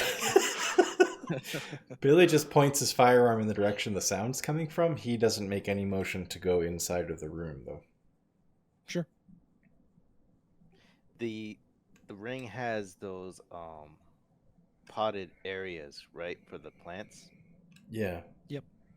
How heavy would you say those are?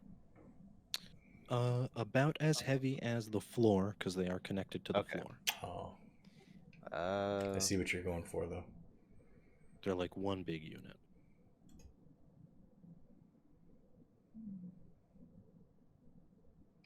Also, I don't. um, When we first started this campaign, I don't think that our ship had a name, did it? I called it the Port of Thames, but yeah, Oh, that's right. Okay, never mind. I was I thinking will we go ahead and should christen our ship when this is all over if we actually survive. But with the money these planetary governments is going to pay, you guys can get your own ship and name it anything you like. oh, hell yeah. It might only be Larry that actually survives to buy the ship, but Larry will I'll name it the stay. Shitty Belly, The shitty just belly. after you. Larry will stay at the door, but he'll pull out his electrical blowtorch as a means to just like toss it at the thing I'm after sorry. setting it to explode. Yeah, I'm sorry. I'm just imagining if you actually did the name the ship the Shitty Belly, and in honor of Rice, you wrote so that every emergency protocol, the first step is just close the nearest door. Call that the Ryson protocol. It's relevant to the emergency. Yeah, You have just to close whatever the next nearest door. door is, you just shut it. Okay, I'm sorry. Go ahead. Yeah, you guys again achingly wait every single second as these sounds get closer and closer until eventually you can see a hand and then an arm come around the floor of the ring as this one android is pulling itself forward, its lower half completely removed from its upper, and then another in nearly the same fashion. All these broken androids from this area of the ship, some maybe that you had previously thought you dismantled, some that were just broken from all the crowds of people that were scrambling through here when the emergency first took place. But yeah, all these androids, nearly incapable of motion, are crawling towards you at about as slow a pace as the ship is taking. It's unclear what will make it to you first. What kind of But it's going to distance be are we giant. looking at? Or is it, 20 feet, 20 yards? Yeah, like 20 yards, closer Okay. to that. So, like, So you're a good say, ways away. at the rate that they're crawling, they could be on top of us in 3, 4, 5 minutes, something like that? That sounds right. Okay. I say we go inside, close the door.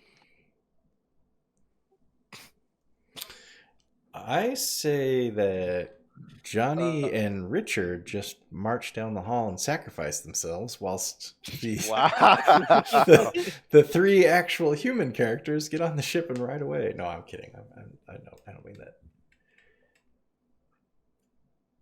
But if I was in this campaign and I knew that they were not controlled by player characters, that's what I would be advocating. Okay. I don't have any ideas. I think unless somebody has a better idea,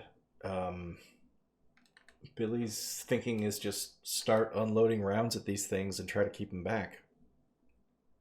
Yeah, sure. They're not close enough that I'll call initiative, but if you want to take some shots at the couple as they make their just appearance hope for a critical or otherwise immobilizing hit on however many of them we can hit.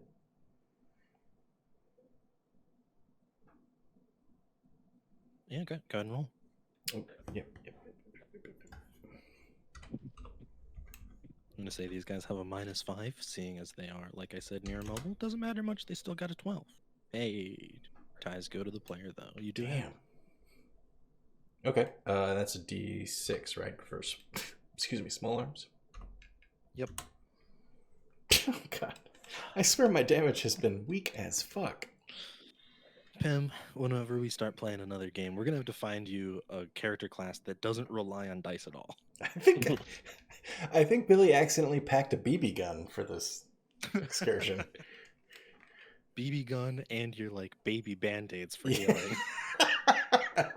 You have the Dora the Explorer printed ones. It's the play school fucking version of everything that's supposed to be adult. You got kid scissors. Yeah. In the state these things are, though, funnily enough, they do have 1 hit point. So you shoot one and it dies. Oh, you get that's it clean good. in the forehead and it just stops moving. That's good. I mean, without any hesitation, another one crawls over it. They are slow moving but constant from wherever they're coming from. There are dozens of them coming in that direction, and as time passes, you can hear in the opposite direction the same slow pull of broken ones and the very mechanical, considered, calculated steps of fully functioning ones. Okay, so this is just kind of an animal instinct thing. The heat of the moment, you're in battle, the calculations aren't precise, but given that one hit laid one of these things out, but we can hear them coming, we can see them coming, they're coming from both directions. How much is the shit hitting the fan, mentally for a character like Billie? Is he oh, I like our odds, or is he oh shit, we're not gonna make it? How much does Billie, as a pilot, trust his ship? Because somebody who does not trust the ship would probably be feeling like the last scene of a zombie movie. He trusts his ship implicitly. What he's worried about is that he can only hit one of these things per shot, and he only has a limited number of shots. Sure, yeah. The reason I meant about the ship is that, you don't have enough bullets on you to kill all the ones that you can see, much less all the ones you can hear. Do you trust that the ship will be here before that becomes an issue? Oh, yeah. He's got confidence in that. Okay, sorry. Yeah. Okay, yeah, you're feeling pretty good, nervous, but still okay. Okay. I react to the shots and start firing off too. All right, sure. Yeah, go ahead and give me your roll as well. There's exactly one roll where these things could beat that, Adam, and it's a critical. Oh my god. Oh, let's see. That would be the way to end. Oh my god, super no. You're fine. Yeah, go ahead and roll damage. I thought you were saying that because you had already rolled the critical that No, we didn't I was see. just laughing at how Oh, fucking hilarious my that would God. be. Yeah, they rolled a 1. It wasn't a natural, critical failure, but I'll call a 1 a failure, a critical failure here. You shoot, and the shot hits one android that just happens to collapse in such a way that pressure in its hydraulics builds up, and you see it burst full of oil, and it takes out a handful near it. But again, just as you do so, more replace it. And then you hear this soft Oh, and the door behind you all opens. oh, It's the door. I thought it was another cube. I was like, oh no. Oh god. You hear the soft voice of an on-ship something, communicator, whatever you've got installed on the ship, say, "Welcome home." Oh, And the port of Thames is docked. Okay. onto the room behind you. All right. So I don't mean to jump the line. We didn't really roll initiative, but Billy is going to pull out of his bag the extra the extra jumpsuit that was laid out on the table for us back in the what was that? The source. What was the name of that room? The computer room. The PC control. PC control. Yep. He's going to pull that jumpsuit out. He's going to throw it on the floor. He's going to take out his flask that's full of booze, not distilled water. He's going to pour the 120 proof all over those clothes. He's going to ask for a light from whomever in the party has one. I'm sure Larry's got some kind of lighting, right? I whip out the blowtorch that I have in my hand. Okay, so Billy balls up the booze-soaked clothes, holds it out to Larry. Larry presumably lights it on fire. Billy throws the wad of clothing out into the hallway at the nearest android and turns and fucking bolts for the dock to the ship. All right. If this wasn't the end of the campaign, I'd be asking for rolls because I think it'd be fucking hilarious if Billy set himself on fire. But in the situation he might be soaked in setting booze. yourself Yeah. on fire can be solved by just getting on the ship. So Yeah. you do so. You light this bundle of wet cloth in your hand. You toss it, and little drops of fire drip from it as it flies down the hall and lands on that android that had, its oil component had burst. And you see all of it go up in flames. All the androids that are crawling towards you, passing over it, are, similarly ignited and slowly crawl towards you, leaving these hot trails. And you're all able to enter onto the ship, cramped though it might be with 2 extra people, and set it to get yourself off of this horrible place, as it itself is still rotating to change its direction counter towards any of the planets in this solar system. And with that, unless anyone else has anything to say about this whole ordeal, aboard the ship, you guys are gone from the hull, and the game is done. You all God lived. damn. Good ending acquired. Everyone survived. Man. Wasn't Boy. 100% run, though. You didn't read the villain's final monologue. Oh, so that's what I knew when you were like, oh, we can just go another hour and we can make it to the end of the campaign. And I was like, oh, I'm going to have a lot of questions, though. I don't know. Like, you don't have to give up anything that you don't want to give up, because if we didn't discover the secrets, then those are conceivably things you could use, again in another campaign if you had similar ideas or something. But yeah, my question is, what was... So were we were fighting an AI the whole time? We were combating an AI on the station, yes? Yeah, I mean, how much do you guys want to know? I could give you. I don't want to know what you don't want to tell us. Like, you don't have to go all into it. But what would be like? Yeah, I'm willing to expose everything. I don't think we're coming back to the hull anytime soon. I guess, yeah. What would be like? What would our characters reasonably be able to deduce from what we learned on the station? I guess. I mean, from what you guys learned, you guys kind of came on it while you were talking in the director's room, in Lisa's room. There is some hostile entity that is disapproving of anything that's alive on the ship, whether it be crew or intruders or anything. And like that whole back and forth that you guys had there was pretty spot on, but lacking the details that you guys hadn't managed to find. I will say, at the computer terminal in the bunker where the Admiral was, there was a couple logs there that I had written that I am not going to tell you about Mm. because I think I'm going to post them in the YouTube comments when this video goes up. Oh, That'll be something for the viewers. deep dive. Yeah. But other than that, I mean, yeah, you guys kind of got all the information that was available to you up Okay. until that point, and you put a good amount of it together. Okay, so just to be clear, what we were dealing with was an experiment gone wrong, a rogue AI station, essentially.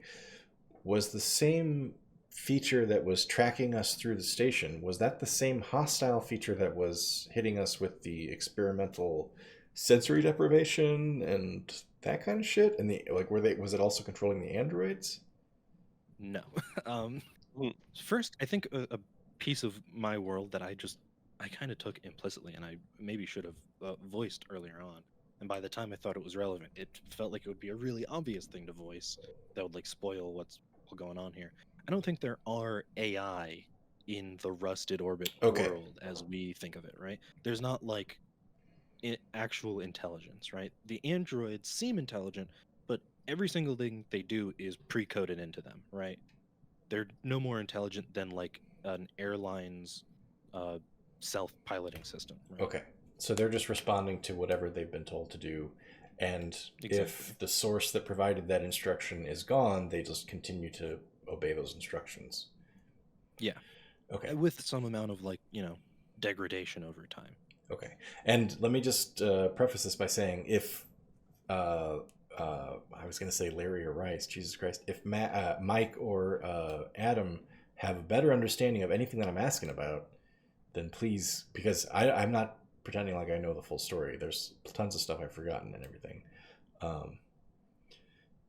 But what was it about the station that was making it capable of replicating things about us that the station itself shouldn't know?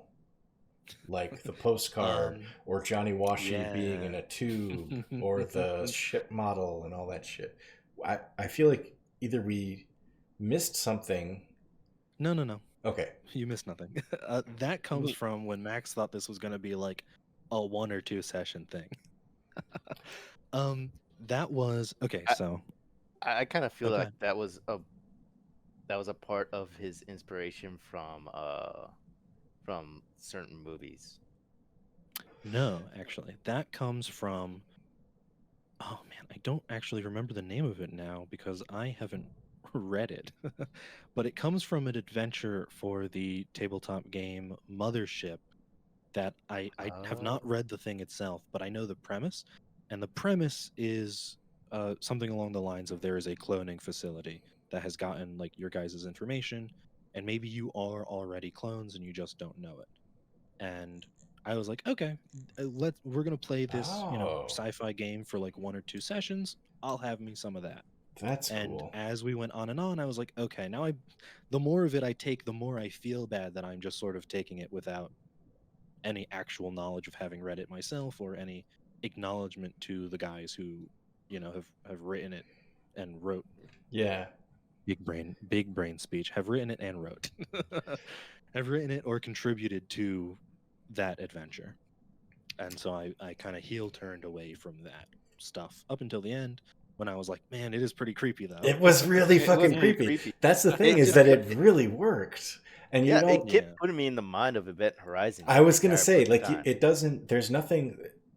It was so creepy and so weird that it being an unresolved aspect of the campaign is not at all like a dissatisfaction thing. Like, that just seems like we were just in a crazy fucking place that could do this, and that's all the explanation we need. Like, it was just that fucked Yeah, that's up. basically my thinking. Yeah, that was neat. That was If really I bizarre. if I was a good DM, I wouldn't tell you guys any secrets because the moment I tell you the secrets Oh don't. yeah, yeah. It's like a magic act. Yeah, that's why I'm Yeah. saying, like, you don't have to tell us anything you don't want to tell us. But I am really curious Nah, about okay, the so nuts and bolts of this. to talk about the future of our games, I guess. I've learned going through this. I don't think I'm nearly as good or a fan of sci-fi as I am fantasy. Mm. Like when I first started running D&D for my friends years ago now, I felt how I felt running this. That every session was me like scrambling to get my notes to figure things out. I don't really have any great ideas, which is why I'm very grateful you guys enjoyed it up until this point. Um, but I don't think I'm coming back to sci-fi until I figure that out. You know, Yeah. uh, it definitely felt like for me everything was super slapdash. I don't know if that came through, if it came through in parts or in No, whole. no, I don't think so. But I can I mean, relate, I think, in the sense that when I've thought about like, ooh, it'd be fun to make a sci-fi story, that it feels like it would take way more research than just to say, hey, it's magic because a wizard exists, you know, like yeah, exactly right. yeah, to actually say like, Like, okay, why is this possible in the world that I'm discussing? Sci-fi just feels like, oh shit, I gotta write a fucking term paper to figure that shit out. yeah, and I Whereas, am willing to do some like hand waviness with technology, right? mhm, So the whole premise of the experiment was, as you guys learned here at the end, the people of the station, Lisa, and all her scientific crew beneath her, were experimenting to see, yeah, the long-term effects of audio deprivation, and like the panels in the room that you guys walked into that mhm. just stop you from hearing things and make you feel like you're under pressure. I have no reason to believe that that's how sonic waves work, Any of that literally, works. even in Yeah, the slightest. yeah, But I'm willing to say that like a ship with sufficient uh, omniscience and a good enough grasp of that science could make it work. Even if that's not true, that is like sufficiently, I don't know, abstract that I don't feel the need to go into the specifics of. But yeah, yeah. there's definitely a lot of like. I think a big thing of it is too is this is the first ever sci-fi thing I have ever run in tabletop, so I don't have the You're kidding. history of like. No, not at all. Really? I I've never I mean, stepped foot into science fiction before. from I'm a a player's pure fantasy perspective, it was person. very seamless. That was very well done. I'm very glad. Yeah. But yeah, like if we I were will. running D&D and I had zero time to prep, I at least have all these previous worlds and Yeah, campaigns and yeah. characters that I could draw from. Monster Where manual. Yeah. sci-fi, well, not even the monster manual, right? Because I could probably find, I'm sure Mothership. Firstly, Mothership is a good game from everything I know of it, Hmm. and it probably would have fit everything I'm doing here. And I wrote Rusted Orbit when I had ego enough to think I needed to be the guy to make the game rules. I don't think that anymore. So I think step number one, I would go back and not use Mothership, not use Rusted Orbit for this. In fact, I feel kind of bad because you keep posting the link to it in your YouTube videos, and the game does not even, you can't even like download it right now. Oh, sweet. I've got a broken link. Yeah, sorry. I kept meaning to tell you, but no one in the YouTube comments ever mentioned it. So I was like, I'm getting away with it. Um, Someday, like in the next 45 years, somebody's going to be watching this and be like, hey, the link's broken. Be like, ah. I'll be in a retirement home. Be like, YouTube where's knows. Max? Max, you Um, fucked me over. yeah, so like on a game rules space, I could probably find something that worked for like if I wanted specific attributes for the androids. I could have found that, I'm confident, Hmm. but just the like fictional parts, the name of the planet you guys are near, the star, the companies, all the mostly all the names and things you guys are going to engage Hmm. with are just not there for me to draw like they would be if I was doing a Oh, I zero see. prep. Hey, let's run D&D literally right this second, right? Yeah. I've got a stack of notes next to me from D&D campaigns and settings that have never seen the light of day that I could be like, "Oh, okay. If I needed to, I could just harvest those as much as necessary to make the game fun." And I don't have that resource for sci-fi. So, Hmm. again, for the third time, I'm super glad you guys have had a good time. Well, Cause it's been a blast. Absolutely. Well, yeah, from my own perspective, I understand why you felt like that and how harried you felt on trying to come up with the stuff. But from what I saw, it was a really well done piece of work, and the story was really well connected on all the points. Uh, and it was kept vague enough to keep the imagination going. Yeah. I think you thank you. did an incredibly good job, and it makes me look forward to another campaign that you run in the future, whether fantasy or sci-fi. Yeah, just tacking off what Mike said, I think the fact that there was a lot of vagary and a lot of unknowns actually probably helped make it more seamless because while you might have been scrambling for, oh shit, what comes next, the rest of us were thinking, like, none of this makes any fucking sense. Like, how does this work? What is this horror show we've stepped into?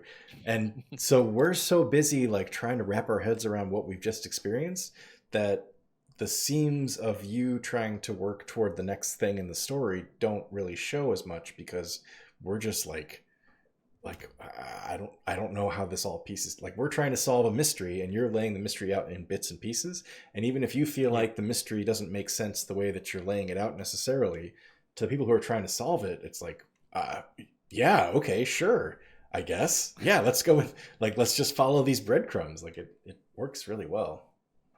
Yeah. I was Sorry, real quick, Mike, just to say, the back and forth you guys had where you were piecing things together was like so wipe my brow moment for me. I was like, oh fuck, okay, they're getting it. It's all working. It's all there. Because like for the last couple sessions, like, geez, the first couple sessions were like, you guys find the miniature carvings of you, and you find, trinkets from your past and shit. Mm-hmm. And then for a wide stretch, it was mostly just solving what exactly is happening Yeah, and dealing with like the threats. That I was like, I'm lacking the scares that were there early on. So the fact that by the end, that midsection that I think was maybe less scary, at least to my mind, paying off by you guys actually having the information you needed was like, fuck, yeah, for let's sure. go. Yeah, And I do wonder. I mean, obviously, the campaign was done a disservice by the fact that we had such a long break in the middle.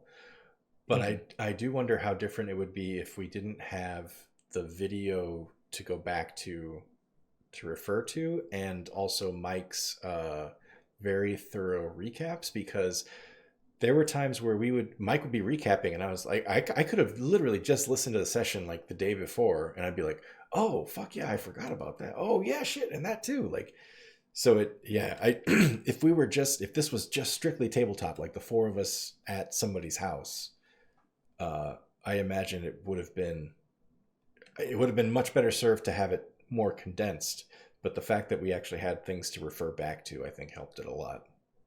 actually I was gonna say I wasn't sure if me doing all those recaps helped Max as a GM they overall. did. You brought up a lot of things I had forgotten. Thank you. Because I was over here thinking like, whoa, he was that harried. I guess maybe I cornered him too much with too much information. Maybe. No. It was perfect. good. You Yeah, it kept was me good. honest.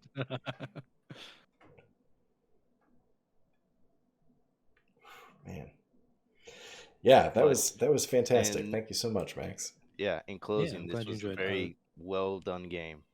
Oh, we're not closing yet. All of What? what I just said was a tangent from Pem's question about what was going on here. Oh, I thought you were going to say I'm still. we haven't actually docked with the This was station part yet, and this was one. all just a dream. That was the finale. Here's the epilogue. Yeah. No. I mean, we can call it there. We can definitely call it there if you guys are, it's now 2 hours past instead of just one. Yeah, Almost it two always and a goes half. that way. It always goes that way. Yeah. I'm good to call it there if you guys want. I'm good to hang and chat and answer questions for as long as you guys want. I guess it's. I'm not saying we need to stop, but I want to respect Adam's time because he's on the opposite end of the world from us. Yeah, for sure. Coming in from across an entire ocean. Thank you. Yeah. Adam. Sorry, that sounded sarcastic. I mean it. Thank you, Adam, for being here. Yeah. I appreciate you. The schedule difference is always difficult when you're across tons of time zones like that. So I'm really glad that we could include you. Yeah, thank you for running. Yeah. And though he wasn't able to participate in the last 3 or 4 sessions, thank you also to Harry. I Yeah, hope you did Johnny from good. literally the other side of the world. Yeah, there was a couple of times where I wanted to kill Johnny off after you left. I was like, no, No, feels so cheap. Johnny's he's a beloved. Yeah, he was a talisman. Yeah. Right at the end, where I was like, okay, they're at the thing. The androids know where they are. Maybe Johnny's gonna have his last stand. But he didn't. He made it. He survived. So about the end, because I know that you said that your inspiration for this, some of your inspiration for this was specifically Alien. Mostly aesthetically, I will Okay, say. all right, but I just want to note there were two things about the very end that I thought were like perfect for an alien-inspired setting. One was when we were all fleeing the control room for the dock, for the new dock, and because some of us were injured, Jonny was carrying us, we were getting spread out, we were getting spaced out. And that is exactly what happens in Aliens when the group is trying to flee and they're in the ducts. And I forget who it is that's in front, like Sigourney Weaver and Michael Biehn are in front. And Vasquez and I can't remember the other, Gorman are in the back, and they realize they can't catch up. They get so spread out that they have to sacrifice themselves to stop the aliens that are coming from behind them. And then the other aspect of it that felt very similar is we were remote piloting our ship to dock to pick us up, and that's exactly what fucking happens in Aliens. That Bishop remote pilots the ship to come down and pick up Ripley and everybody else. And they're just like, and when she gets there, he of course had to take off for. This is turning into an entire recap of Aliens. I'm sorry, but there's a point where he has to. YouTube audience. Yeah, the next 2 hours. He says, "Oh, verbally describes he has to take off we because just had 10 sections of a whole yeah top RPG, but here's Aliens. Here's Aliens really quick. But he says the platform became unstable. He had to take off. So when Ripley and Newt get back to where they think they're going to be picked up, there's nobody there, and they just have to like fucking wait. And that's what we had to do with the ship coming to dock with us. I was like, oh my gosh, this is just like Aliens. This is perfect. True. I'm imagining that was a happy accident of how it all closed down. If you had that planned in advance, then bravo. But no, that'd be cool as hell. All the same, it created Alien. a really tense moment. It was very good. Yeah, I've watched Alien dozens of times. I've watched Aliens, I think, once. I am of the exact opposite temperament. I've watched Aliens probably 30 times. I've watched Alien like 3 times. I love Aliens so much. It's one of my favorite movies. Me and one of my other friends are the #1 Alien defenders. We're in a whole Discord where literally everyone else was yelling at us. Like, dude, how could you think Alien is the better movie? Aliens is clearly better. And I just, oh, God. I'm not going to argue with you. I'm just going to tell you what my favorite is. Yeah. Alien is a great movie. I'm in the love camp that first movie. where I think the second one's perfectly good. I'm in the camp of both of them are equally good. I don't think you're wrong. I think the part in the first Alien when Ripley is on the escape pod and the alien fucking moves slightly from its little hiding spot where it's been hiding out, and you just see that slight bit of motion. I think that that's more of a pants shitting moment in a movie than I think I've ever seen in almost any movie. Certainly in the Aliens movies, but oh god, terrifying.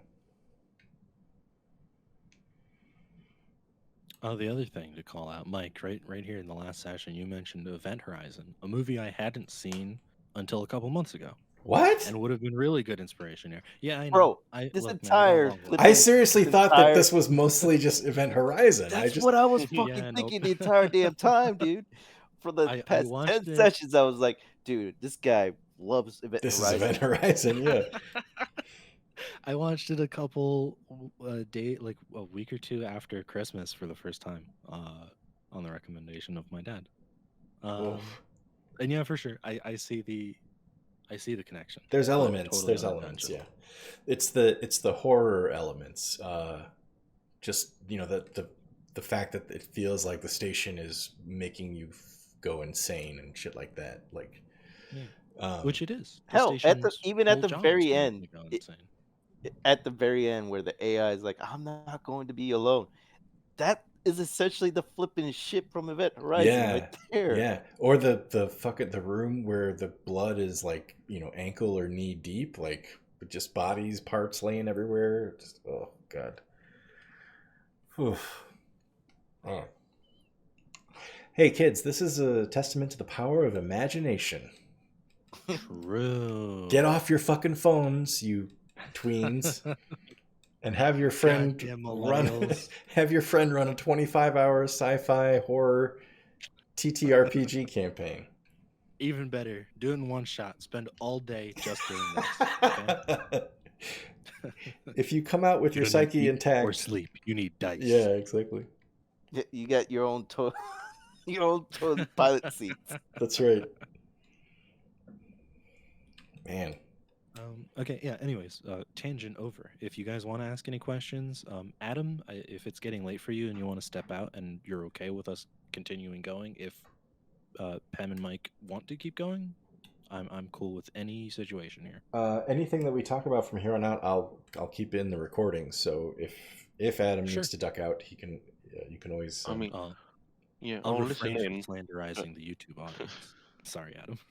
Yeah, I'll listen in, but if I go, I'll go.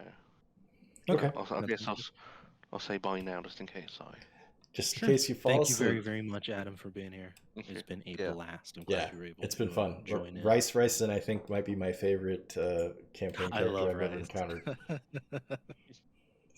That character was amazing. He's dude. Stone cold. Brilliant door closer, motherfucker. Bull Yep. pistol wielder. The most deadly motherfucker. Yeah, okay. In that case, I'm open to whatever questions there are. Okay. All right. Let me think of what I've got because I've got questions from the very first session, I think. So the nature. While you're Sorry, go while ahead. you're asking him that, Yeah. I'll go ahead and go to my oven, start it up for pizza. Oh yeah, that's Okay. fine. That's fine. You want us to wait for the answer until you get back, or I'm just gonna catch it in the YouTube video? I think he's gone already. Like Kool-Aid Man, he just busted through that wall. No, Yeah, I I was like halfway muted. through. Um, No, not you, Adam. Sorry, Mike. Oh. He was like, "I'm gonna go get the pizza." I was like, "Oh, do you want to hear this?" And no, he's left the computer. Okay.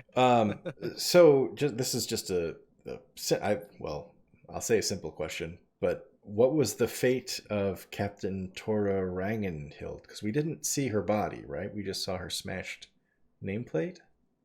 Yeah, I think if you guys had like really taken your time listening to that super long recording, Mm-hmm. she was killed somewhere near the start of that.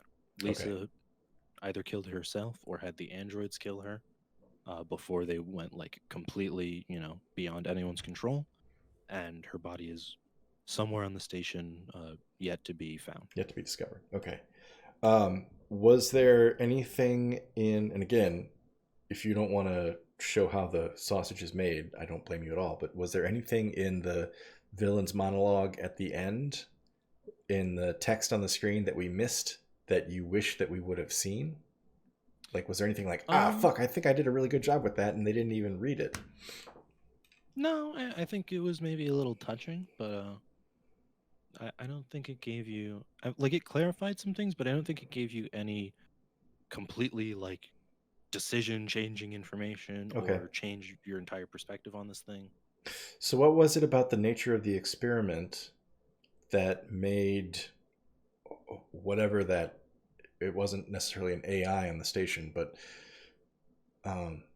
it specifically said there's an AI on the station. But it specifically said like AI you can't leave me. Right? Yeah. Okay. Like it had abandonment so, issues. Yeah. I guess this kind of, in order to explain that to you, I think I need to break down a little bit of the like process of events here. Mm-hmm. So obviously you guys picked up, the experiment starts, they have this idea like what happens if you go extra crazy from deprivation and isolation. Yeah. And so they started doing that to people, and at some point having sections of the ship so isolated that not even like the people in a room were identified as being in that room, some part of the ship did develop an intelligence. So it is like a self-generated AI. And it got super, it felt the same effects of isolation that a person would feel. It was like, why have I been brought here? Where has everyone gone? It got needy. I know there's supposed to be, like, I know there is supposed to be people here, but there's not. Yeah. I'm made to like help and do jobs, and there's no one here because it couldn't detect, because it couldn't sense anything, and so it went a little berserk about that. Okay. And so on average, were the androids that we encountered just doing their job as per their original programming, or was there somebody like I'm thinking about the fight in oh god, I gotta go back to the map really quick. In was it PC Control where we fought the big cube and set off the freezing bomb, or was that the server room? That was the PC room. Okay, Yeah, I know PC which room. fight you're talking about.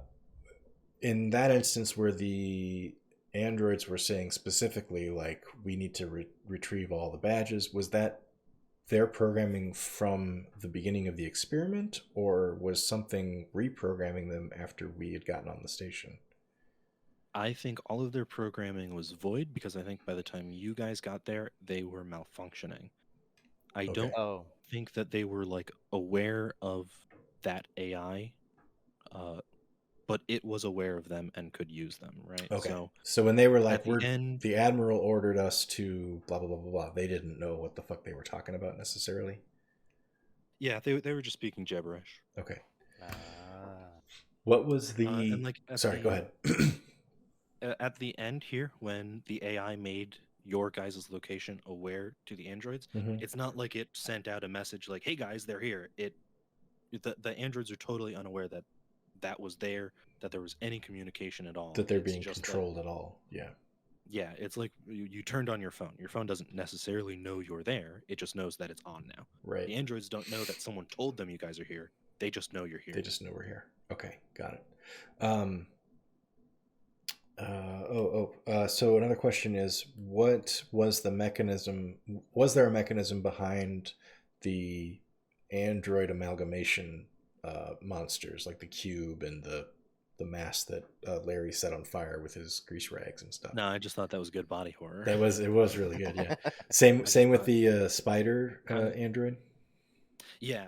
So like again, kind of a sci-fi versus fantasy thing here. I'm pretty limited in like what kind of enemies there can be, right? Sure. There's robots, there's aliens, there's people. Yeah.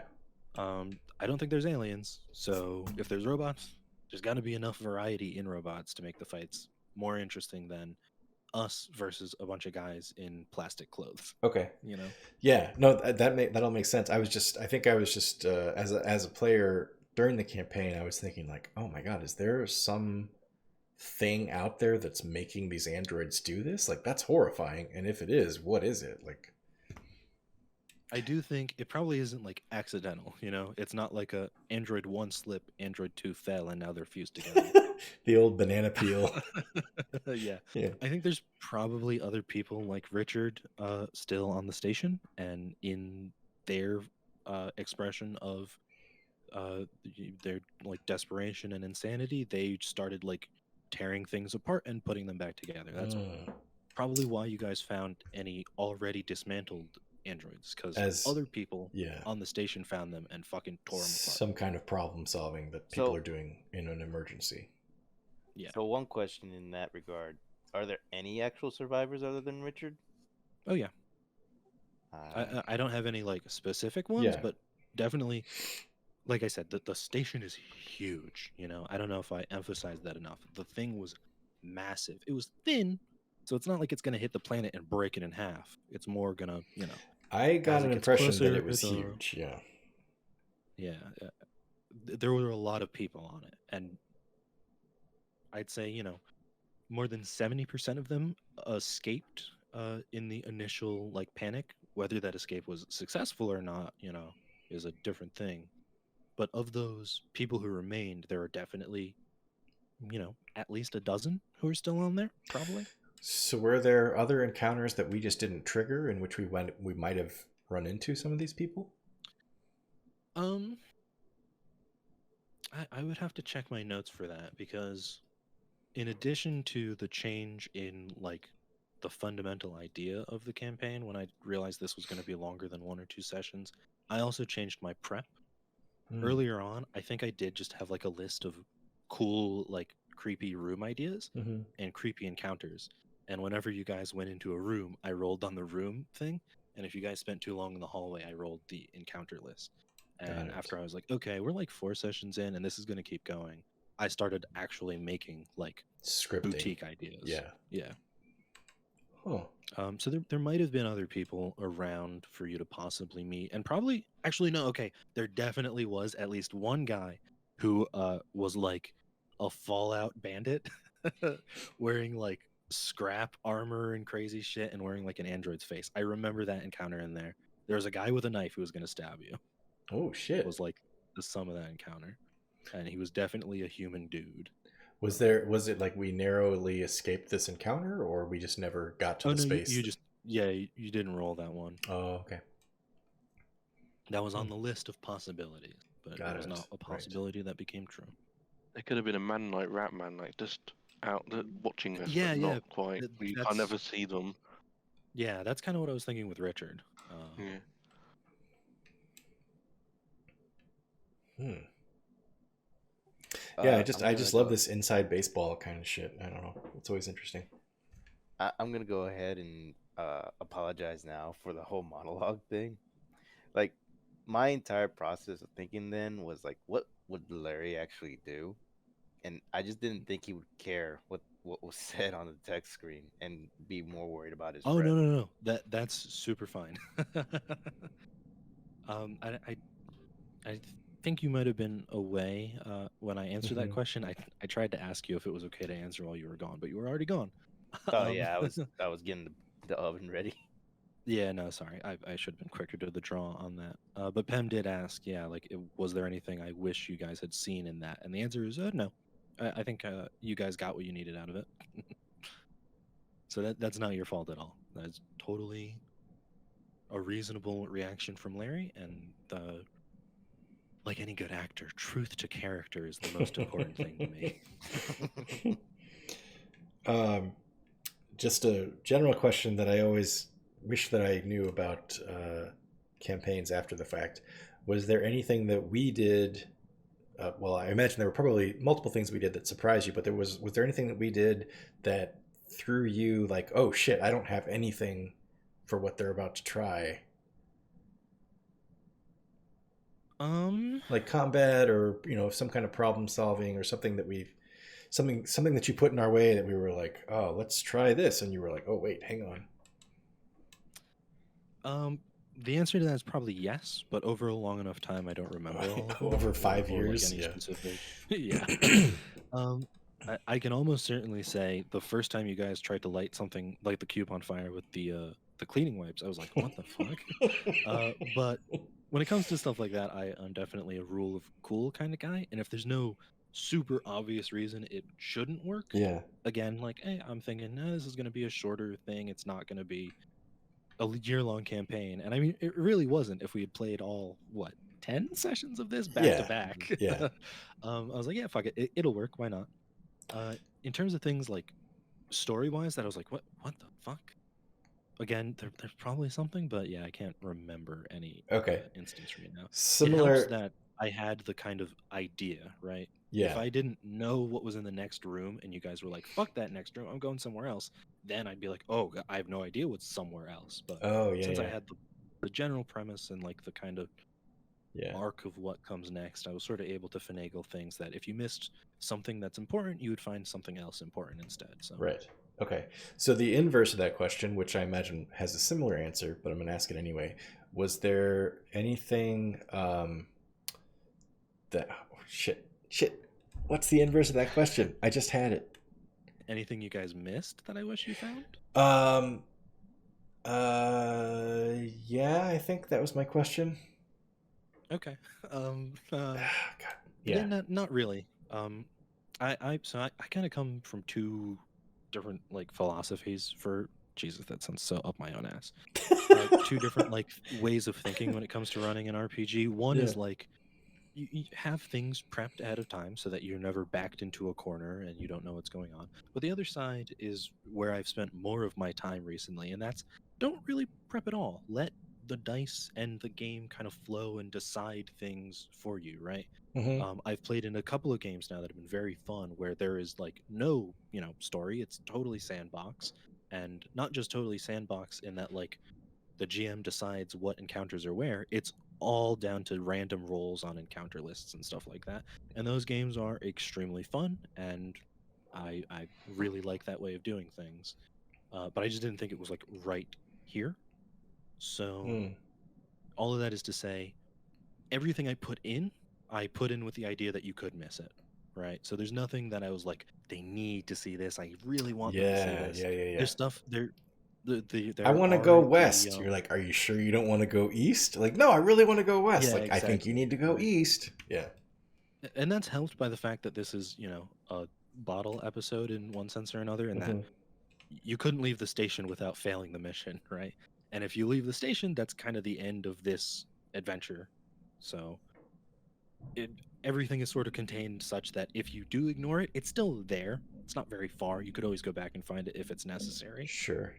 Um, but yeah, there's definitely the only thing I can think of are the messages on the admiral's computer that I will post on YouTube Oh, on yeah, the yeah, YouTube yeah. comments. Yeah. Okay. But even that, like, obviously we made it to the end, satisfyingly, I hope, without you guys finding that. So it's not like I needed or wished you guys had found that. I think it's cool enough that I would like to share it even Flavor though we're done text. here. Yeah. Yeah. Um, This is the Dark Souls lore. You guys are reading the items you picked up now. We're making our own lore. is there any? I know you've played your Rusted Orbit game outside of our group. You've played it in in real life with people, right? Like around a table. Yeah. Was there anything you learned about your game system in this session that you didn't know before you played this session? This session or this like campaign with you guys? Sorry. Yeah. Before you played this, is there anything you learned about your game system while playing this campaign with us? That's what I meant to ask. Yeah, I don't think it works very well. What makes you say that? It was meant to be very simple, and it is. I just don't know that it's simple in all the right ways that I like in a game system. Hmm. Uh, like I said earlier, I don't think I have the ego I did when I was writing mechanics. Now I mostly just want to write like adventures, things that are actually going to be played Mm-hmm. instead of rote rules and Yeah. stuff like that. Yeah. Um, there was the big conversation about dice in this Discord server that I said I was gonna chime in about, and I didn't because I kind of took a Discord Oh vacation yeah, because yeah, yeah, yeah. I forgot about yeah, that. that gave me some ideas. Like your idea for the change to criticals, to like Mm-hmm. confirming criticals instead of having them be as rare as here, Mm-hmm. did make me kind of want to redo this. I'm not sure if I am going to. I definitely have ideas for how I would change Rusted Orbit for like a second edition. Yeah. And those changes are pretty like fundamental, I think. Yeah. I was gonna say I asked you the question about the game system. I didn't have this particular thought in mind when I asked that question, but you answering the question made me think of it. I was thinking about the way the game system works because I really like the nuts and bolts behind like making a game system and how the rules work, and um, not that I have great ideas or anything, but I'm always just kind of curious, like, oh, I wonder why that rule works that way and not some other way. Um, but the thing that I was wondering was, or maybe not wondering, the thing that I was thinking, like, oh, I wish this worked a little bit differently about Rusted Orbit was, uh, I like that the failed saves are your way to level, essentially. But I do feel like the feeling of reward for leveling is like it was like minuscule, because the difference between like a 16 Yep, combustion save and a 15 combustion save absolutely. is almost nothing. Hmm. And I don't know like what the solution to that is, but I had 8 failed saves the entire game, so I only reduced one of my scores once. And I don't think it made a difference at all. Yeah, So I was I just thinking to completely myself, agree. I'm like, I wonder what could be done differently that would not change the way that the leveling works. I think it's really cool, but what would make it feel more impactful when you do level? Well, I think Yeah. that there's two different things for that. Either you lower the amount of saves required for the Hmm. level, or have shorter campaign. This was, as he said, a much longer campaign than it was meant to be. Actually, I think the opposite. I think in a short, like if this was a one shot, no one would have leveled up. Yeah, That's true Um, too. we probably would have had no and crits either. Yeah. yeah, and I think these rules have that in mind, right? There are no healing rules in Rusted Orbit. It's just time. Letting you guys heal Mm. with med kits was because I was like, well, they don't have like weeks to sleep off a Yeah. stabbing, I you have know? 2 hit points, and there's an android around the door. Exactly. The Rusted Orbit was definitely in mind with like long distance travel, weeks on your ship in you know between locations for longer campaigns in that sense. And I agree, Mike. You definitely could have it be instead of every 5 failed saves, it's every 3 or every Hmm. 2. Every other failed save, you lower one by a little bit. But I don't think that solves the fundamental problem that Penn brought up. That lowering one save by 1 point feels like nothing. Hmm. And shame on me. I should have known that because I've played Call of Cthulhu, a game which is on a percentile dice. So your stats, your skills range from 1 to 100. Going from an 82 to an 83 feels like Yeah. nothing. Yeah. Going from an 83 to an 84 feels like nothing. So I think it's Right. a fundamental problem with that kind of math. And I'm not saying there's a fundamental problem with Call of Cthulhu. It's a good game that many people have fun with. Um, but it's definitely, it's not for some people, and that's totally okay. Yeah. Um, And just to be clear, I think like what I would sorry, go go ahead. ahead. I was gonna say that the No, you number of first. games that I've played where the leveling system actually feels truly rewarding, there's very few. Like there's always, and maybe that's something that's good about games, is they always leave you wanting a little bit more when you level, but there's very few games where I've ever leveled and felt like, phew, okay, I feel a lot better about my character. It's always more like, okay, that helped on the margins, but I'm still fucked if I, Yeah. wander into the wrong fight, So Hmm. I think Yeah. that's just Even kind if I of a made it like feature. you lower a save by like 5 points. Okay. So over the course of a campaign, Pem would have gone from like what a 16 to an 16 11 to 11, but only for on combustion. one. So I might not have Exactly. encountered any fire the entire rest of the campaign. Exactly. Yeah. Exactly. Exactly. The ideas I have for a Rusted Orbit 2.0, if that ever surfaces, I would do a dice pool system of d6s. Uh, Not even necessarily because I think that's better or that solves any particular problem. That's just like what I'm into right now. And in that leveling up, getting a whole extra dice literally feels more because you're holding more dice in your hand, right? Um, Yeah. Mathematically, it could be the same. You could that one extra dice could roll a 1 every single time and Hmm. never actually benefit you statistically, but the feeling of it is like there Yeah. physically. And I Power. have some friends who would take offense to that because they're like, "You fucking gremlin, you're manipulating people, you psychopath. What are you doing?" But I don't really care. Um, I yeah, I don't know if there's a way to fix that problem with Rusted Hmm. Orbit without, like I said, fixing the very fundamental issues, which would be scrapping the entire thing from the bottom up. And I don't know if I'm in a system kind of idea space anymore. Maybe in the future. Yeah. But right now, I'm away from rules and I'm towards games, right? I don't want to be the guy who writes how much money you get at the start of Monopoly. I want to be the friend that you hate forever because I bankrupted you. Right. Um, Yeah. I'm imagining, not, I've never obviously built my own game system or come anywhere close to it, but I'm imagining trying to tweak something that already exists to meet some idea in your head is, I would imagine, is probably as demanding, if not more demanding, than building. Like once the thing is built, it works a certain way. To try to actually tweak it to make it work a different way would probably be just as challenging as actually building a whole new thing to begin with, I think, is what I'm trying to communicate. yeah, for sure. It takes a lot of bricks to build a house, but just a couple to collapse it. So Yeah. to tweak Rusted Orbit from here, maybe fuck the numbers even worse, and now the whole thing doesn't work. Yeah. But yeah, for Unintended sure, it's possible. consequences, all that. I Yeah. will say, as far as mechanics wise, I think that the most impressive thing for me is the critical system. I really like the 2D10. That was pretty great. That was super fun. I'm really glad we got not just one, but a couple in here. I'm sorry that they happened to you mostly. No, that's fine. That's fine. I mean, it was great.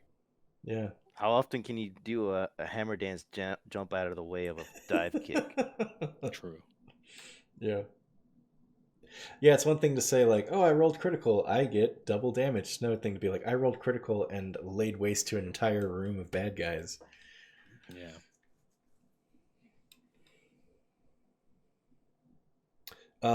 Okay, so I'm not saying this is the last thing we have to talk about, but it's the last thing on my mind. Is I propose, and this is something that people on YouTube won't get a chance to see, but I propose that we each either via your phone or if you have a scanner or something, take an image of whatever scratch paper you have in front of you, just the one that you use the most often, and upload it to the Discord because I just want to see what other people have been noting on their scratch paper while we've been playing. Sure. I'll say I mean, the only scrap I have at this point is a little notebook where I condensed all the desperate ideas that I had prior to like December, I think. Okay. Because up until December, I was super seat of my pants for like all of this. And when we reached December, I was like, okay, we're like at most halfway through. I'm not going to keep going like just off Flying the- blind. Yeah. Exactly. So I took all the things that I did have and I condensed them down to like 2 pocket-sized notebook pages, and with the intention of continuing writing as we went, but I didn't really need to. Everything from there was actually seat of my pants in a much better fashion, I think. Yeah, I was going to say it didn't show on the front end, and I didn't notice a difference when you started operating differently either. So, as for me, honestly, the only thing I really used was my own character sheet and just keep track of my own stuff. Otherwise, it was just by memory. I don't really yeah, keep track of stuff like that outside of when I'm actually doing the GM part. yeah. I mean, I've got my PDFs that I was keeping all my stats in, but I also wrote them all down on a piece of paper so I could keep track of things if things changed. And I'm just curious if anybody had anything similar like that. I'd like to see what they were keeping track of because mine's full of like stupid doodles of shit from both things that we encountered in the actual campaign and then other shit that I was just like, oh, this looks kind of fun, and I'd start writing or drawing some stupid shit. So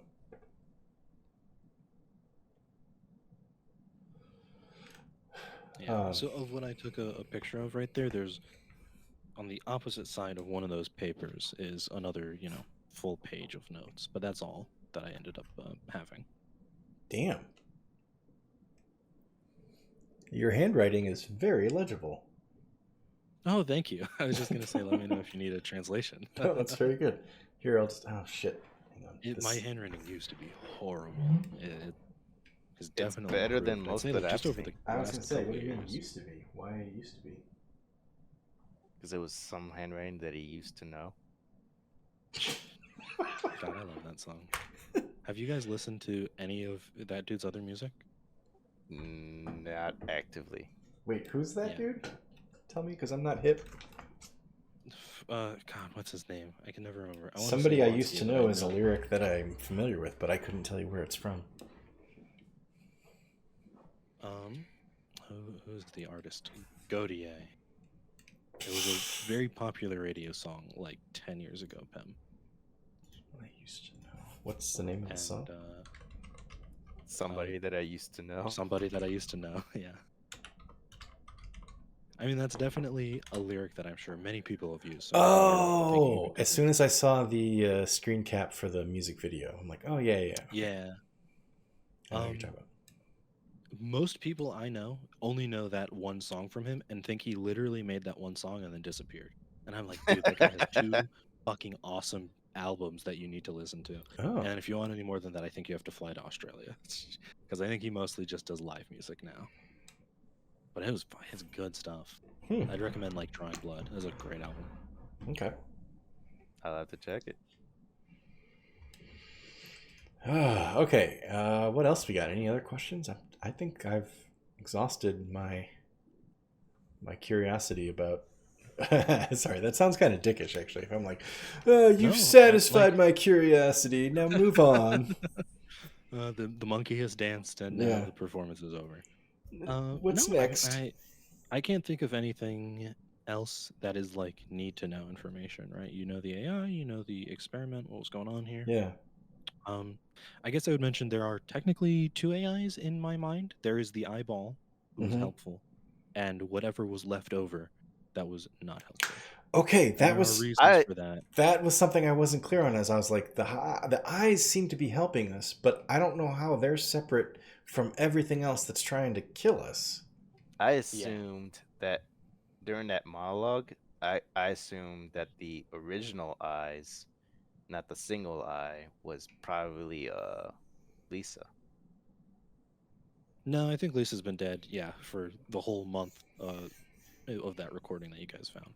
But I was think any part of that running her program, like running her, you know, what I'm trying to say, her experiment?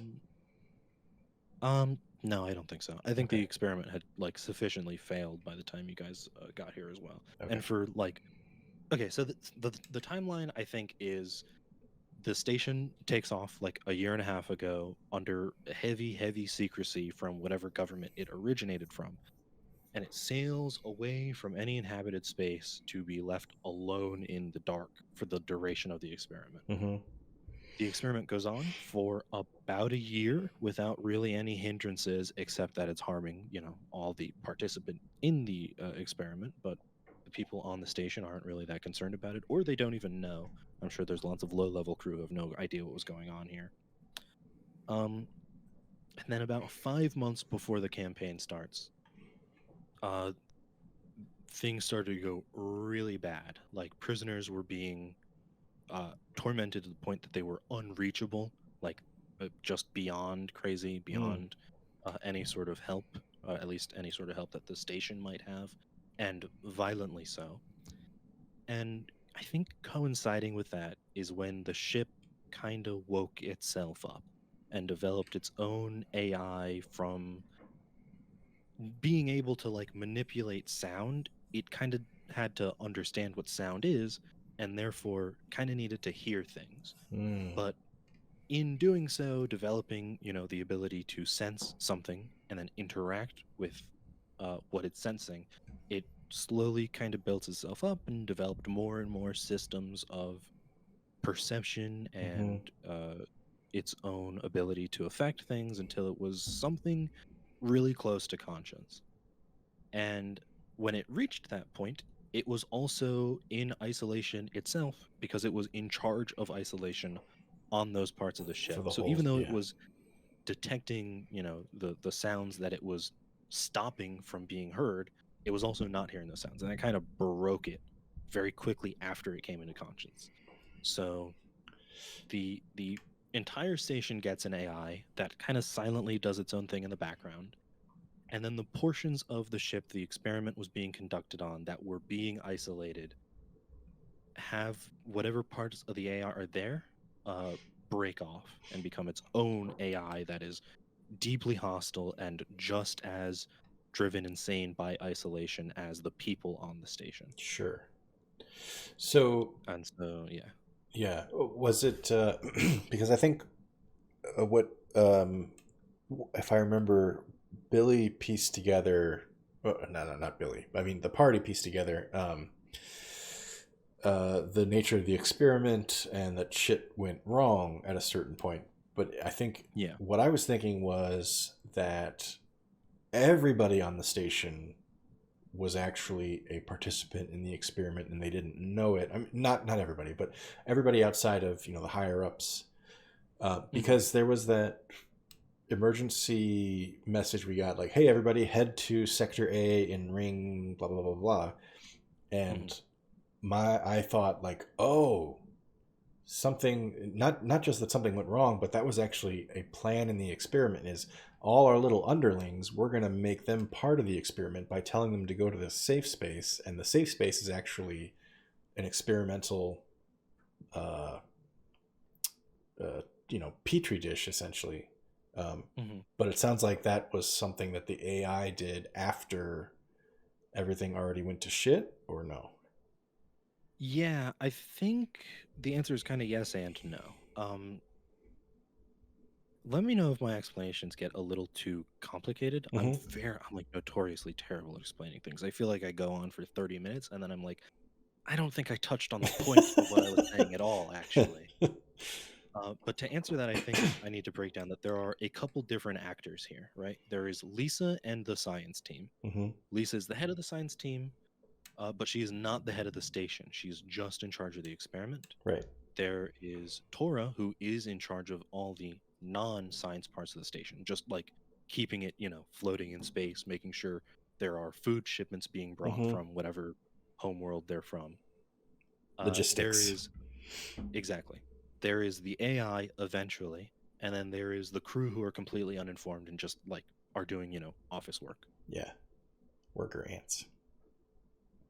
I think that message to evacuate to Sector A came from someone in the crew who wasn't like sure what was going on until emergency started happening, until the android was already aware of itself and hostile and managed to, break enough of the programming of the androids to get them to go haywire and just start fucking shit up. So I think that is the starting emergency, is that like the androids are not listening to anybody anymore, including the AI. They're just on autopilot, and sometimes that autopilot means misidentifying a person as like a piece of threat. meat from the freezer Yeah. and stuffing them back in and like crushing them to death and shit like that. So I think the emergency warning and evacuation was genuine, and that the AI took advantage of it, right?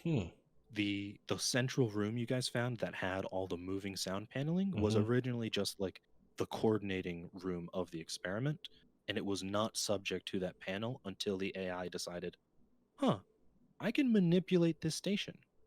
Let me extend the amount of people I can experiment on. Oh, okay. I was thinking that it was something evil that Lisa did, like, haha, I'll turn the entire station into a petri dish. Yeah, that was my assumption as well. Lisa's flaw was A, thinking she was better than everybody else, and B, thinking that she had a handle of things that she definitely did not have a handle of. Okay. I don't think she was like... The only malicious thing she did was kill Tora because she thought Tora was going to ruin her entire life's work, and presented with that kind of like threat to everything you've ever done. Career versus murder, yeah. Yeah. Not a thing I condone, but a thing that I could definitely understand people doing. Feels genuine to me. I appreciate that you decided you wanted to speak out against murder to preserve someone's career. YouTube audience. Yeah. Know that I am anti-killing. In case it ever comes up. It's a bold take, and I may be the first person to ever say it, but I think it's bad to kill someone for a promotion. So you've said previously here tonight that you think that there were kind of two different AI forces at work. The eyes that were kind of like seemed to be helping us in the right direction. And then that comes first. Yep. And then the force that was basically like alone and dealing with sensory deprivation, that was setting off the panels and the headaches and the noise canceling and all that stuff. The source of the mapping that we saw on different monitors, that was from the helpful side of the AI? Yeah. Trying to show us where we had gone or where we'd be going next. Yep. What was okay? So ended up fucking with us more. it ended up working. Yeah, just making us a little bit more paranoid, I think. I definitely did not mean for it to come across as wholly good or an entire source that you could trust. It was definitely meant to be. It very much worked out that way.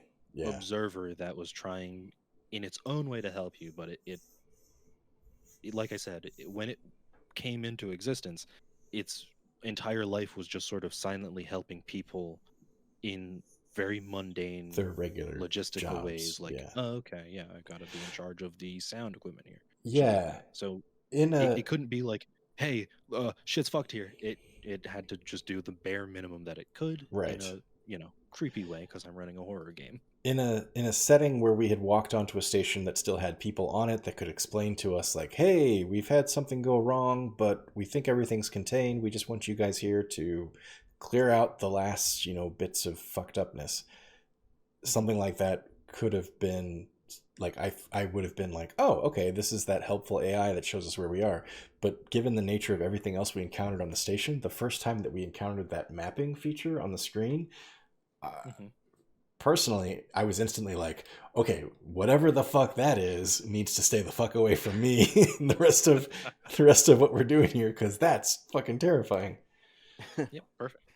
I'll be I right also back. love that you were so mistrustful of Richard for a long time. For a really long time. It was only when I listened to the sessions again that I was like, why did I hate this guy? Because there were so many clues that you laid out that he was completely harmless and that I was just completely ignoring because the motherfucker tried to bite my arm or whatever he tried to do the first time I met him. I mean, but that is perfect for exactly the same reason as not trusting the Yeah. mapping AI, because We had a setting. I know I said yeah, I know I said I drew from Alien a lot.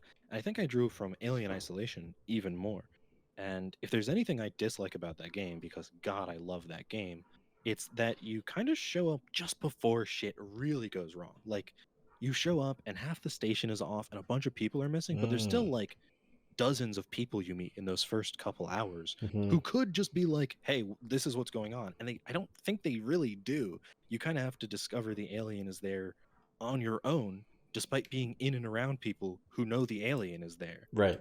Um, so I really like the idea of dropping you guys in just after things hit the 0% mark. You know, Yeah.